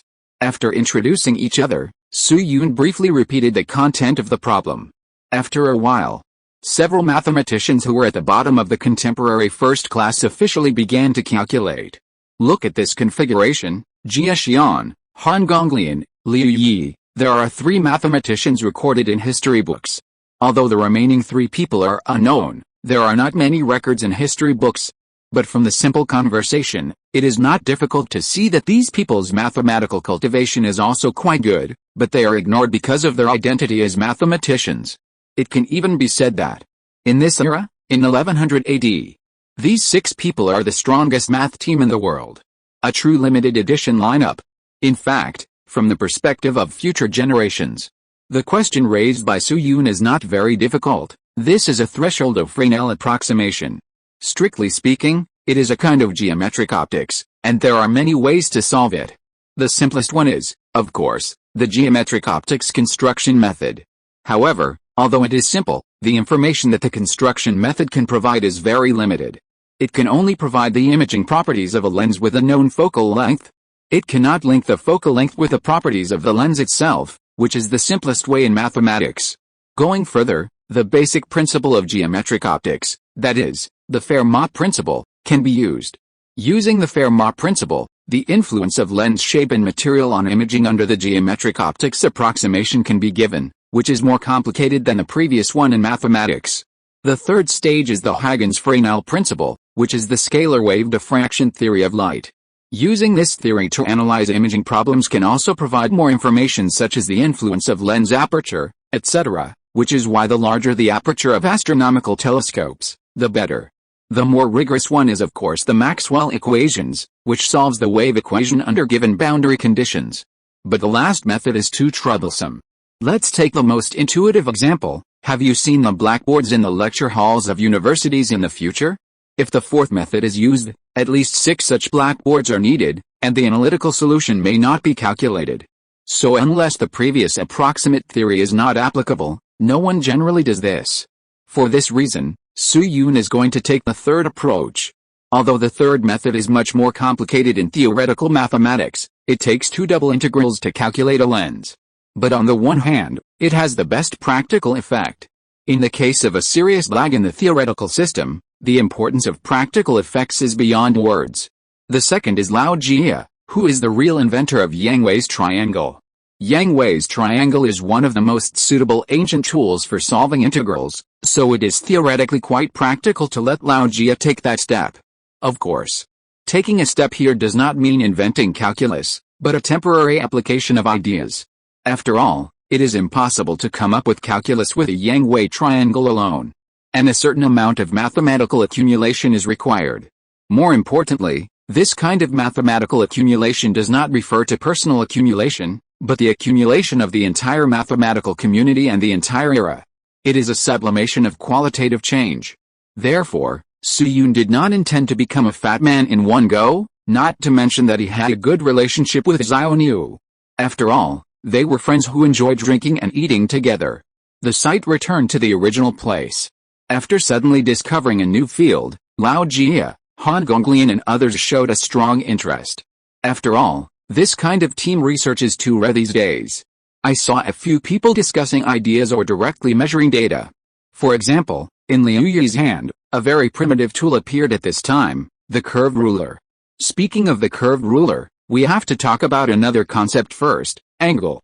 In their long scientific and technological practice, the ancient Chinese actually formed the concept of abstract angle very early. The word early here can even be traced back to 3,000 or 4,000 years ago.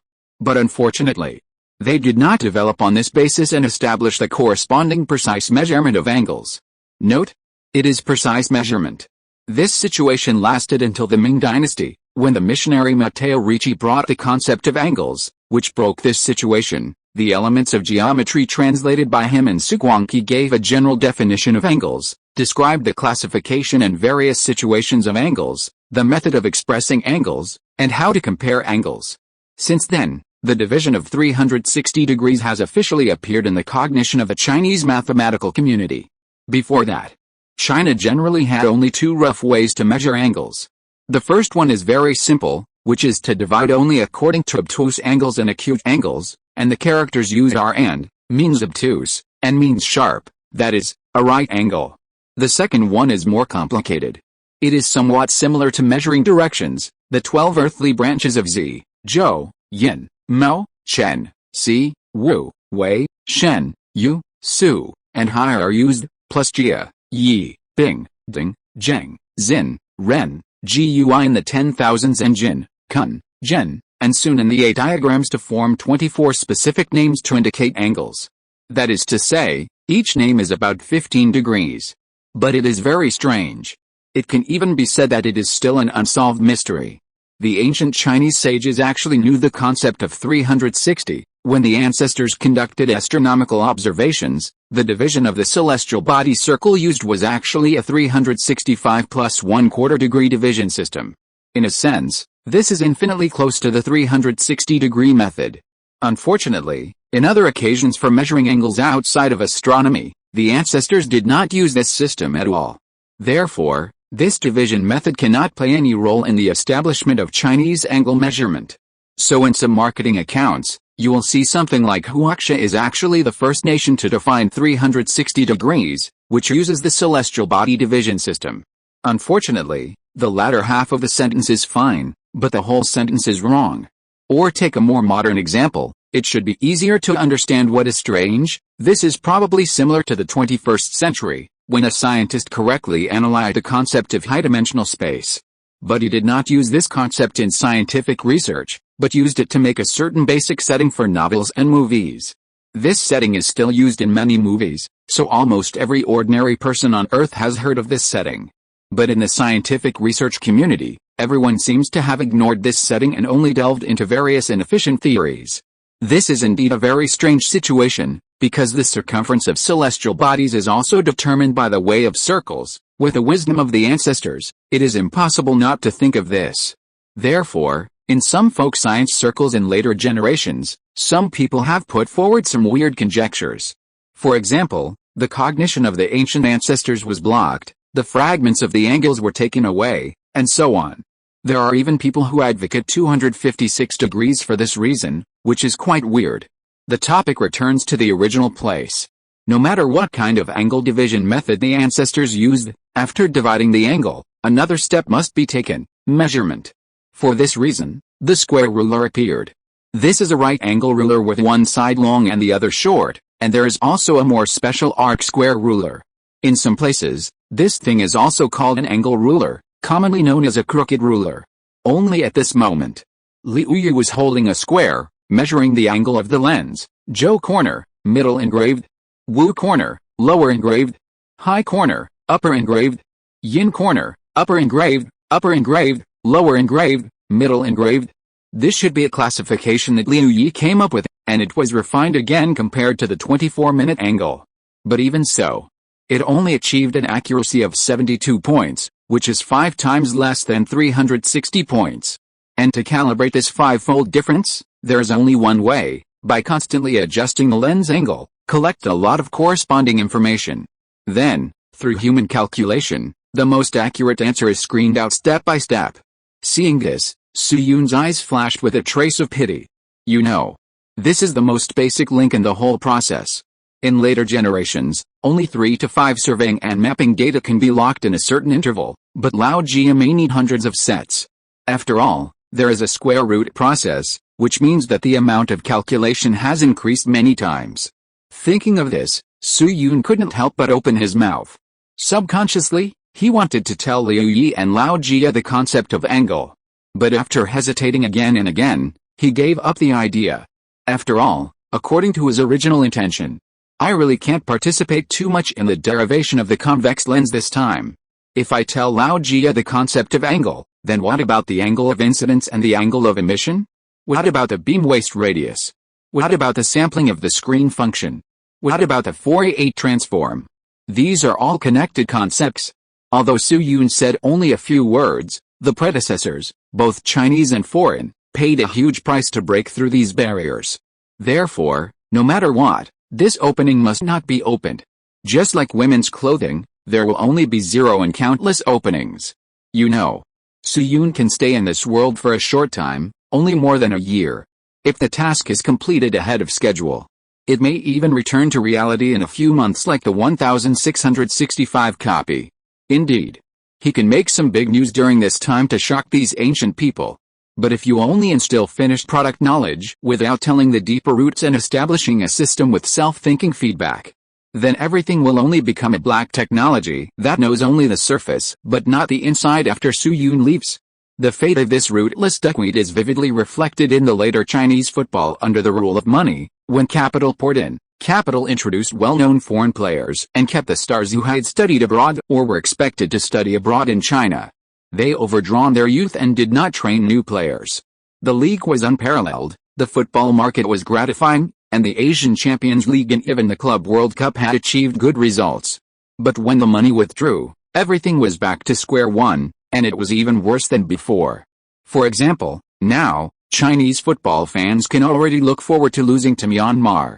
This is what Su Yun was worried about. Knowing it but not knowing why is a very dangerous situation. Therefore, Su Yun would rather slow down his pace and bring less changes to the world. He also hoped to open up a vibrant soil for them. And the first step in reclaiming the land fell on Lao Jia, Han Gonglian, Liu Yi and others. Thinking of this, Su Yun couldn't help but take a deep breath and said to Lao Su, "Master, let's go out and talk." If you're listening to this novel on a channel other than Fanfic World, it means they downloaded and uploaded it without effort. We cordially invite you to visit our channel, Mundo Fanfic Novelis. There you'll find the original version of this story and you can explore many other novels of various genres. We're waiting for you to immerse yourself in a world of incredible novels. Chapter 143, Doing Something While I'm Free. After hearing Su Yun's greeting, old Su first glanced at old Jia and the others who were counting. Then he followed Su Yun and quietly left the study. Then the two came to the courtyard, and Su Yun took the initiative to say, "Master, the problem involved by Mr. Tuangayu and others is quite difficult. This time it may take more than a few days. My words are not important, so I hope you can persuade Mr. Tuangayu a few more words and don't hurt your body because of this." Su Yun said this very seriously. He was really afraid that something would happen to old Jia and the others. Throughout the ages, people who do research have a common problem. To use a certain idiom to describe it, it is easy to be excited when seeing prey. Whenever they encounter a problem that they are interested in, they not only like to dig deep, but also often ignore time, and even affect the biological clock. In fact, Su Yun is also such a person. Let's not talk about the distant past. Let's talk about the recent development of the 5th generation of insect forests. In the most critical stages, Su Yun, Chu Sheng, Zhou Piao and others hardly had a good rest. For example, Chu Sheng and his friends simply laid out sleeping bags in the lounge next door, and everyone took turns to be on duty. Su Yun knew better than anyone how attractive the questions he raised were to Lao Jia and his friends, not to mention that he had written several half-solved formulas. The truth is like a mountain in a foggy day. While surrounded by clouds and mist, one can still see some of the truth that is within reach. Therefore, Su Yun dared to guarantee it. If no one watched Lao Jia and his friends to dissuade them, they would definitely calculate the results day and night, forgetting to eat and sleep all day. If Lao Jia was a young Jia, it would be relatively easier to deal with. Young people, staying up all night once or twice is nothing. But Lao Jia is now 18 years old, and his body can't stand such tossing. If no one watched this old man, maybe he could really show off a wave of tricks of hearing the truth in the morning and dying in the evening. If that were true. At that time, Lao Jia might shout that it was not a loss and smile in his grave, but Su Yun would have no place to cry. Therefore, he couldn't let these old men, whose average age was about the same as AC Milan's defense line, let themselves go. Old Su obviously understood this. After all, he was also one of the experienced people. He didn't hesitate, nodded neatly, and said, "No problem, just leave it to me, they will still listen to me." Su Yun was relieved a little, and then pretended to ask casually, "By the way, Master, will His Royal Highness Prince Jian come to class tomorrow?" According to the agreement between Su Yun and Xiao Li, Xiao Zhao and others before. The 3-person small class is held once every 3 days on average, and Su Yun will leave some homework during the period, so that they can go home and spend 2 days to thoroughly digest the knowledge. This frequency is better for Xiao Zhao and Xiao Li than 1 class a day. As for old Su, he has 1 class a day, or even several classes a day. After all, he studies more miscellaneous things, and the 3-person class is still mainly physics, with different directions and positioning. And tomorrow is the opening day of the 3-person class, so as a class teacher, it is normal for Su Yun to care about the student's situation. Old Su was silent for a moment after hearing this, and looked around. He led Su Yun to a more secluded corner and said, "Little prince, you have to be prepared. His Majesty Prince Jian may be absent from court again tomorrow." Su Yun's heart sank, and he asked, "Master, has the Queen Mother not recovered from her illness yet?" Old Su shook his head, not wanting to speak. But thinking of Su Yun's background, he finally said briefly, "In short, it's not very optimistic." After hearing the news brought by Xiao Zhao, he specially asked someone to inquire about the situation in the palace.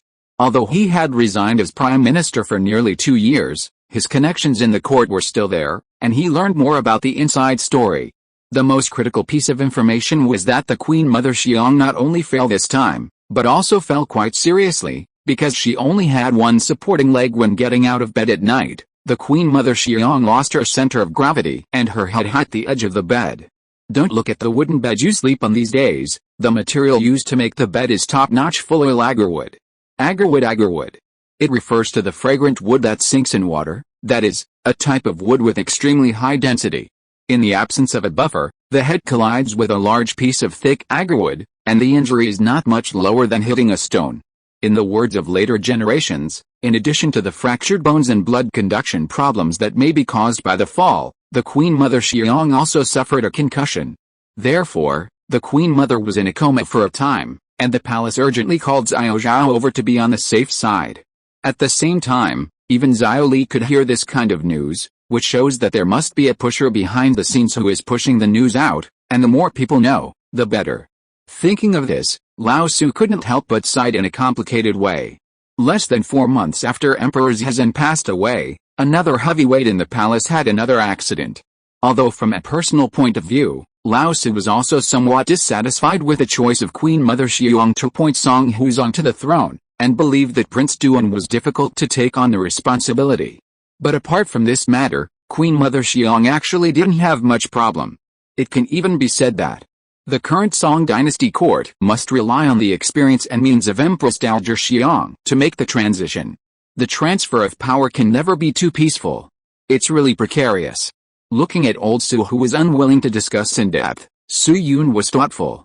Although he didn't know the specific inside story, Empress Dowager Xiang in history only lived for half a year longer. This is still a high probability that there was no fall.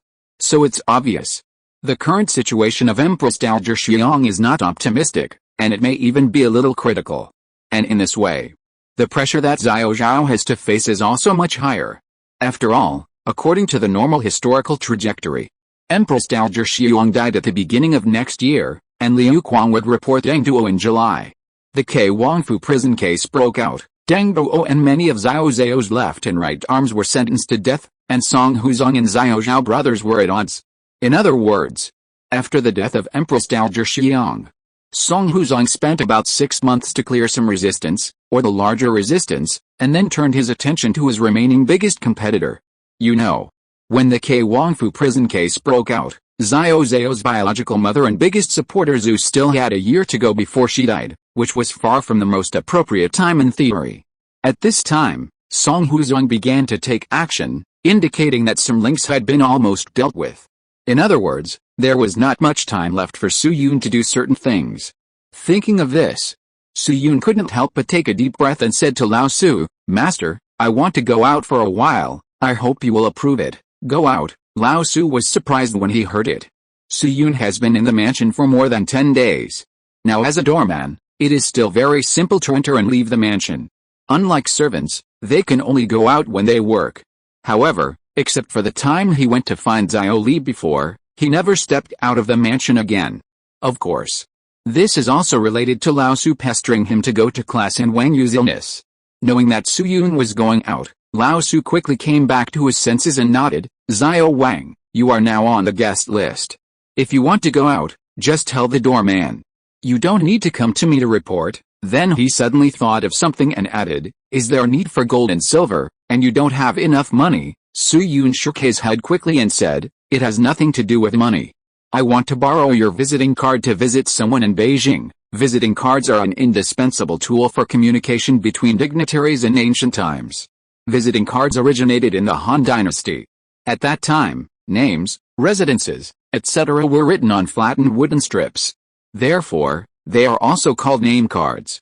After the invention of paper making, the material of visiting cards was gradually replaced by paper. The form of visiting cards is very demanding, generally with title plus position plus native place plus name plus character plus honorific plus worship.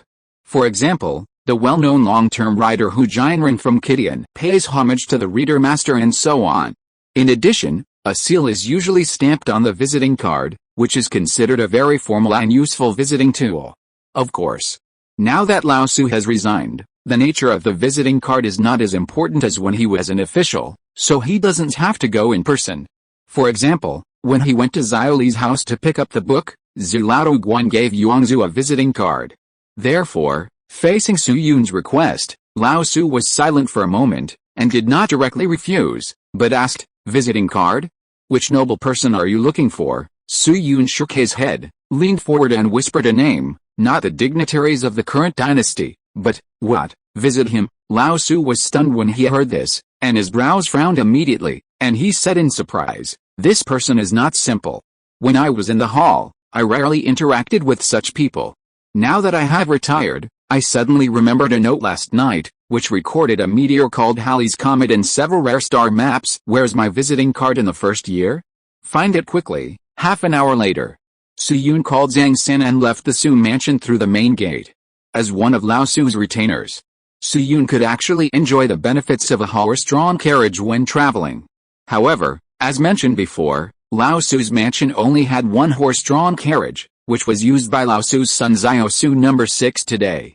Therefore, Su Yun could only choose to walk a few more steps to the carriage shop to rent a horse-drawn carriage to travel, similar to taking a taxi in later generations. Of course, the fare was still reimbursed by Lao Su. Xiao Saner, as a third-class substitute servant, had many opportunities to go out, but at most he had ridden in a horse-drawn carriage carrying food and grass in his life. Therefore, when he suddenly heard that there was a real carriage to ride, he immediately became excited. "Wang Ye, where are we going this time?" Su Yun handed him a piece of paper with an address on it and said, "Have you been to this place?" Zhang San took the note and glanced at it, then scratched his head embarrassedly. "Wang Ye, I can't read." Su Yun slapped his forehead in sudden realization, took the note back, and read, "Huang Lane next to Wuki Temple on Pupa Road." "Oh, Wuki Temple, I know where it is." Hearing the name, Xiao Saner clapped his hands immediately. "We still have to enter the Suzaku Gate, but last time we went east, this time we have to go west along the Bayan River, almost close to this hangman area." "Wang Ye, which big merchant's house are we going to this time?" Su Yun smiled and glanced at him, and asked as he walked, "Why do you say that?" Xiao Saner pointed in a certain direction. "Nowadays, there are basically no buildings above 2 floors in Beijing City, so a 5-story building in the distance is quite conspicuous. Fanlao is right there, and after passing Zhejianlao Street, the censored and the western Shangshu province are next to it. A house there costs tens of thousands of strings of coins." Hearing this number, Su Yun couldn't help but be amazed. "Wow, a house costs tens of thousands of strings of coins." Xiao Saner nodded vigorously, with a trace of envy in his eyes. "Yes, That's the most expensive piece of land in Beijing. Su Yun looked at Fan Lao again, which was the famous Fan Lao in later generations, and the surprise in his eyes still did not fade. In fact, what he didn't know was that the housing prices in the Northern Song dynasty at this time were not inferior to those in later generations. In the early Northern Song dynasty, the price of an ordinary house in Beijing was about 1,000 strings of coins, which was not expensive, because it was a house where several or even dozens of people lived together. The comprehensive price was about 600 to 1 million in later generations, which was still acceptable. But in the late Northern Song dynasty, the housing prices in Beijing went crazy, rising a lot every year. According to the estimate by Professor Bao Weinian of the History School of Renmin University in Study of Song Dynasty Cities published in 2014, the population density of Beijing in the late Northern Song dynasty even reached 12,013,000 people per square kilometer. You know, even the Jiao X district of Yanjing, where enthusiastic people gathered in later generations, had a population density of only 7,000 to 8,000 per square kilometer. When Yu Yang Xiu was the chief judge of the Jianitan and Dengwundrumitan, he could only choose to rent a house.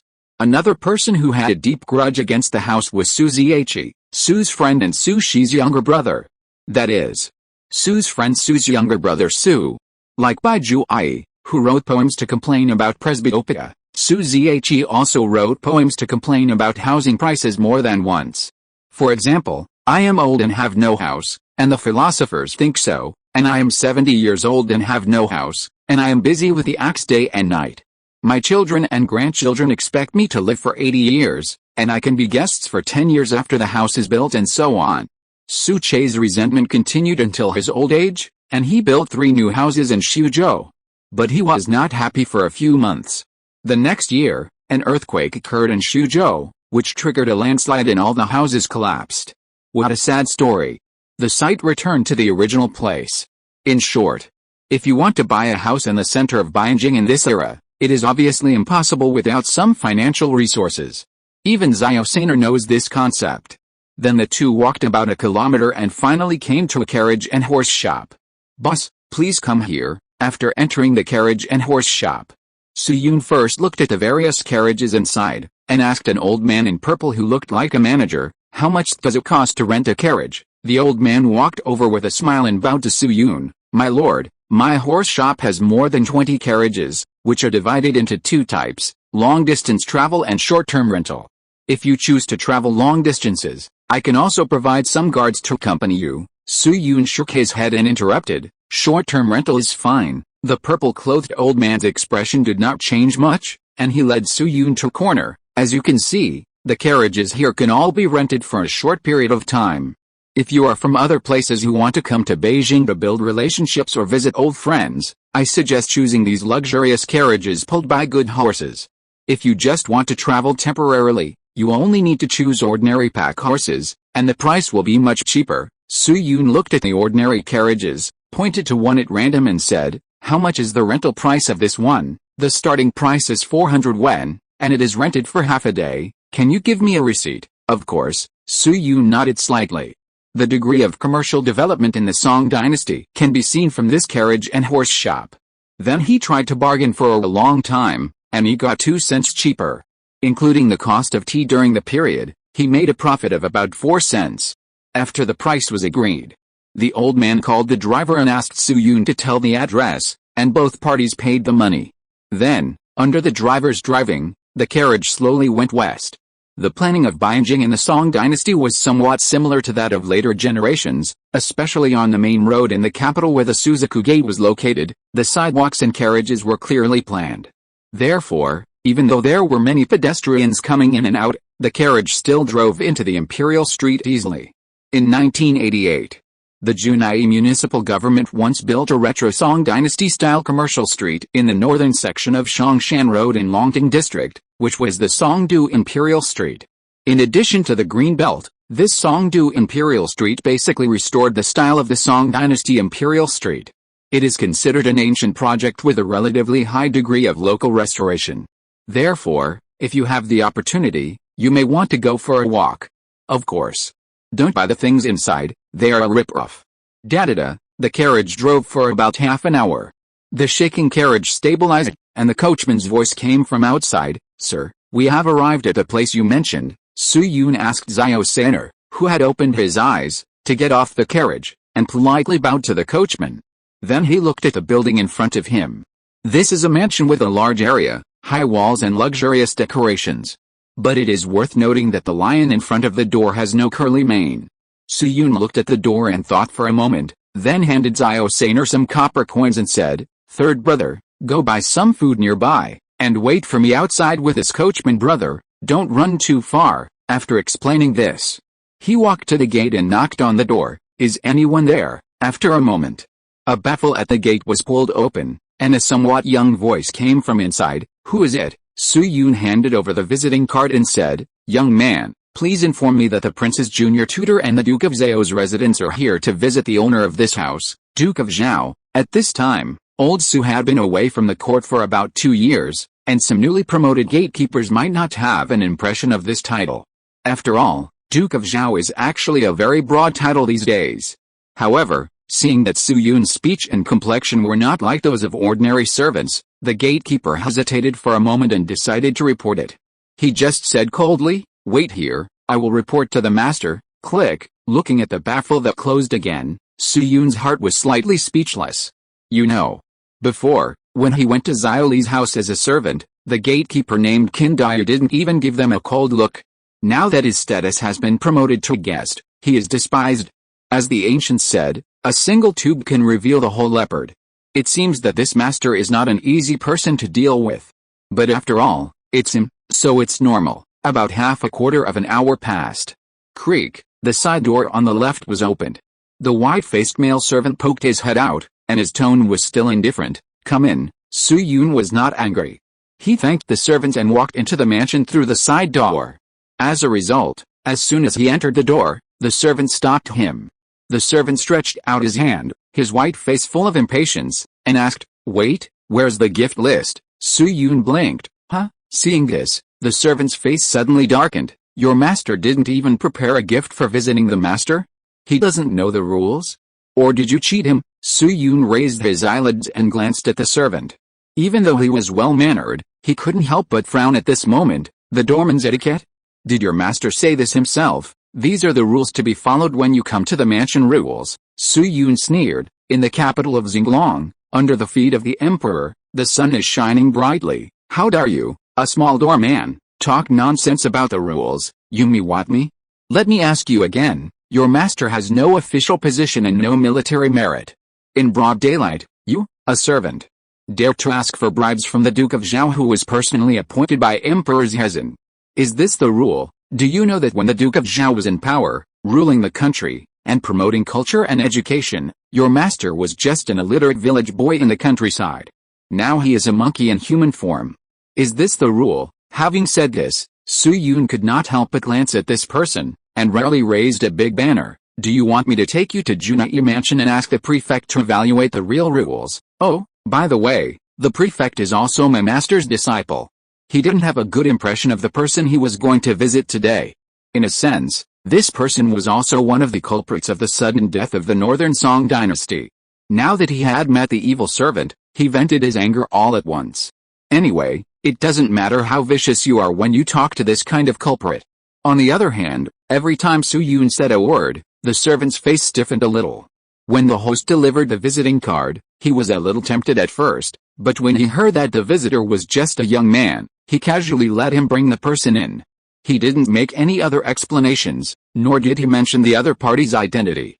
Therefore, the servant thought that the other party was just an ordinary person, and he wanted to take advantage of his power to bully others and get some extra money for himself. But he didn't expect that the other party seemed to be a tough guy. After all, Su-yoon was full of confidence, and he could still understand the 4 words Prime Minister of the world. This is the Prime Minister. Even if there's a at the beginning in front, this is not something that ordinary people can afford to offend. Master misunderstood me. Thinking of this, he couldn't help but timidly arched his hands towards Su-yoon and apologized. "Sir, please calm down. I was blind and didn't recognize a great man. I hope you can forgive me, forgive my sins, and atone for my sins." Su-yoon glanced at him and shook his head gently. "Why don't you lead the way?" The servant nodded repeatedly and bent his body to lead the way. Then the two of them passed through 2 courtyards and came to a house. "Master, the distinguished guest has been brought in." After a moment, a somewhat soft voice came from the house. "Let him in." The servant made a flattering gesture of invitation. Soo-yoon glanced at him and straightened his collar. He strode into the house. At this moment, a man was sitting in the house. Due to the dim vision, his clothes and appearance could not be seen clearly. Seeing Soo-yoon enter, the man first looked at him briefly, and asked casually, "I wonder what important matter the Duke of Zhao sent me to discuss." Soo-yoon was silent for a moment, took out a letter from his body, and handed it to the man. "You will know after reading it." The man's brows wrinkled slightly. In ancient China, visitors had many ways to address their hosts. For example, Mr. XX, Lord XX, or Your Excellency, etc. Using you directly is not only grammatically uncommon, but also a bit rude. For example, the man called Soo-yoon little brother, which was a basic courtesy. In addition, the man was often flattered, so when he heard Soo-yoon's you, he felt a little unhappy. However, considering that this person represented old Soo, the man snorted coldly and took the letter. He planned to read the content before deciding on his attitude. If this person was just an ordinary servant, the man opened the envelope and frowned to read the content. However, as he read, his expression gradually changed. He was surprised at first, and then a bit dazed. After reading the whole letter, his expression was only filled with complete horror, and his hands were shaking like Parkinson's. Clap. Perhaps because he was too frightened, the man lost his balance and slid down from his seat. However, his mind was not on his posture at all. He sat slumped on the ground, stretched out his index finger, and pointed at Soo-yoon with a trembling voice. "Who are you? Are you a human or a ghost?" "Ah. Are you a human or a ghost?" Soo-yoon saw it and spread his hands to him. "Of course I'm a human." Gurgle. The man swallowed hard and asked in panic, "Then what is your intention in writing this letter?" Hearing this, Soo-yoon raised a mysterious arc at the corner of his mouth. Then he stepped forward and said in a voice that the reader could not hear, "This is so. This is so." Chapter 144 Lee Kingzeo, How Can Writing Lyrics Be as Fun as Doing Experiments? An hour later, accompanied by the man respectfully, Soo-yoon slowly walked to the door of the mansion. "Okay, let's stop here." Then Soo-yoon glanced at the man who was still terrified, and continued, "Did you remember everything I said?" The man hurriedly bowed, his waist bent like the Japanese in later generations, except that he had a few more mutant heads. "What you said, sir, I will keep it in mind. If not tomorrow, I will go to prepare later." Soo-yoon looked around and added, "That's good. In fact, you are also a smart person. You should be able to judge whether what I said is useful or not. If this matter can be handled well, you will definitely be able to become a high-ranking official, and a lifetime of wealth and honor can be easily obtained." The man hurriedly followed and agreed. After a few seconds, he quietly raised his eyelids and glanced at Soo-yoon, and asked tentatively, "May I ask, sir, you take care of me like this, what is your intention?" "Don't ask if you shouldn't ask." Soo-yoon rarely pretended to be stern, and said in a deep voice, "Just do what I say first, I will tell you when I need it." Knowing too much is not necessarily a good thing. The man was frightened and bent his waist again. Yes. Then Soo-yoon briefly explained a few more words, explaining what should be said one by one. Then he turned around and left the mansion. After Soo-yoon left, the man stood alone in the courtyard, looking at the closed door, his face uncertain. To be honest, even if he thought with his toes, he knew that this guest in the Zheojin mansion had bad intentions and would have something to do in the future. But on the other hand, although this person had stripped away all his past, the plan he gave was really tempting. Just like that, a full quarter of an hour passed. Just as the man made up his mind, he shouted to the servant in the side yard, "Donghua, find my name card and prepare the writing brush." 2 flowers bloomed, each showing its own beauty. While Soo-yoon was making a secret deal with the man, on the other side of Beijing City, in the home of Li Jefei, the imperial attendant. Li Jefei, who had just returned from the court, took off his provincial uniform with a tired face, untied his waist, and leaned on the pillar chair to catch his breath. After a serious illness 7 or 8 years ago, he was left with a sequelae of heavy breathing. A little physical exertion would cause shortness of breath. Seeing this, the old servant on the side hurriedly took a porcelain cup from the maid's hand. "Master, drink some roasted pear soup with rock sugar." Li Jefei took the porcelain cup and took a few sips. The clear soup entered his stomach, as if it had dissolved the obstacles blocking his chest, and the whole person felt much more comfortable.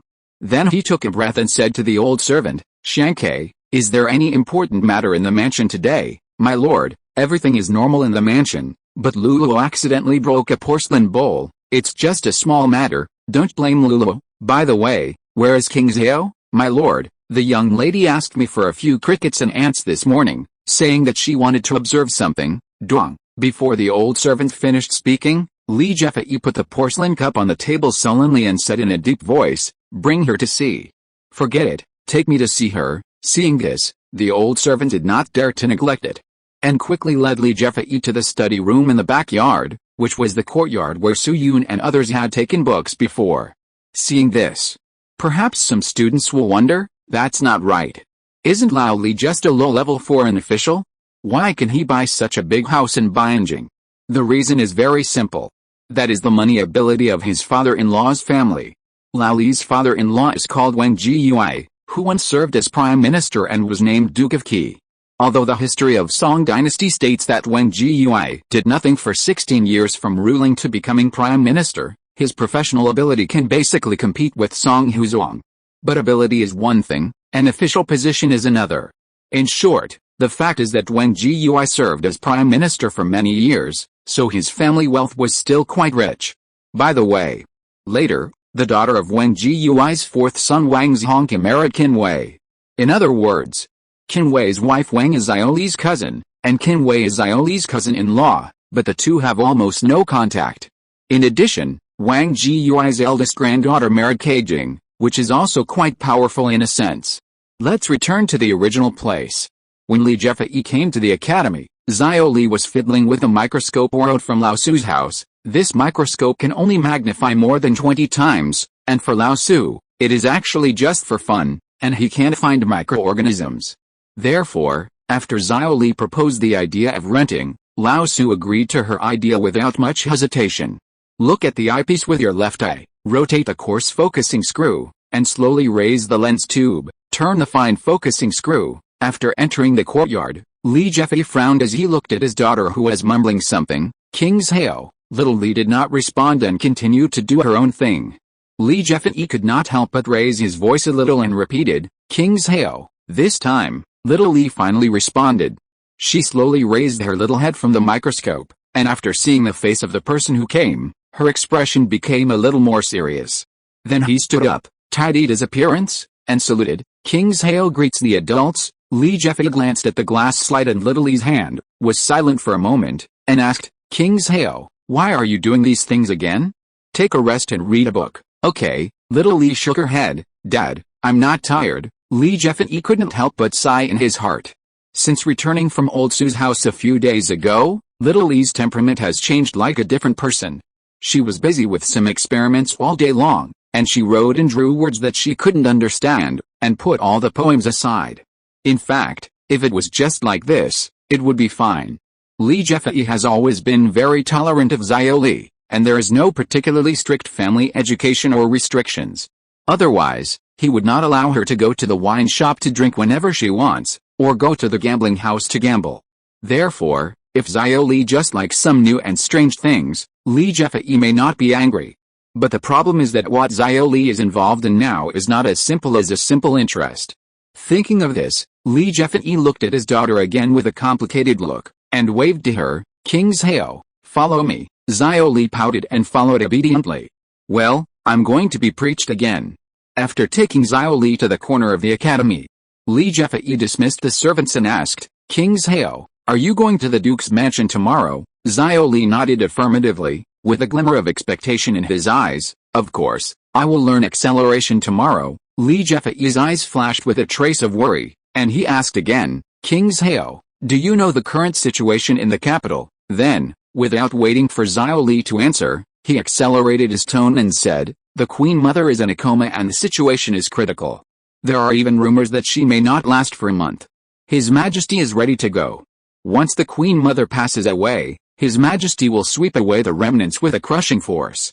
After the remnants, the next step is." Li Jefei quickly glanced around, lowered his voice, and said word by word, Su, Qing, Jian, Wang. After saying this, Li Jefei stared at Xiao Li closely, observing his daughter's expression. That's right. What he was worried about was not other problems, but Wang Jian. In the past few days, Xiao Li and Prince Jian often went to Sun Mansion together, and occasionally went out together to discuss problems. They seemed to have a close relationship and were inseparable. If Empress Dowager Xiang was fine, it would be fine. With such a big figure to restrain him, Song Huzong would not take action against Xiao Zhao. But once Empress Dowager Xiang passed away, a large number of followers would quickly turn to Song Huzong. It is estimated that in 3 to 5 months, the obstacles on the surface will be completely cleared. At that time, the next target of the current emperor will be Prince Jian alone. And if Prince Jian is overthrown, it is possible that someone will follow Xiao Li and throw dirty water on Li Jefei. Looking back at the past and present 3,000 years, which of the disputes involving the throne can end well? Looking at his serious father, Xiao Li couldn't help but retort, But Prince Jian and I just went to class together. Li Jefei glanced at his daughter, and he knew that Xiao Li was not lying. In the past few days, he had also briefly understood the so-called science, which is indeed special and attractive. But he took a deep breath and shook his head and said, Yes, maybe you are just seeking knowledge. But what Prince Jian is talking about is the stability of the throne. Will His Majesty listen to your explanation? Go to the tavern and see who is hiding from those who usually hang out with His Royal Highness Prince Jian. As the saying goes, it is better to kill someone by mistake than to let him go. Who will listen to your argument on this matter? Xiao Li was silent. There was silence between father and daughter for a moment, and then Li Jefei, as if he had made up his mind, said, King Xiao, don't go to the Sun Mansion from now on. That's impossible, little Li retorted subconsciously. After interrupting her father, she thought for a while and continued, Sir, if King Xiao remembers correctly, in the first year of Xiao Shen, Zhang Dun was prime minister. He set up a bureau to compile the memorials of the ministers of Yuan and summoned you for review. You refused to take the office, and thus committed a crime, so you were sent out as the Tongpan of Guangxin army, is that right? Li Jefei was silent for a moment, and nodded slowly. That's true, little Li continued. King Xiao was 10 years old that year. Father, do you remember what King Xiao said outside Sucheng? Li Jefei nodded again. Li Jefei bowed to his father again. Father once used Li Xiao to express his aspirations, saying those who follow reason and die, even if they die 9 times, will not regret it. Reason means faith. Father is willing to die for his beliefs. Why does he want to stop King Xiao now? Even if King Xiao is implicated by Prince Jian, she will at most shave her head and go to prison, and she will not be sentenced to death anyway. Could it be that after a few years, father is no longer the same as before, not seeking reason and faith, but only trying to be a monarch and a minister? Li Jefei was stunned. When talking about a court in the late Northern Song dynasty, we have to mention a group of people, Yuan Party. Yuan Party, also known as Yuan Party. Its roots can be traced back to Wang Anshi's reform. The right and wrong of Wang Anshi's reform is quite complicated, and it has been widely discussed even in later generations, not to mention the Northern Song dynasty. Therefore, in the process of reform, there are naturally many people who support it and many people who oppose it. Among them, the political faction that supports the reform was called Yuanfeng Party by people at that time. Those who opposed the reform were called Yuan Party. Li Jefei was a typical member of the Yuan Party. In 1094, Zhang Dun imposed cruel punishments and banishment on the Yuan Party, and ordered Li Jefei to be recruited to do nominal statistics for this matter. Li Jefei resolutely refused, so he was sentenced and exiled. At that time, Li Jefei quoted the illusion of not regretting even if he died 9 times in a letter to his friend, expressing his determination to die for his persistence. This exile lasted for more than a year and almost 2 years, and he was summoned to be a proofreader and returned to his official career. In fact, according to the historical trajectory, in about 2 years, the court would exclude the old officials of Yuan again, and Li Jefei would be dismissed from office for being listed as a Yuan party. Therefore, Xiao Li's question really stumped Li Jefei. Even if Xiao Li was really implicated because of his close relationship with Xiao Zhao, at most Li Jefei would be demoted or dismissed, Xiao Li would be imprisoned, and his relatives and friends would cut off contact. It must be miserable, but life is not lost. After all, The Sixth Eves have not yet taken control of the government, and there are still some good ministers in the court who hold power.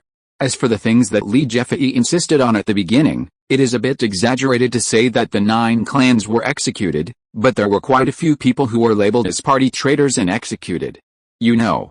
At that time, Xiao Li was only 10 years old, a bean sprout among bean sprouts. Naive and ignorant, he knew nothing. If what Li Jefei did at the beginning was really convicted, Xiao Li would be innocent. Therefore, after hearing Xiao Li's words, Li Jefei suddenly fell silent, and a fragment of memory gradually came to his mind. When he was exiled to Zushu Suchang that year, it happened to be a winter blizzard, and the sky and the earth were vast. He hugged Xiao Li and snuggled with each other in the cold wind.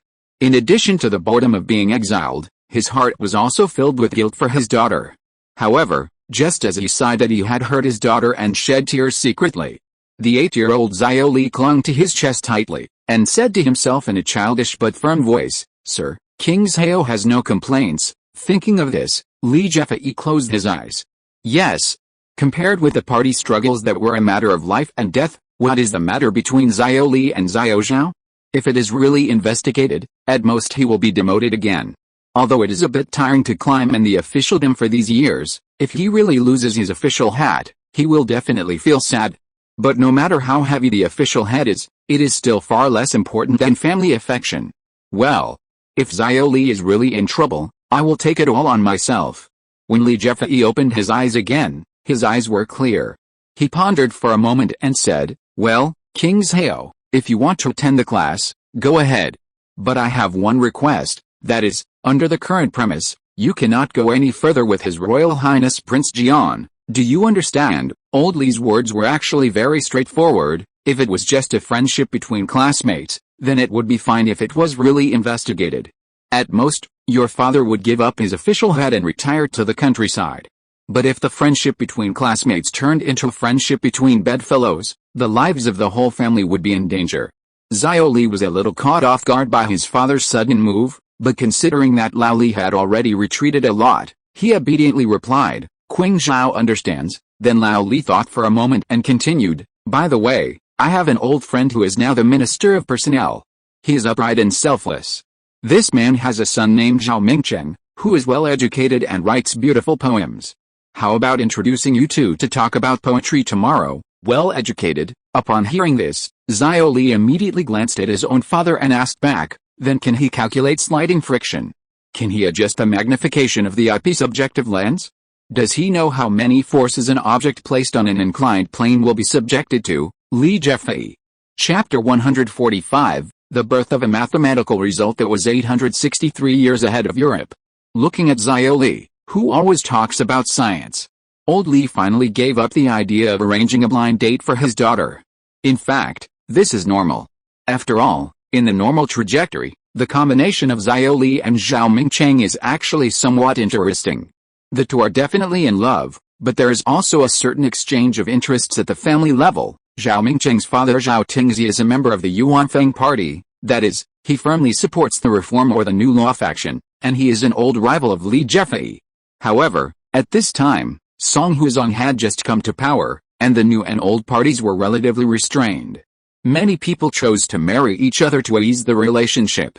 Among them, the combination of Xiao Li and Zhao Mingcheng had certain related factors, otherwise old Li would not have agreed so quickly. Of course, when talking about the marriage of Xiao Li and Zhao Mingcheng in later generations, generally no one would mention the exchange of interests too much. After all, for literary youths, love should be pure and flawless. But in ancient China, how many men and women born in official families can truly pursue pure love? For example, many people in later generations know that Xiao Li and Zhao Mingcheng were extremely affectionate, and they could be called imitating a couple of gods. But few people know that they separated not long after they got married. In more than a year, Song Huzong would use Ke Jing to purge the old party of Sima Guang, whom he hated. At that time, Li Jefei, as a disciple of Su Shi, a big V of the old party, would naturally be classified as this camp, lose his job and be sent back to his hometown. Zhao Mingcheng's father Zhao Tingzi relied on his identity as a member of the Yuanfeng party to have a prosperous official career and was promoted 3 levels in a row. At that time, Zhao Li once asked Zhao Tingzi for help and asked her father-in-law to help her father get rid of the crime. Who knows? What she waited for was not only not her father's pardon, but the Zhao family's clear demarcation, taking advantage of the court's new policy that the royal family cannot marry the descendants of the Yuan party. Although she was not a royal family, the Zhao family still drove Zhao Li out of the capital. Zhao Li's sentence "hot hands can be hot, but the heart can be cold" was written in this context. Then a few years later, Ke Jing was dismissed from his post, and all the Yuan party members were rehabilitated, so Zhao Li was able to return to Beijing to reunite with Zhao Mingchen. However, the world is unpredictable. The next year, Ke Jing was reinstated as prime minister, and Zhao Tingzi, who had been competing with Ke Jing for power in the past few years, suddenly died of illness. So, Ke Jing took action, and the entire Zhao family was thrown into prison collectively. Among them, Zhao Mingcheng sat in jail for several months. Because there was really no crime, he was released, but he lost his official position in his house. So he could only live in seclusion in Qingzhou with Zhao Li, which was the 10 years when the couple loved each other the most. Later, Zhao Mingcheng's rival, Zhao Mingcheng, who had been separated from Zhao Li for a long time, immediately took in several concubines as soon as he left Li Qingzhao's site. Some people in later generations still watch this as a routine operation in ancient times. Li Qingzhao's reflections and preface in Reddit? A few years later, Zhao Mingcheng also made a coquettish operation of abandoning the city and escaping as a prefect, and Zhao Li wrote the most resolute "I still think of Xiangyu," who refused to cross the Yangtze River to the east in his life. Since then, the relationship between Zhao Li and Zhao Mingcheng has dropped to the freezing point, and Zhao Mingcheng eventually died of depression. It can be said that the relationship between the two began with love and ended with contempt. Is Zhao Li really happy? The 10 years in Qingzhou were obviously happy, and no one can deny this. But what about the 6 years of being expelled from the capital, and the years after separation? What about the entire marriage? Zhao Li's later poems are enough to explain everything. Su Yun likes a sentence in later generations. It is called "Nightmares are better than sweet dreams." Because nightmares are dreams after all. No matter how many desperate situations you encounter in your dreams, as long as you wake up from the dream, everything will at least not be worse. But sweet dreams are different. Once a sweet dream is broken, this gap may even completely crush a person. Although the middle age of Zhao Li was not crushed by the impact of the broken sweet dream. But it is not difficult to see from the words that her state of mind has undergone a lot of pessimistic changes. Therefore, perhaps in this timeline, it is also a good thing for Zhao Li not to meet Zhao Mingcheng. Of course. At this time, Su Yun did not know what happened in Li's house. After leaving the mysterious man's house, he went straight back to Lao Su's house and began to prepare his lesson plan. The next day, Zhao Li arrived at the house on time, but Zhao Zhao was missing as Lao Su said. At the same time, Su Yun also noticed that Zhao Li's mood seemed to be a little wrong. She was excited and worried. However, Su Yun did not choose to get to the bottom of it. After all, being able to come to class meant that there was nothing wrong with this girl. Today we are talking about acceleration, which is a physical quantity that describes the speed of an object. The initial concept of acceleration is not difficult. To put it bluntly, it is a vector generated by force. In later textbooks, acceleration is mainly explained through the state of motion of an object, and then extended to uniform circular motion. But in fact, if you want to understand acceleration, it will be easier to start from the unit, which is also a little trick of Su Yun. The unit of acceleration is meters per second, the unit of velocity is meters per second, and the unit of time is s. When the speed of an object changes over a period of time, divide the change in speed by the period of time, and you can find out from the units that mss equals ms, which is the unit of acceleration.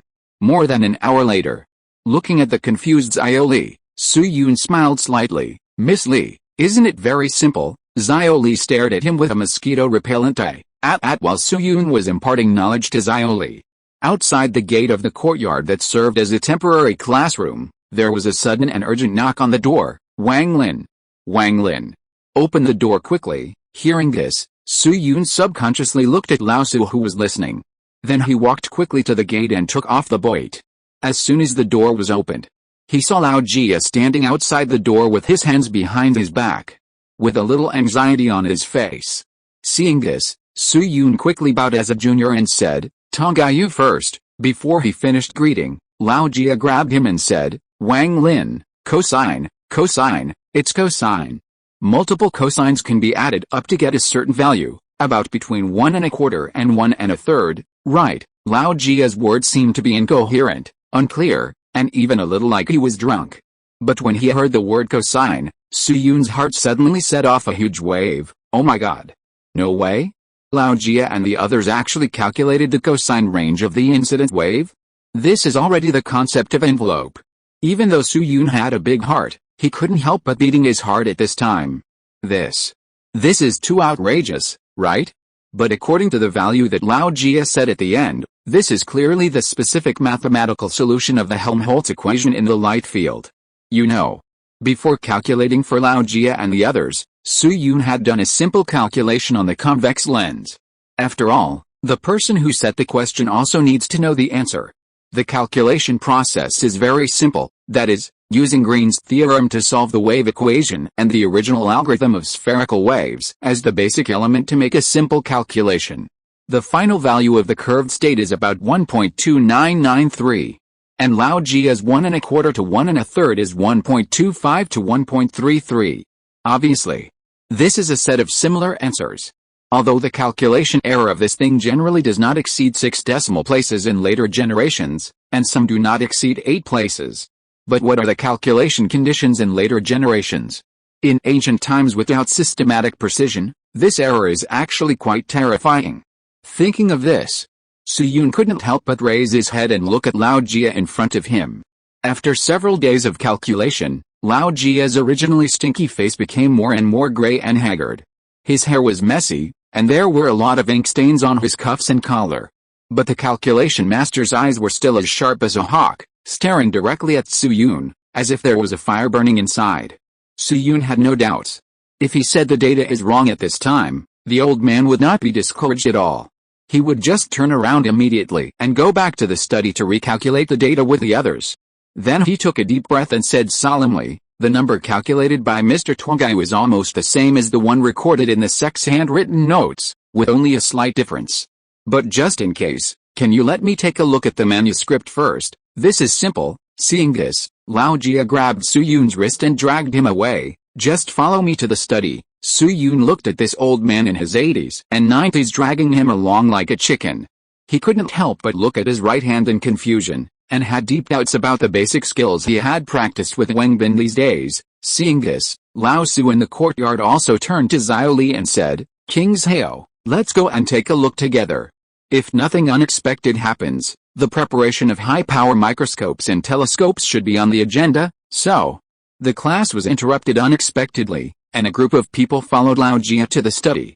As soon as he entered the room, Lao Jia shouted, "Everyone, I brought Wang Lin here." Hearing this, Han Gonglian and others who were originally in the study were shocked and stood up, ready to say something.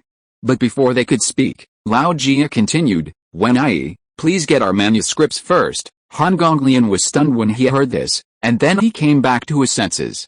He picked up a few manuscripts that had been prepared long ago from the desk, sorted them out simply, and quickly came to Su Yun. "Master Wang, all the manuscripts are here." Su Yun thanked him, found a place with good light, and checked the manuscripts. Lao Jia and others were very tactful and kept silent. Even if they had a lot to say in their hearts, they were forced to hold it back at this time. The manuscripts given by Han Gonglian were about 10 centimeters thick, and a large number of digital symbols were densely written on each sheet of paper. The manuscripts not only recorded the entire calculation process, but also served as a memorandum or diary, recording a lot of daily deductions.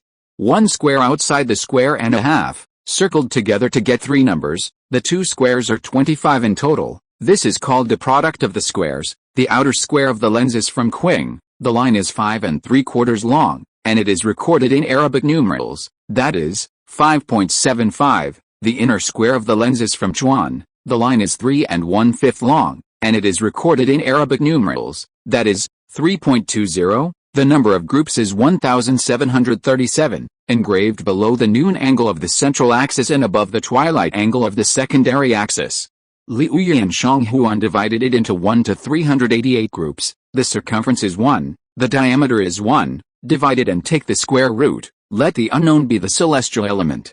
Open a few small holes to let light in. and you can get some variable values. It's very strange.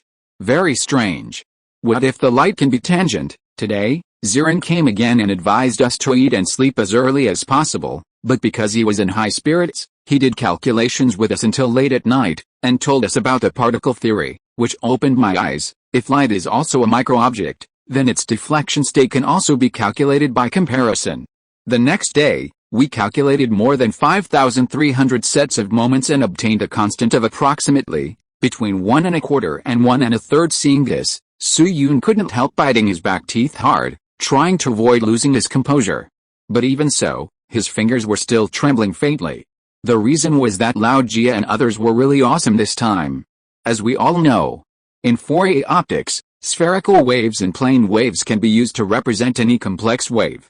Complex function equals a direct current zero-order Fourier term plus Fourier high-order term. In other words, spherical waves and plane waves are the basic solutions to the wave equation.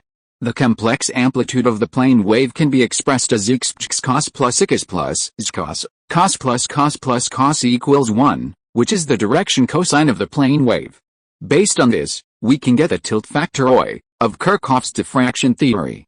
Of course, the deeper reason is that for the wave moving forward, each point in front can be regarded as a wave source that generates subwaves.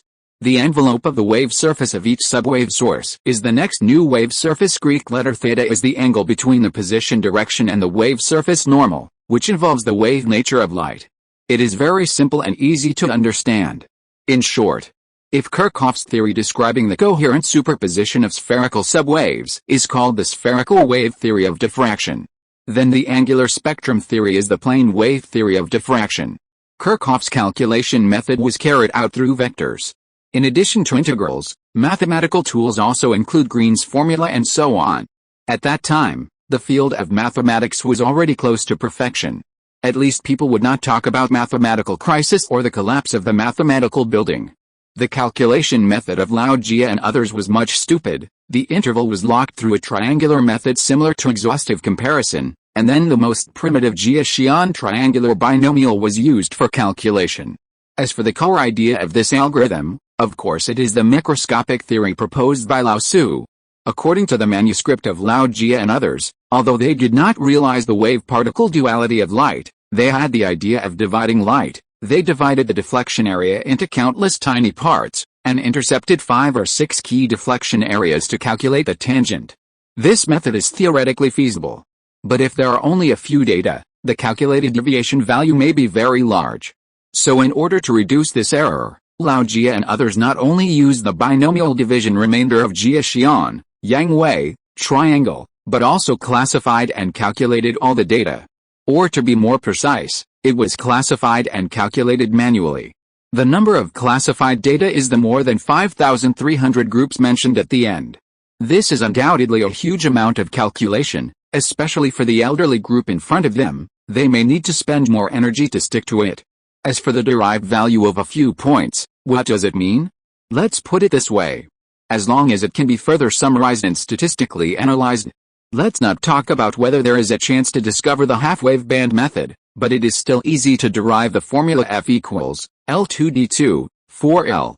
Once this formula is derived, it can be said that the only thing that limits lens grinding is the level of industrial hardware.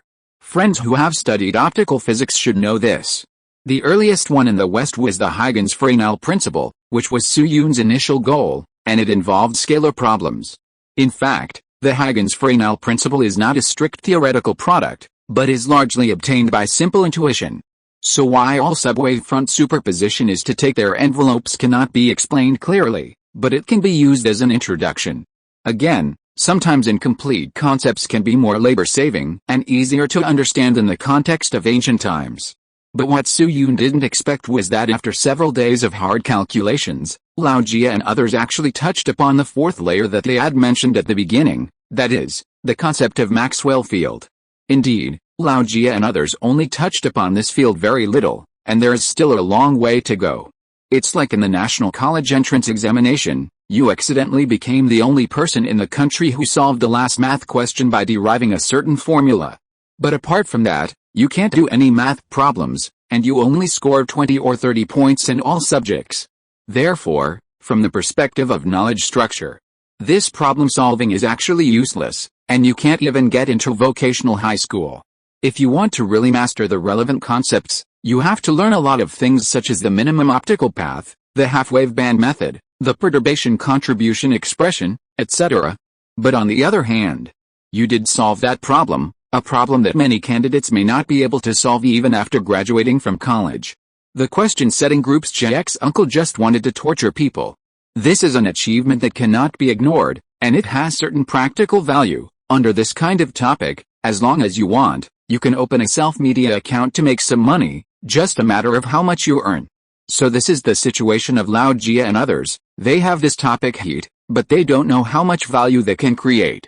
If it is a normal situation, Lao Jia and others are likely to be just a flash in the pan, just like Lin Huan, who said there is no difficult test paper in the eyes of Hangzhou high school students. But the problem is that they have forgotten that Lao Jia and others still have Su Yun, a big wall hanging around them. Who knows whether a cluster of fire today may turn into a blazing sun in the future. Thinking of this, Su Yun's emotion surged again. Judging from the abilities shown by Lao Jia and others, their knowledge is obviously beyond his expectations.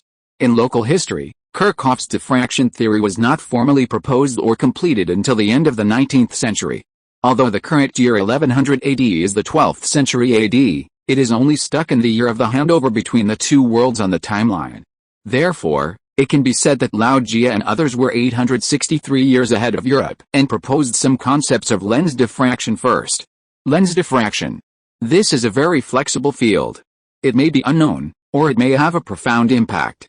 Su Yun didn't know what changes it would bring to the history of China in this timeline in the future, but at least he was sure that telescopes and microscopes could be prepared now. Chapter 146 Donkey, Ampampamp. It was still the courtyard where Lao Su's study was located. At this moment, all the decorations in the courtyard had been removed and vacated. In the whole courtyard, there was only an open space, a stone table and a few trees.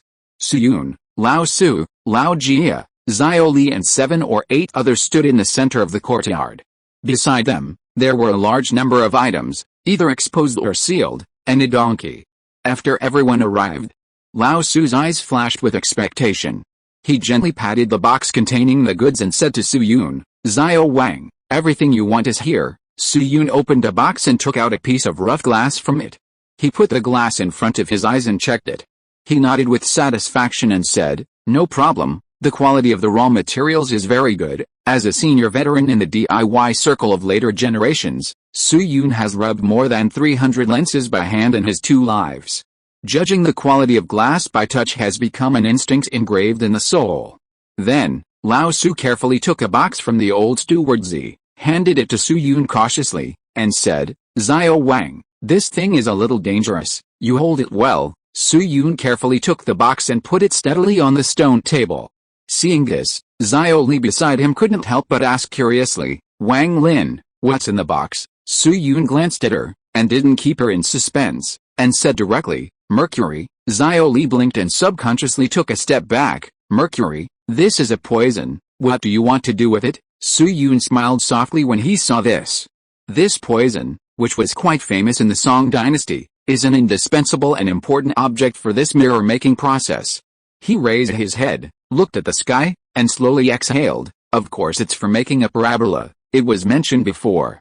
In the field of DIY in later generations, the Newtonian reflecting telescope is basically the most common type. Because compared with the refracting telescope, the Newtonian reflecting telescope has a simple optical system and is easier to use. At the same time, the Newtonian reflector has no chromatic aberration and is more convenient than the refractor. The so-called convenience refers to the fact that the Newtonian reflector has only one reflective concave surface that is truly involved in imaging. However, no matter how convenient something is, it will often become complicated after it is connected with optics. For example, in later generations, the choice of this single concave surface has always been a hot topic. To be precise, it should be a dispute over which one to choose between a spherical surface and a parabolic surface. Later generations used the Fermat principle to prove that the parabola can perfectly meet the equal optical path conditions for the case of parallel light incidence, and thus can perfectly image parallel light. But on the other hand, the parabola has only one symmetry axis and does not meet the Abbe sign condition. Therefore, the parabola has obvious coma. It cannot perfectly image parallel light that is not incident along the symmetry axis. Even if the incident angle is very small, the image quality will drop rapidly. Although the spherical surface has spherical aberration, it also has an incomparable advantage in contrast: it has countless symmetry axes. For a single sphere, there is no such thing as off-axis light. In the telescope scene, although the spherical surface cannot perfectly image the start point, the image quality in the entire field of view can be guaranteed to be uniform. In addition to the cost issue, many people cannot afford the price of the parabola. Therefore, in later generations, quite a number of people chose the spherical surface to make a single convex surface. But don't forget, the prerequisite for this choice is in later generations. The timeline where Suyun is now is the ancient Song dynasty. Therefore, there is one thing that cannot be avoided in the hand-rubbed spherical lens: Suyun can't make a knife-edge instrument and an interferometer. In fact, the knife-edge instrument is easier to say. If you really rub it by hand, you can still make 20 to 30 simple prototypes. But the interferometer is very difficult because it requires a laser. These two instruments are precisely the most critical and even the core part of the hand-rubbed spherical lens. Why do we say that the DIY spherical lenses with good craftsmanship in later generations can completely surpass the machines? The reason is that these two machines provide extremely precise detection. As long as you detect where there is an error, just rub it a few times with soft asphalt tipped and polishing powder. For example, Canon lenses, especially high-end L lenses, still have many hand-grinded lenses. As for the remaining rotating clocks, it is easy to say, the water-powered astronomical observatory that Lao Tzu tinkered with was actually the earliest rotating clock, which was equivalent to going back to the ancestors. Considering that this is a documentary, a rigorous novel. Therefore, at the beginning, Suyun made a plan in advance: use rotating mercury to realize the parabola, and at the same time hand-grind a spherical mirror that does not require too much precision to assist the critical focal ratio of the aberration limit, that is, a quasi-RC structure. I hinted at the mercury thermometer, but no one noticed it. So disappointing, in fact. The idea of applying liquid to optical devices can be traced back to the days of Xiaoniu or Laoniu. However, due to many engineering and technical difficulties, it was not until the 19th century that later generations tried to develop reflective liquid components. The so-called reflective liquid parabolic mirror refers to a liquid mirror made of high reflectivity mercury as the lens material. By placing it in a stable container that rotates at a constant speed of 8.5 revolutions per minute, a parabola can be formed. Since there is no need for the casting, grinding and polishing process of glass lenses, its cost has always been very low. The most famous example in later generations is the LZT Large Telescope at the University of British Columbia. It has a super-large liquid lens with a diameter of 6 meters, which is also the largest liquid lens in the world. In his previous life, when Suyun had not yet started writing, he had also participated in the design of a domestic liquid parabola, which was a national project at the time. The lens with a diameter of several meters costs less than $500,000. However, compared to the telescope, the more famous liquid lens in later generations should be the advertisement of a certain Xiaomi mobile phone, which once dominated the hot search. But that thing is actually a refractive liquid lens, which is still quite different from the reflective one. The site returns to the original place. After preparing many objects, Suyun began to assign tasks. Master, mercury is volatile and toxic, and it needs to be combined with a rotating clock, so it must be monitored by professionals. Therefore, the liquid parabola will be handed over to me. What do you think? In the past few days, the relationship between Suyun and Lao Tzu has developed to the point of being both a teacher and a friend, and it is no longer the nature of an ordinary master and servant. Therefore, Suyun's request was mainly just a formality, and Lao Tzu would not give random orders. Then let's do as you say. Xiao Wang, what other helpers do you need? Suyun thought for a moment, pointed at Wang Bing and another man and said, only the captain and Zhang Kejian are enough. Lao Wang was an officer in the army and had also undertaken the task of transporting grain. There is no need to say much about his supervision experience and rigor. As for the other Zhang Kejian, he was an 8th-rank Kejian in the Kizi Bureau. His full name is Zhang Jiabao, and he is probably similar to the workshop supervisors who were promoted from the front line in later generations. Zhang Jiabao was seconded to Lao Tzu's house a week ago. Soo-yoon had seen his skills several times and his level was quite reliable. With the assistance of 2 supervisors, the liquid parabola should not have too many mistakes. Lao Su was silent for a moment, agreed with Soo-yoon's request, turned around and said to Wang Bing and the others, Zhang Jin, Zhang Kejian, you two go to Xiao Wang's men to help. Wang Bing and Zhang Jiabao accepted the order together. Then Soo-yoon thought for a while and said, as for the secondary mirror, I'm afraid you will have to lead the team, old man. In this mirror-making plan, Soo-yoon designed a kind of RC-like structure for the telescope. That is, based on the classic Cassegrain system, according to the primary aberration theory, an advanced version of the Newtonian reflector is optimized. Later generations, such as the Keck telescope and the Gemini telescope, all use this structure. However, the secondary mirrors of these telescopes all use convex mirrors with extremely high grinding and testing costs. Due to the problem of industrial capacity, Soo-yoon obviously cannot do so. Therefore, he can only settle for the second best and choose a spherical mirror similar to the dual Kirkham system. That is, a combined structure with mercury liquid parabolic as the main and spherical mirror as the auxiliary. From the observation data, the effective viewing angle designed by Soo-yoon this time is about 1.3 degrees, that is, the half-field angle is 0.65 degrees.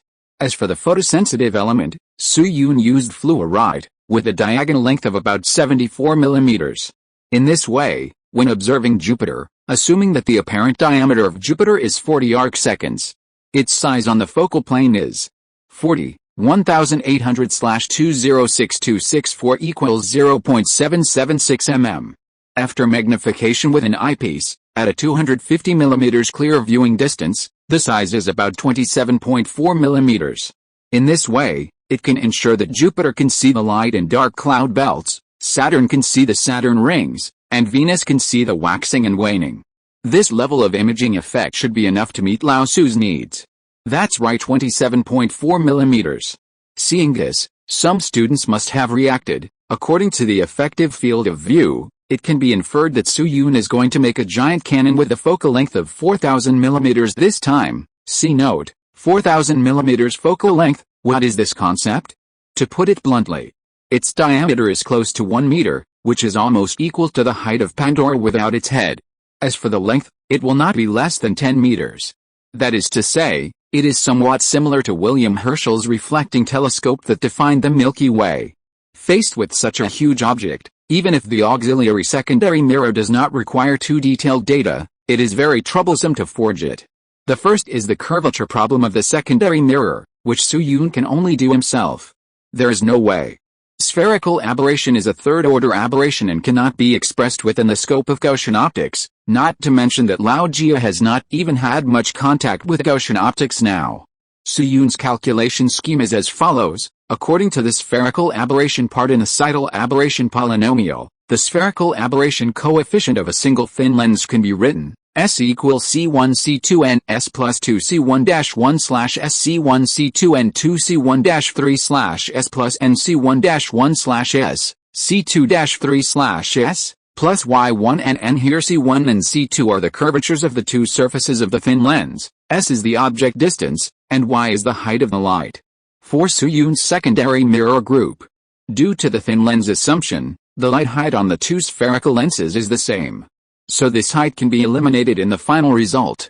The object of the first spherical mirror A is at infinity, and the object of the second spherical mirror B is the image of the first lens.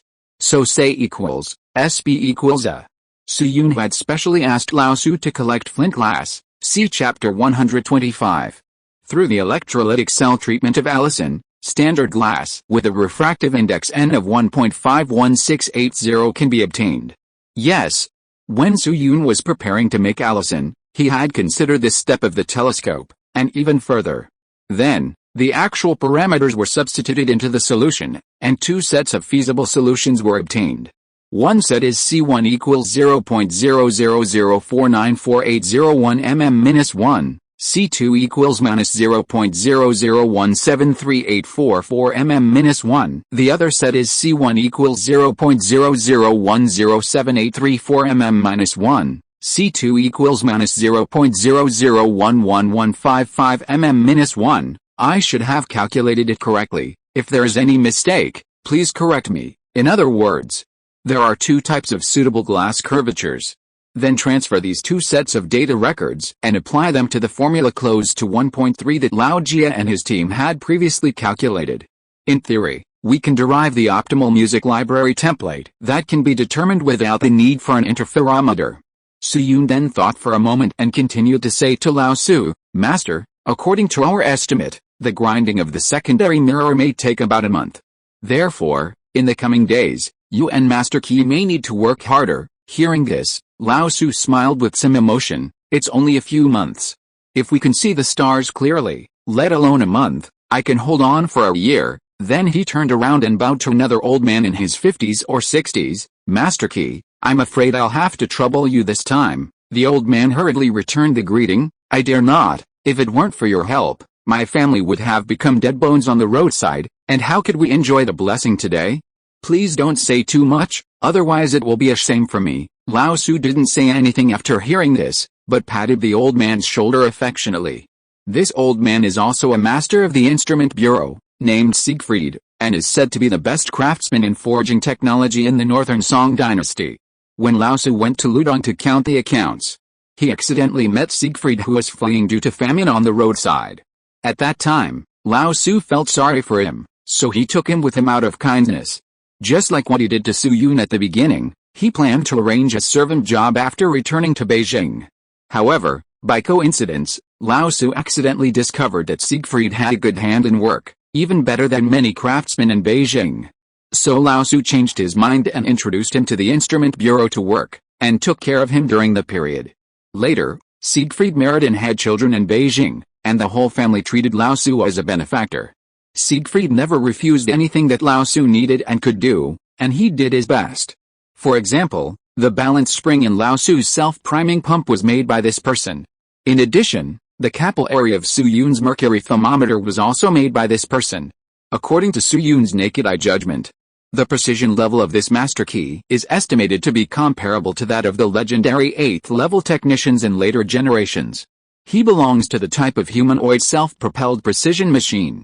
Of course, in addition to manpower, grinding lenses also requires grinding equipment. In 1671, Huygens once made a machine tool that can process lenses. The assembly difficulty is very low, so Su Yun copied it. At that time, Huygens used human power, that is, he paid people to drive the equipment. But now Su Yun raised his head and looked at the donkey in the courtyard. Chapter 147, Historic Cell Observation. According to some existing manuscripts, the grinding tool designed by Huygens looks a bit like the ancient execution knife gate, that is, the Louis V. Happy rack. A small ball is hung on the knife gate, and the small ball is pushed to rotate by external force to process the glass. This set of tools is not difficult to prepare, and does not require too high precision. After all, in the original 17th century, Europe had not yet started the Industrial Revolution. However, unlike Huygens' design, Su Yun made some optimizations in terms of torque. First, 2 auxiliary ropes were added to shorten the deflection force on the left. Second, the donkey was first allowed to store power for the spring, and then the spring provided thrust, saving manpower expenditure. The energy generated by the deformation of the spring lasts for a short time, but the instantaneous magnitude is very large, which is a very suitable tool for fine processing. Anyway, the donkey is also an old coolie, so it's okay to work hard. In the end, it's the same thing. No matter how tired the donkey is, what does it have to do with Su Yun? In short, according to Su Yun's plan, the production of the entire telescope takes about a month. It is expected that the first star observation will be carried out around mid-August. As for the microscope, it is a little simpler. After all, the most difficult part of the whole process has been solved by Lao Jia and his team not long ago. Even without the assistance of an interferometer, it is not difficult to prepare a small aperture lens at the microscope level. In fact, a long time ago, the ancient technology for processing jade was somewhat similar to lens preparation, and an industry was formed.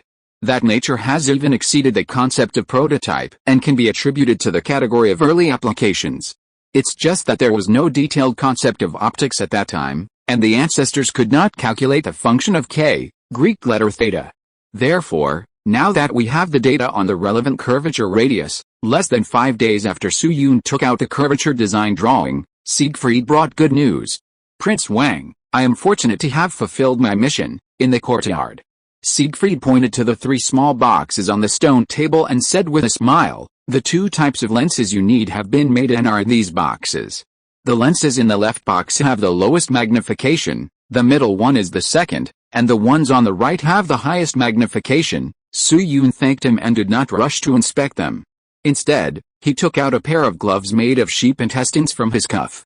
In ancient times, sheep intestines were not considered sheep offal in the gourmet food, but were used for other purposes. They were often used as small umbrellas, and even in the Tang dynasty, there were official stores selling sheep intestine sleeves. Therefore, in ancient times when the rubber industry was almost non-existent, it was actually a very good glove material. As long as it is soaked in the high-concentration alcohol prepared earlier to remove the odor, it is basically not much different from the rubber gloves of later generations. At least it is more than enough to do some basic experiments.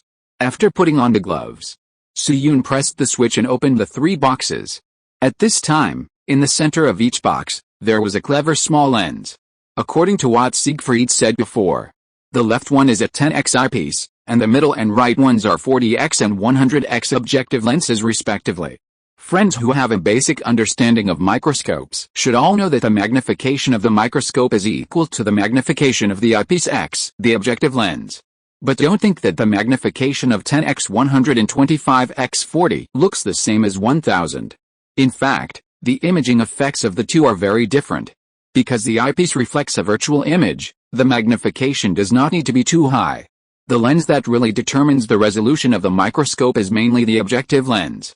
However, although the high magnification objective lens is good, its use requirements are also very troublesome.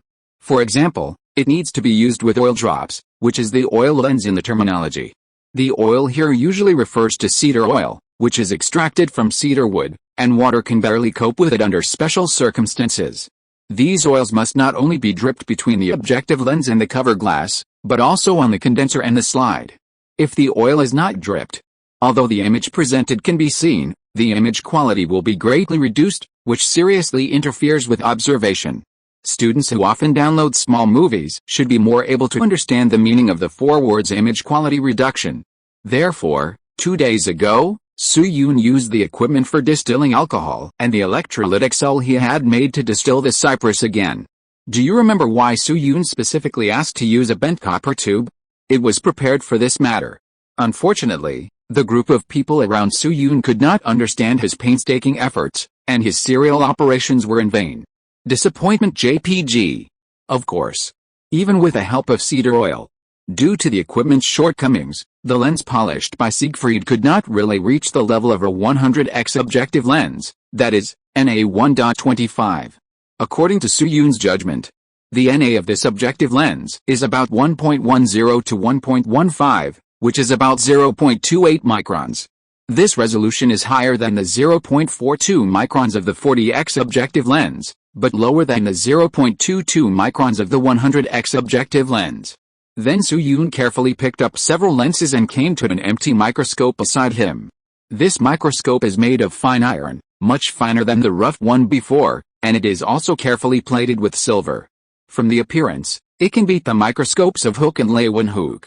There is also a seal on the bottom of the microscope, which is Siegfried's private seal, representing that it is made by a famous artist. It is also worth mentioning that this microscope adopts a mortise and tenon structure. That is, there is no nail in the whole process, but the assembled microscope is extremely solid and will not disintegrate even if it is shaken hard. A quarter of an hour later. Click, click, click, Su Yun closed several knobs, clapped his hands heavily, and said to the people around him, "Done, the eyepiece and objective lens are installed. Who wants to try it?" Xiao Li on the side heard this and immediately tiptoed and waved his hands. Me. Su Yun glanced at the little bean sprout with a flying face. Xiao Li's expression reminded him of some people on the day when the old man's ring was released in the future. "Okay, Miss Li, thank you for your help. In the past half-month, Xiao Li has to operate the microscope almost every day. And his mastery of the microscope has surpassed Lao Su, and he can be called the first person under Su Yun in this era. But even she had never touched such a high magnification microscope before. The 10x40 magnification alone was enough to open this girl's eyes. However, Considering that Xiaoli's task was mainly to verify the combination effect of the two lenses, the core was to judge the clarity of the two lenses, and observation was secondary. Therefore, Su Yun did not rush to use the good stuff, but still chose the old trick. The sleight of the American cockroach. After all, from the perspective of observation, the American cockroach is indeed one of the best specimens. Even in later generations, many popular science museums will use the hind legs of the American cockroach as the first slide sample for enthusiasts to experience or even buy. For example, the Science and Technology Museum in Tsim Sha Tsui, Hong Kong, sells cockroach leg slides to the public, and each slide is equivalent to nearly 200 yuan in Chinese currency. Cockroaches selling cockroaches is also a wonder. The site returned to the original place. Then it was still adjusting the light and twisting the coarse and fine focusing screw. In less than a moment, Xiaoli looked up from the microscope and said to Su Yun in surprise, "Wang Lin, this microscope is really a magical object. Every hair on the cockroach's leg can be seen clearly." Su Yun took the initiative to step forward and replaced Xiaoli to experience the observation effect himself. Sure enough, just as Xiaoli said, in the high magnification lens, the leg hair on the hind leg sample of the American cockroach was as clear as the fleas on Guo Donglin's head. The eyes could see it clearly without any effort.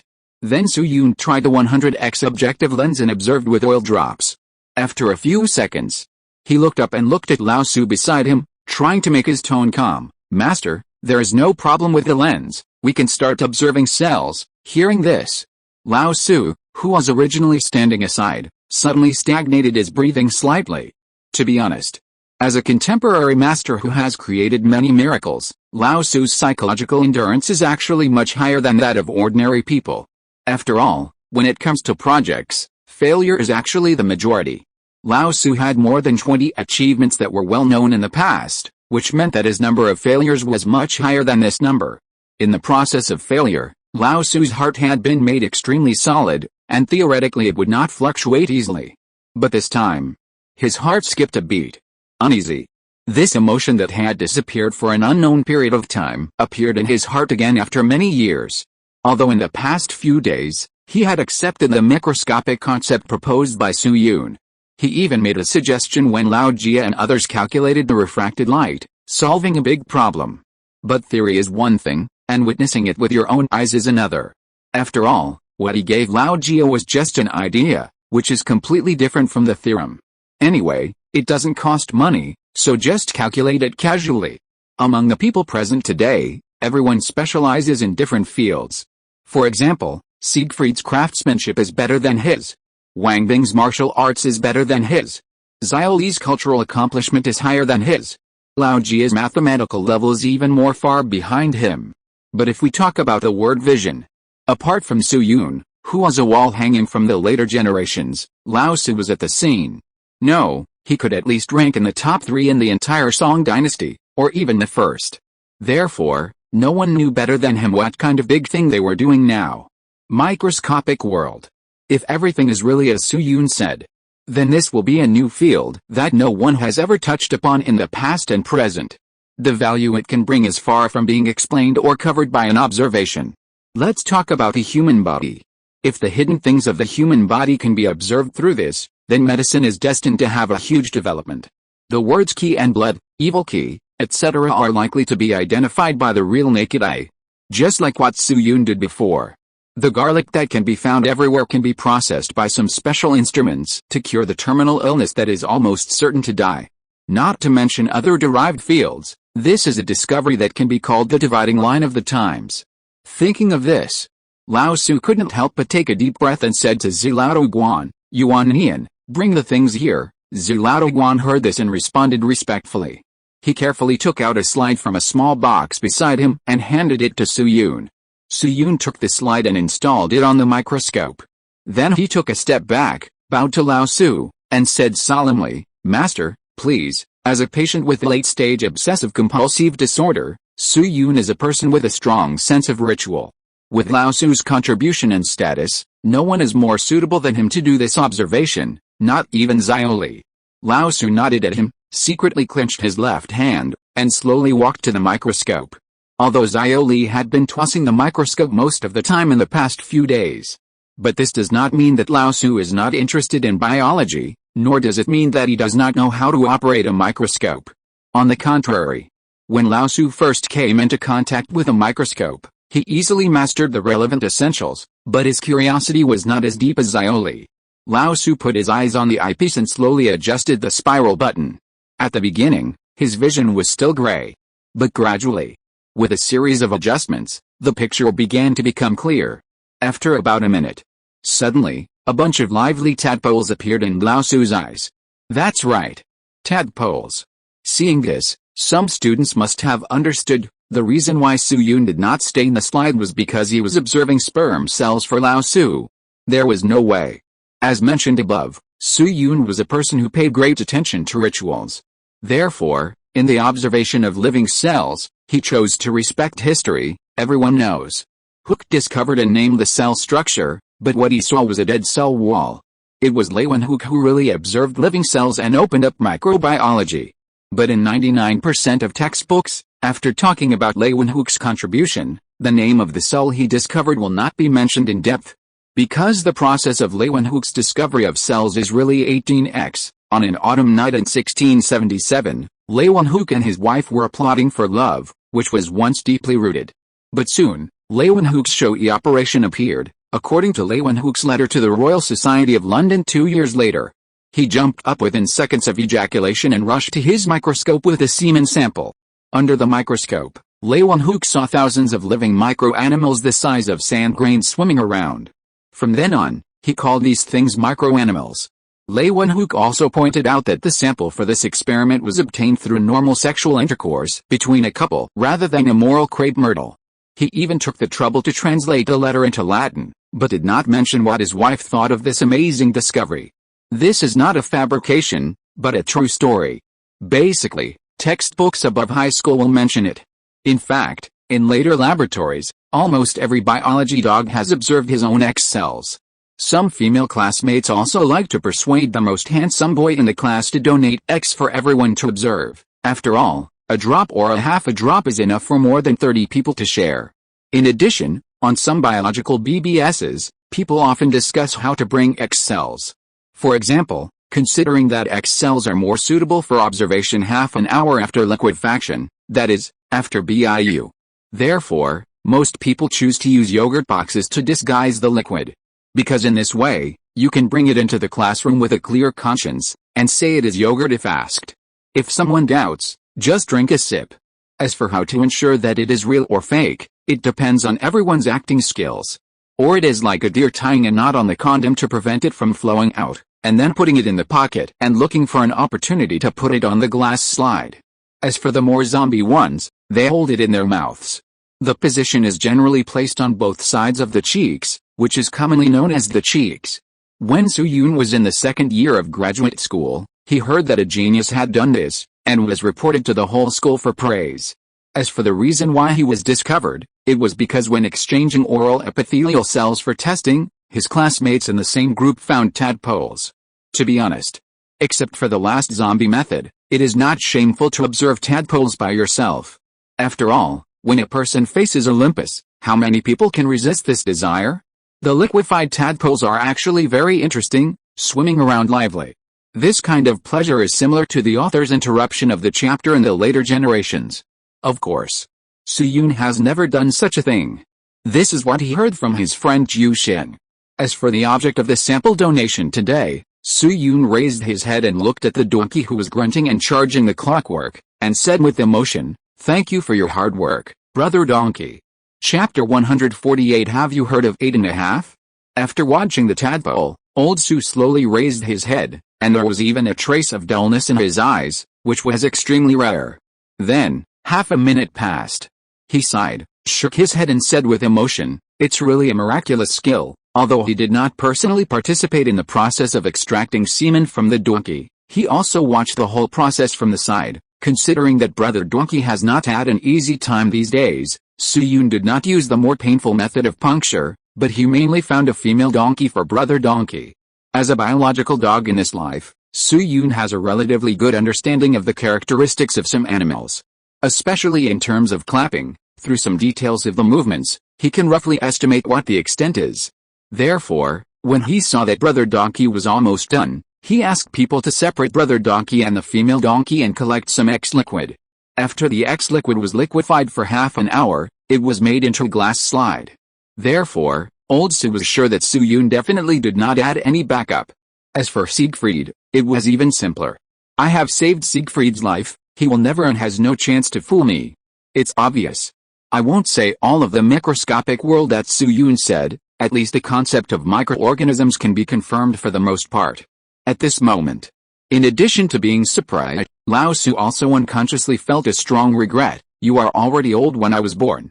Ahem, it would be great if Su-yoon had appeared earlier. After all, I am already 80 years old.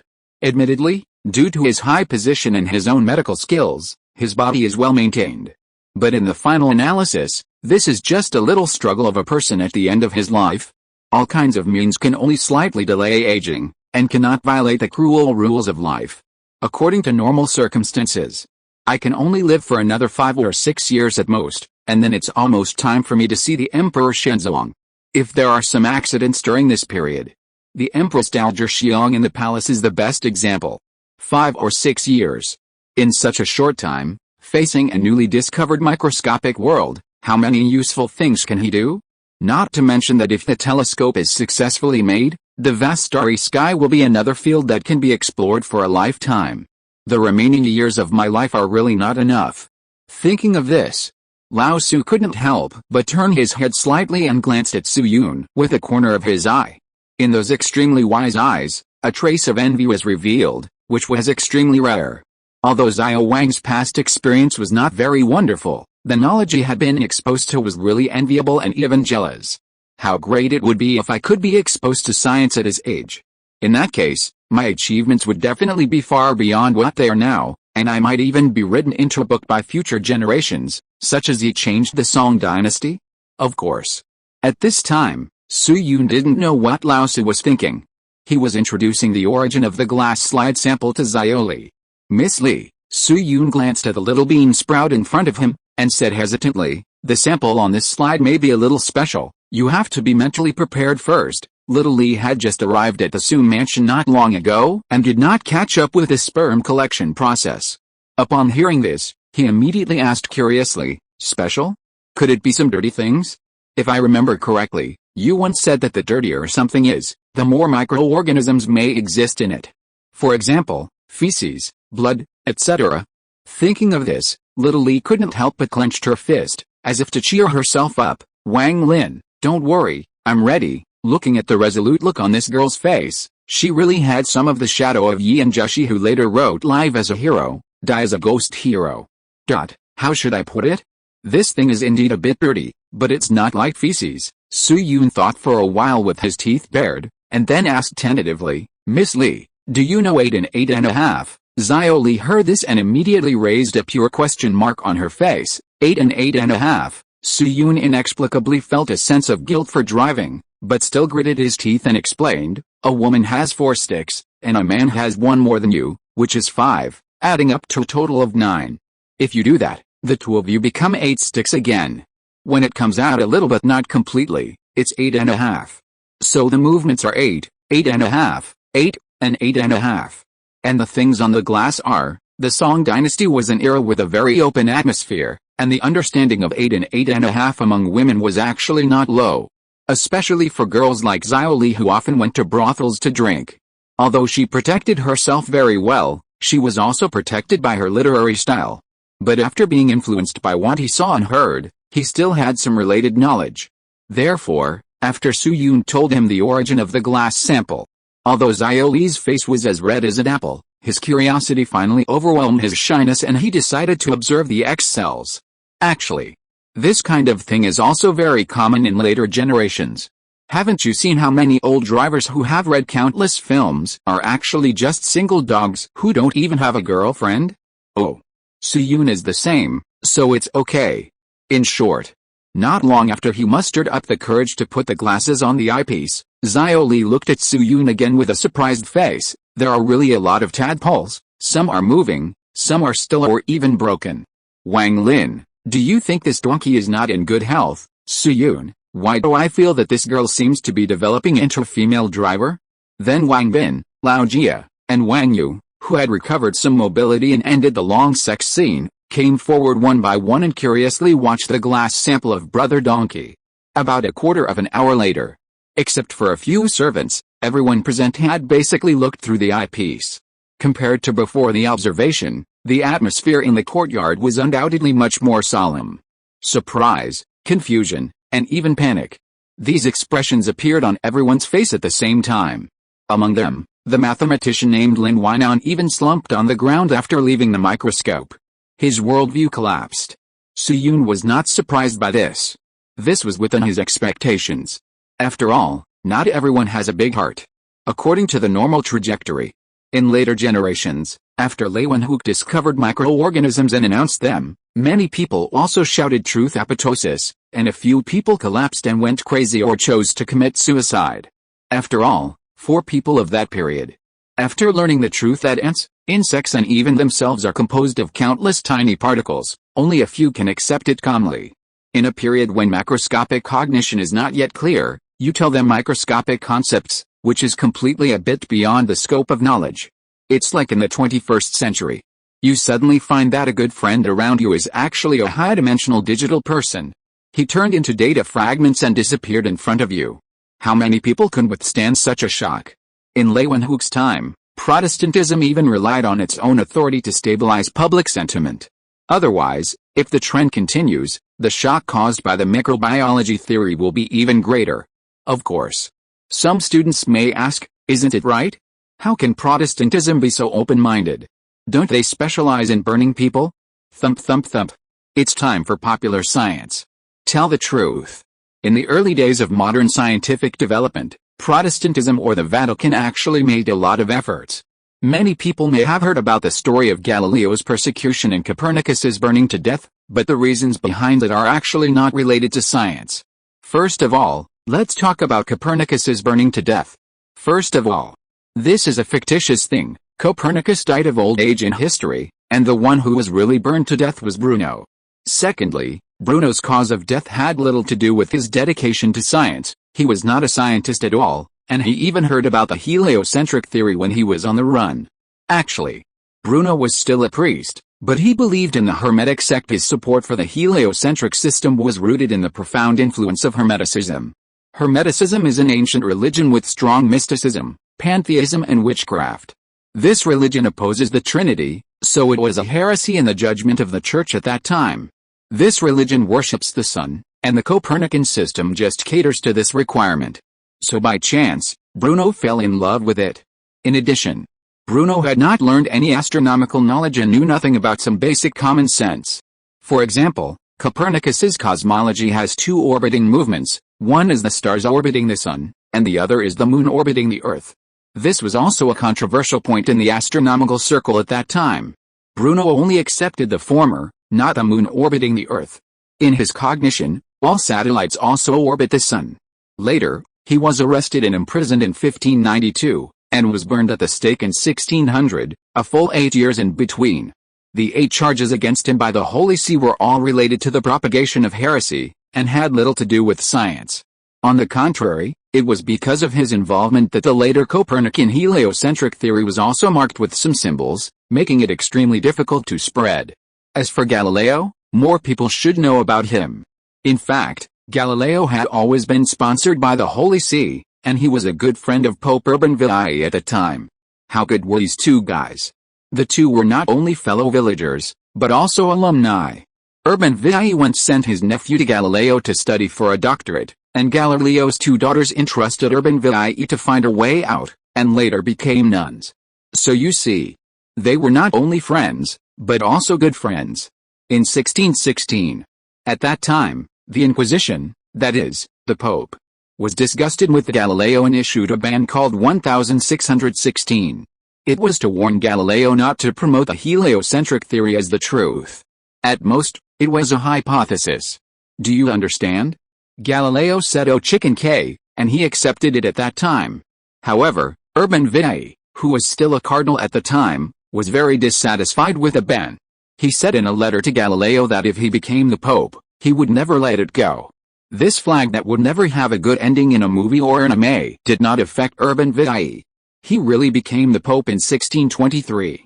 Seeing that Urban VIE became the Pope, Galileo became excited. My buddy became the Pope, so can't I bring up the heliocentric theory again?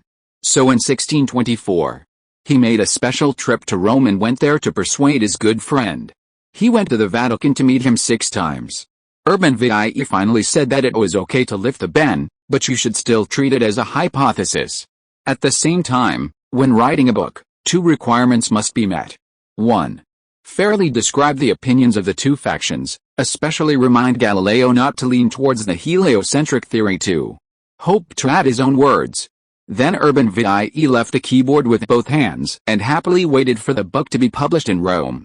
To this end, he also persuaded both the heliocentric and geocentric factions not to express their views. The main purpose is to highlight the authority of the impartiality of my church, and to be able to put his own words on this masterpiece.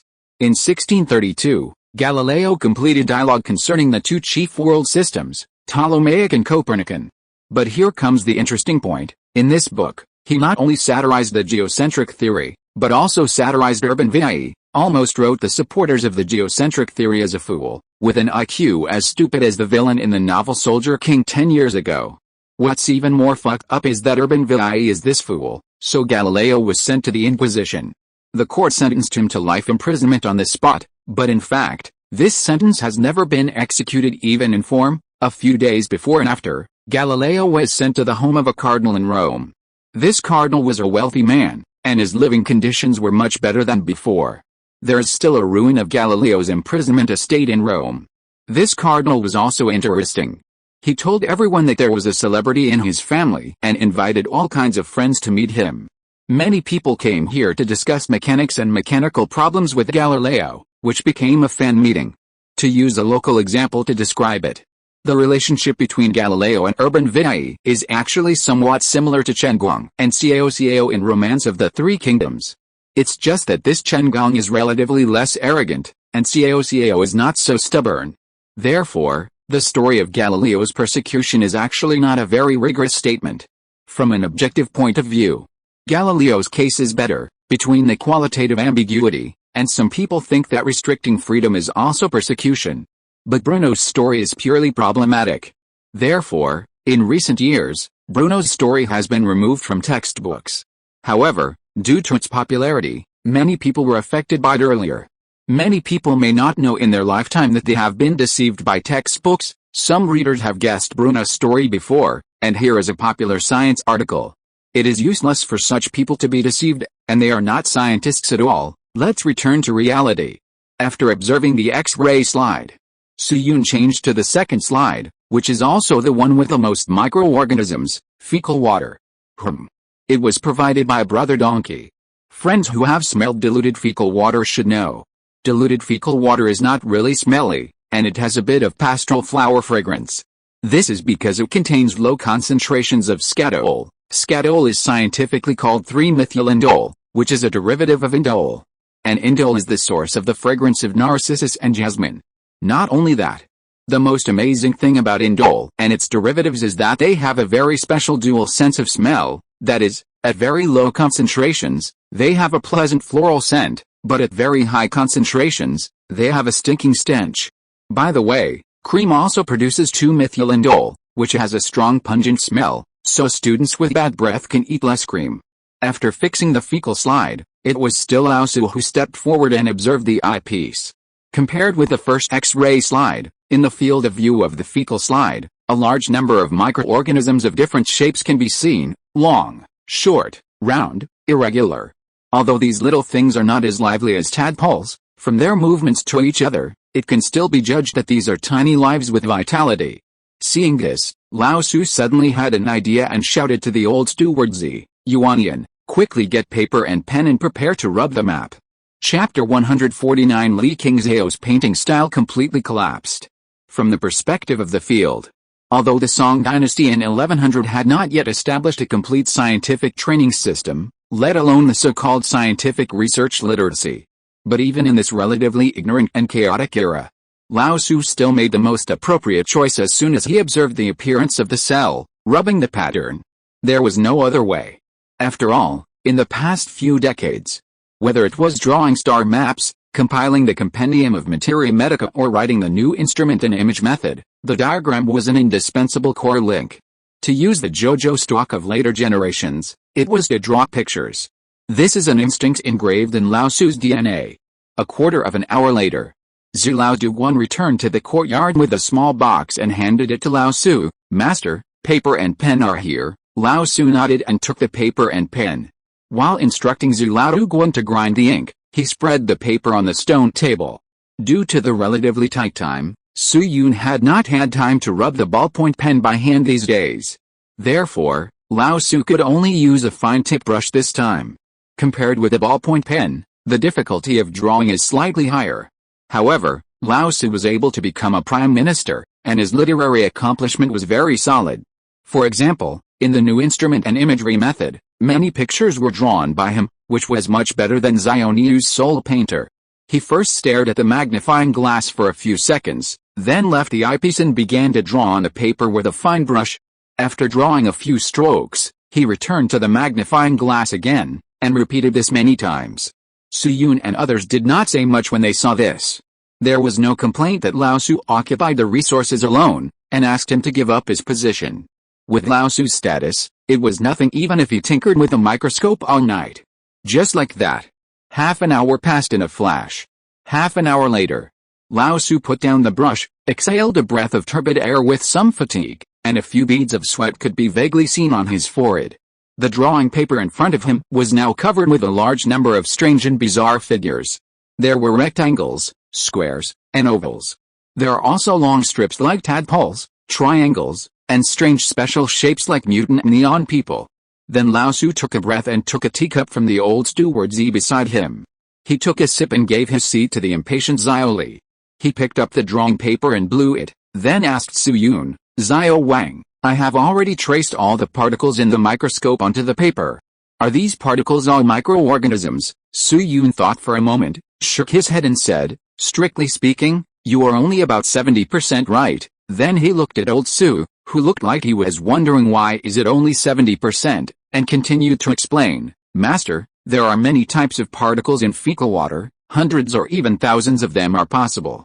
For example, there are muscle fibers, red blood cells, white blood cells, Campylobacter, Escherichia coli, yeast, and so on." He walked to the side of the drawing, pointed to one of the larger particles and said, "This is a starch granule, which, along with muscle fibers, fat, etc., is one of the normal metabolites in feces."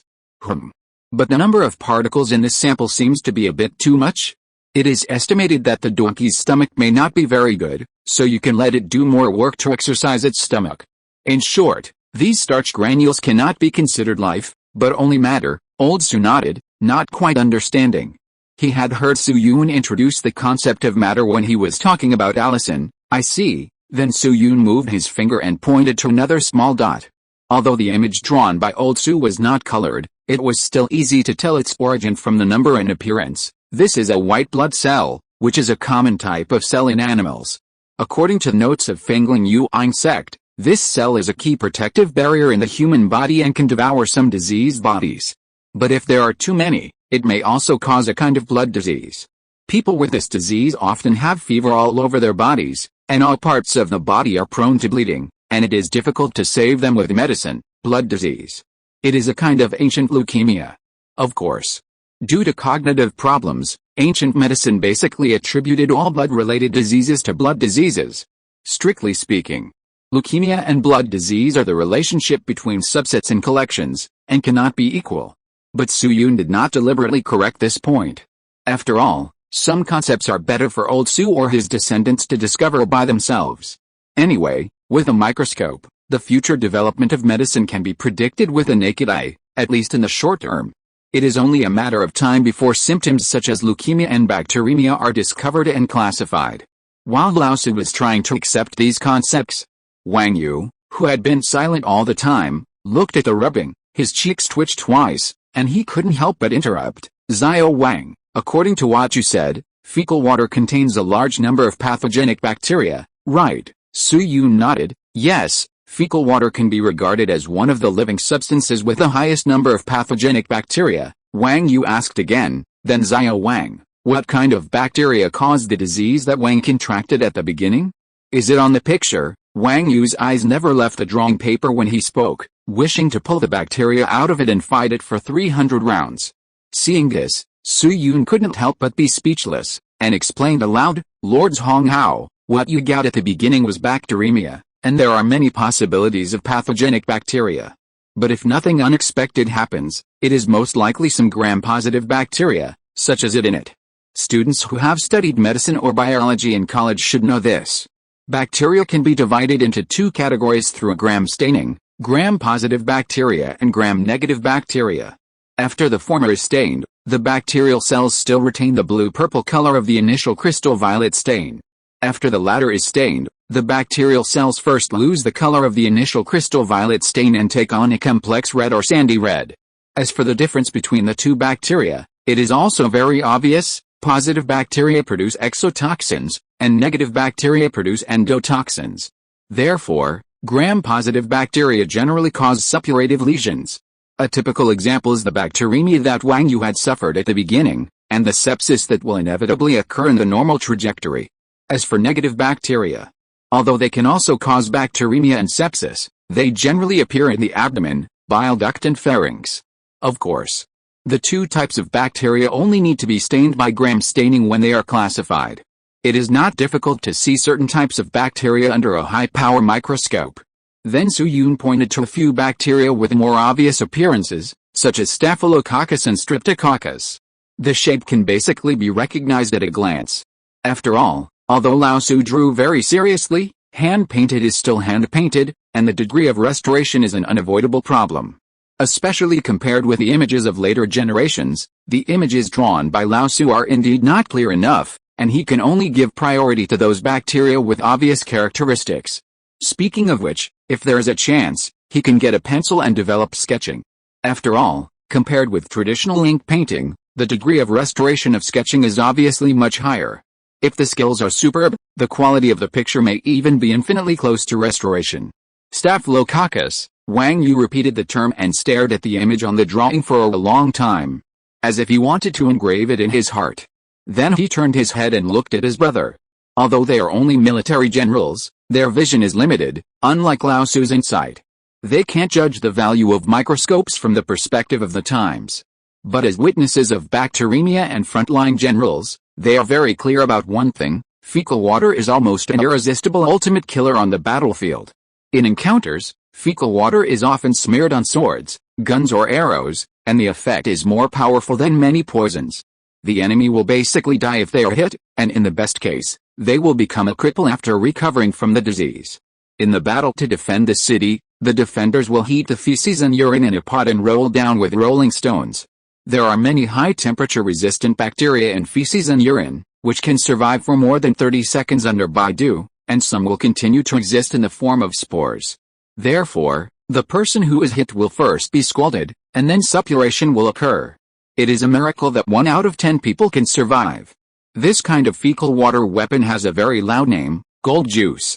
By the way, gold juice is also one of the special weapons in the history of Chinese civilization. Most of the ones used in Europe are asphalt. The purpose is to scald the enemy through the heat conduction of iron armor, and there is no subsequent biological damage. In short, if the Ordnance Bureau can further explore the characteristics of E. coli through a microscope, maybe they can prepare better drugs. After all, although allicin is very effective, its shelf life is still too short. It is okay for occasional emergency, but it is difficult to achieve large-scale popularization and emergency use. If the imperial court could develop more efficient drugs, it might even have an important, or even decisive, impact on the war situation on the Western Front. Su Yun then became a teacher again, and simply introduced some basic concepts to Lao Su and others.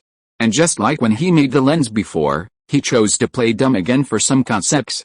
Either the manuscript had been lost, or even Fengling Yuan sect had not studied it too deeply. As for the more in-depth observation of the inside of the cell, he planned to go back in 2 days. First, it is difficult to digest too much knowledge, and the effect of instilling too much at once may not be good. Second, the observation of the inside of the cell also requires some dyes, and the preparation also takes time. The dyes used in later generations generally use acetic carmine or gentian violet, But in fact hematoxylin is also a good dye. More importantly, hematoxylin does not require too sophisticated equipment to prepare, just find the materials. Its precursor component is called hematoxylin, which is extracted from the trunk of the logwood. After hematoxylin is oxidized to form hematoxylin, it can be used as a dye. The parts of the cell with more DNA and RNA can be dyed blue by hematoxylin, which will make it much easier to observe and explain. On the other side, after getting off the microscope, Xiao Li quietly pulled Su Yun aside and said mysteriously, "Wang Lin, I want to ask you something." Su Yun blinked. "What is it?" Xiao Li looked around and asked, "Let me ask you, how much silver did this microscope cost in total?" "How much silver?" Hearing Xiao Li's words, Su Yun was stunned. Why did this little bean sprout ask for silver? However, despite his doubts, he still touched his head and answered truthfully, "The materials are about 100 strings of money. If it is not silver-plated, it may be reduced to less than 100? But if the labor cost is included, it is hard to say. The price of asking Master Key to do it should not be very low. In fact, from an objective point of view, the most valuable part of the microscope should actually be the calculation of curvature, which can even be regarded as a technical barrier." However, when Su Yun was estimating, he subconsciously omitted his own contribution. After all, from the perspective of future generations, he only did a small job, and it was good enough that he was not hired away. Xiao Li nodded thoughtfully and said, "I have heard of Master Key's craftsmanship. Last year, a Chamber of Commerce in Hebei province reforged a water wheel and hired Master Key to do it at a high price. The president of that Chamber of Commerce is my father's classmate. When he visited his house at the beginning of the year, I vaguely heard him say that Master Key's wages were almost 3 strings of cash a day, and there were miscellaneous items and so on." Xiao Li counted on his fingers for a while, and finally said, "In other words, the cost of a microscope is about 150 strings of cash." Su Yun thought about it and nodded. "That's about the number." Xiao Li stopped talking after hearing that. After a while, just when Su Yun was wondering whether to speak or not, Xiao Li seemed to have made up his mind and asked, "Wang Lin, if I can come up with 200 strings of cash, can you design another microscope?" Su Yun was stunned. "Huh?" Seeing his surprised expression, Xiao Li gently nodded at the people who were watching the microscope with his chin and explained, "Wang Lin, the microscope we had earlier was of poor craftsmanship and not worth much money, so I shamelessly asked Uncle Su to take it back home. But this microscope is very expensive, and it would be too rude to ask for it for free. But if I share this mirror with others, not to mention the daily complicated exchanges, this mirror cannot be used by me alone every day." Looking at Xiao Li, who was nagging a bunch of reasons, Su Yun's expression became more and more subtle. "Oh my god. The painting style of this Yanjushi is not only getting more and more crooked, but it seems that he can't stop it. What should I do? If it continues like this, in the future, Yanjushi may have to be changed to Yanmaisenjushi. If those fans of Xiao Li in the future knew about this, I guess they would be hung up and beaten. But soon." In Su Yun's mind, the picture of Xiao Li tinkering with a microscope emerged again. As a scientific researcher in the future, Su Yun is very clear about one thing: scientific research talent is actually a very mysterious but real attribute. Some people know nothing about physics, but they are well organized when doing biological experiments, and their efficiency is several times more than others. Judging from Xiao Li's current grasp of biological concepts, I won't say that she has 100% scientific research talent in biology, but at least the probability is not too low. If she is really provided with enough resources, coupled with Xiao Li's background and the relatively high social tolerance of women in the northern Song dynasty, who can guarantee that this girl will really become the true Nene of the Song dynasty? Thinking of this, Su Yun couldn't help but look at Xiao Li, and said thoughtfully, "Miss Li, designing a microscope is not difficult.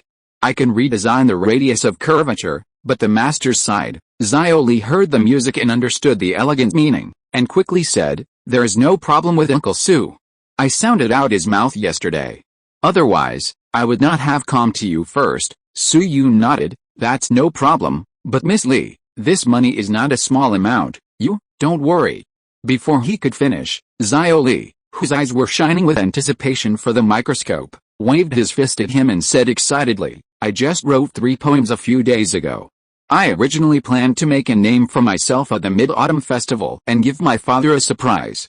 But now I have changed my mind.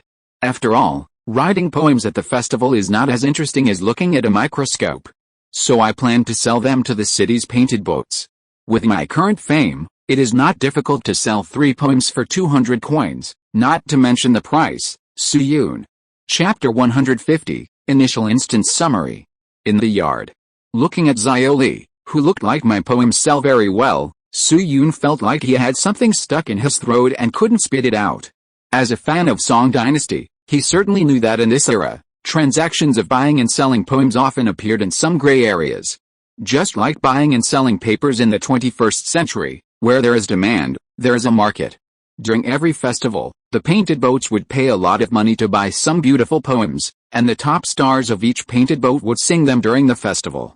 In some articles of later generations, this kind of activity was also called fighting for the title of the Flower Queen. Now this period is the heyday of the painted boats in Beijing. Li Shishi, Su Poxi, Feng Yinyu, Sun Sansi and others almost broke their heads for the title of the Flower Queen. Among them, the most famous singer is undoubtedly Li Shishi.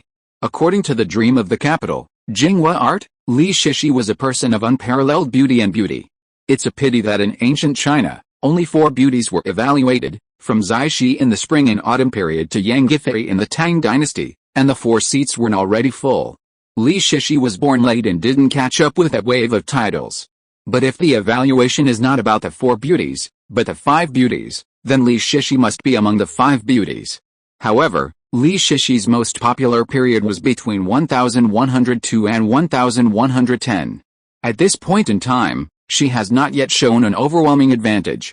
Therefore, in such a strong competition, the importance of a good lyric is naturally needless to say, and it is not an exaggeration to call it a winning hand.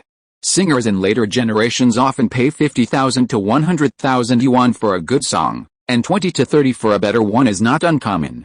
A few ceilings can even sell for 600,000 to 800,000. Therefore, with Xiaoli's current reputation, it is not difficult to sell 3 poems for 200 strings of money. Although this girl is a girl, she is definitely a lyricist in terms of status. But Su-yoon is worried that this girl will not sell Partridge Sky? And if she tastes the sweetness, maybe she will become Li Qingxiao in the future?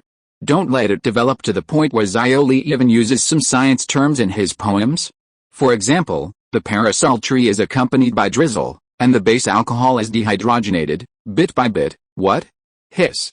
I feel that I am getting further and further away on the road of being beaten by Xiaoli's fans.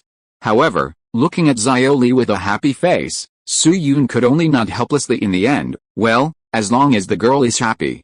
It's not a dead end to study science. Who knows if Xiaoli can become a genius who is good at both arts and science in the future.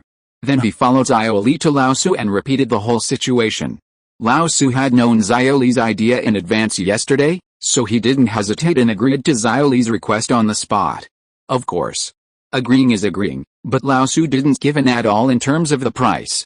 Not only did it not get cheaper, but it even raised it by about 20%. After all, this is a resource found through Xiao Zhao, and the special permission to speak is already a backdoor, and there is no way to leave sensitive tales in the main business. After getting approval, Su-yoon returned to his room and began to calculate the curvature value required by Xiaoli. 2 days later. Early morning. Crunch, crunch. After finishing the morning snack brought by the servant, Su-yoon went back to the table and wrote in a small notebook. This was his special memo, which recorded some of the projects or achievements he had completed, as well as the next ideas. It is worth mentioning that although the old Su family is very safe now, theoretically no one will run into his room to steal things. But considering the problem of fault tolerance, Su-yoon finally did not choose to use Chinese characters, but used Morse code and English letters. The entire memo is divided into 2 columns, with the name OK on the left and NUK on the right. The left side refers to the completed project, and the right side refers to the next plan. Although from a grammatical point of view, the English for completed and unfinished should be finished and unfinished, and Su-yoon's 2 combinations look very rustic. But at this time, his English teacher has not been born yet, so there is no need to worry so much, as long as he can understand it. Under the completed projects, there are several Morse codes. The top one is, "Don't say I'm a slob," 7 characters equal 1 word, the combination is Allison. Those who have worked in the Military Control Commission should know it. Morse code is not difficult to write. It can be written quickly and coherently, and it is even more convenient than letters in pinyin. In addition, its appearance can be disguised by counting, so Suyun mainly chose Morse code as the record text. After all, it's still the same sentence. Everything is based on stability. In addition to Allison, there are several groups of words written in the completed projects: generator, electrolytic cell, syringe, microscope, blackboard chalk, curvature formula, introduction to mathematics, physics and chemistry, saving Wangyu, killing cockroaches, and a series of other words. Judging from the situation of the last 1665 copy, the score of the completed project will obviously not be too low. It seems that as long as Lao Tzu's last wish is completed, he can successfully return to reality and be scored. But don't forget, this task is not only called Make Trouble, but also has a difficulty level between. Suyun had a vague feeling, what he was doing was basically not difficult, and it was fine as long as he had hands, but it was probably far from enough to meet the 4-star standard. Not to mention, considering the nation, Suyun did not want to see the Song dynasty, which was so prosperous, suddenly die 20 years later. So what was the next direction? Suyun came to the Nook column and wrote down another set of Morse code next to the next goal of continue to kill cockroaches. Another key point is, the next plan should not only be limited to the old Su mansion, but also expand its influence. If there is a chance, it is best to connect with some big figures in the imperial army. Although the Song dynasty was a typical example of emphasizing civil over military. But if you can become a military officer of the 3rd rank or above, you will have some status. Looking at the memorandum in front of him, Suyun couldn't help biting the back end of the brush gently, which was also an action he liked very much. The highest military officer rank in the Song dynasty was the Taiwei, but Song Huzong would soon disband the Taiwei from the 3 kilometers. How many Taiwei were there in total? Tuanguan must be 1. Wang Hao must be 1, and Lao Zhong was later the deputy envoy of the Privy Council, I remember. In addition, the 4 generals of the Restoration can be excluded, and I don't remember the rest. At present, Song Huzong has just ascended the throne not long ago, and the Taiwei is still one of the 3 officials. It will be officially disbanded in a few years. Therefore, Suyun directly gave up the idea of asking Lao Tzu for the list. In normal history, when Lao Tzu died, the Taiwei was still a 3 official. According to later developments, Song Huzong will divide the Taiwei into 9 positions in a few years.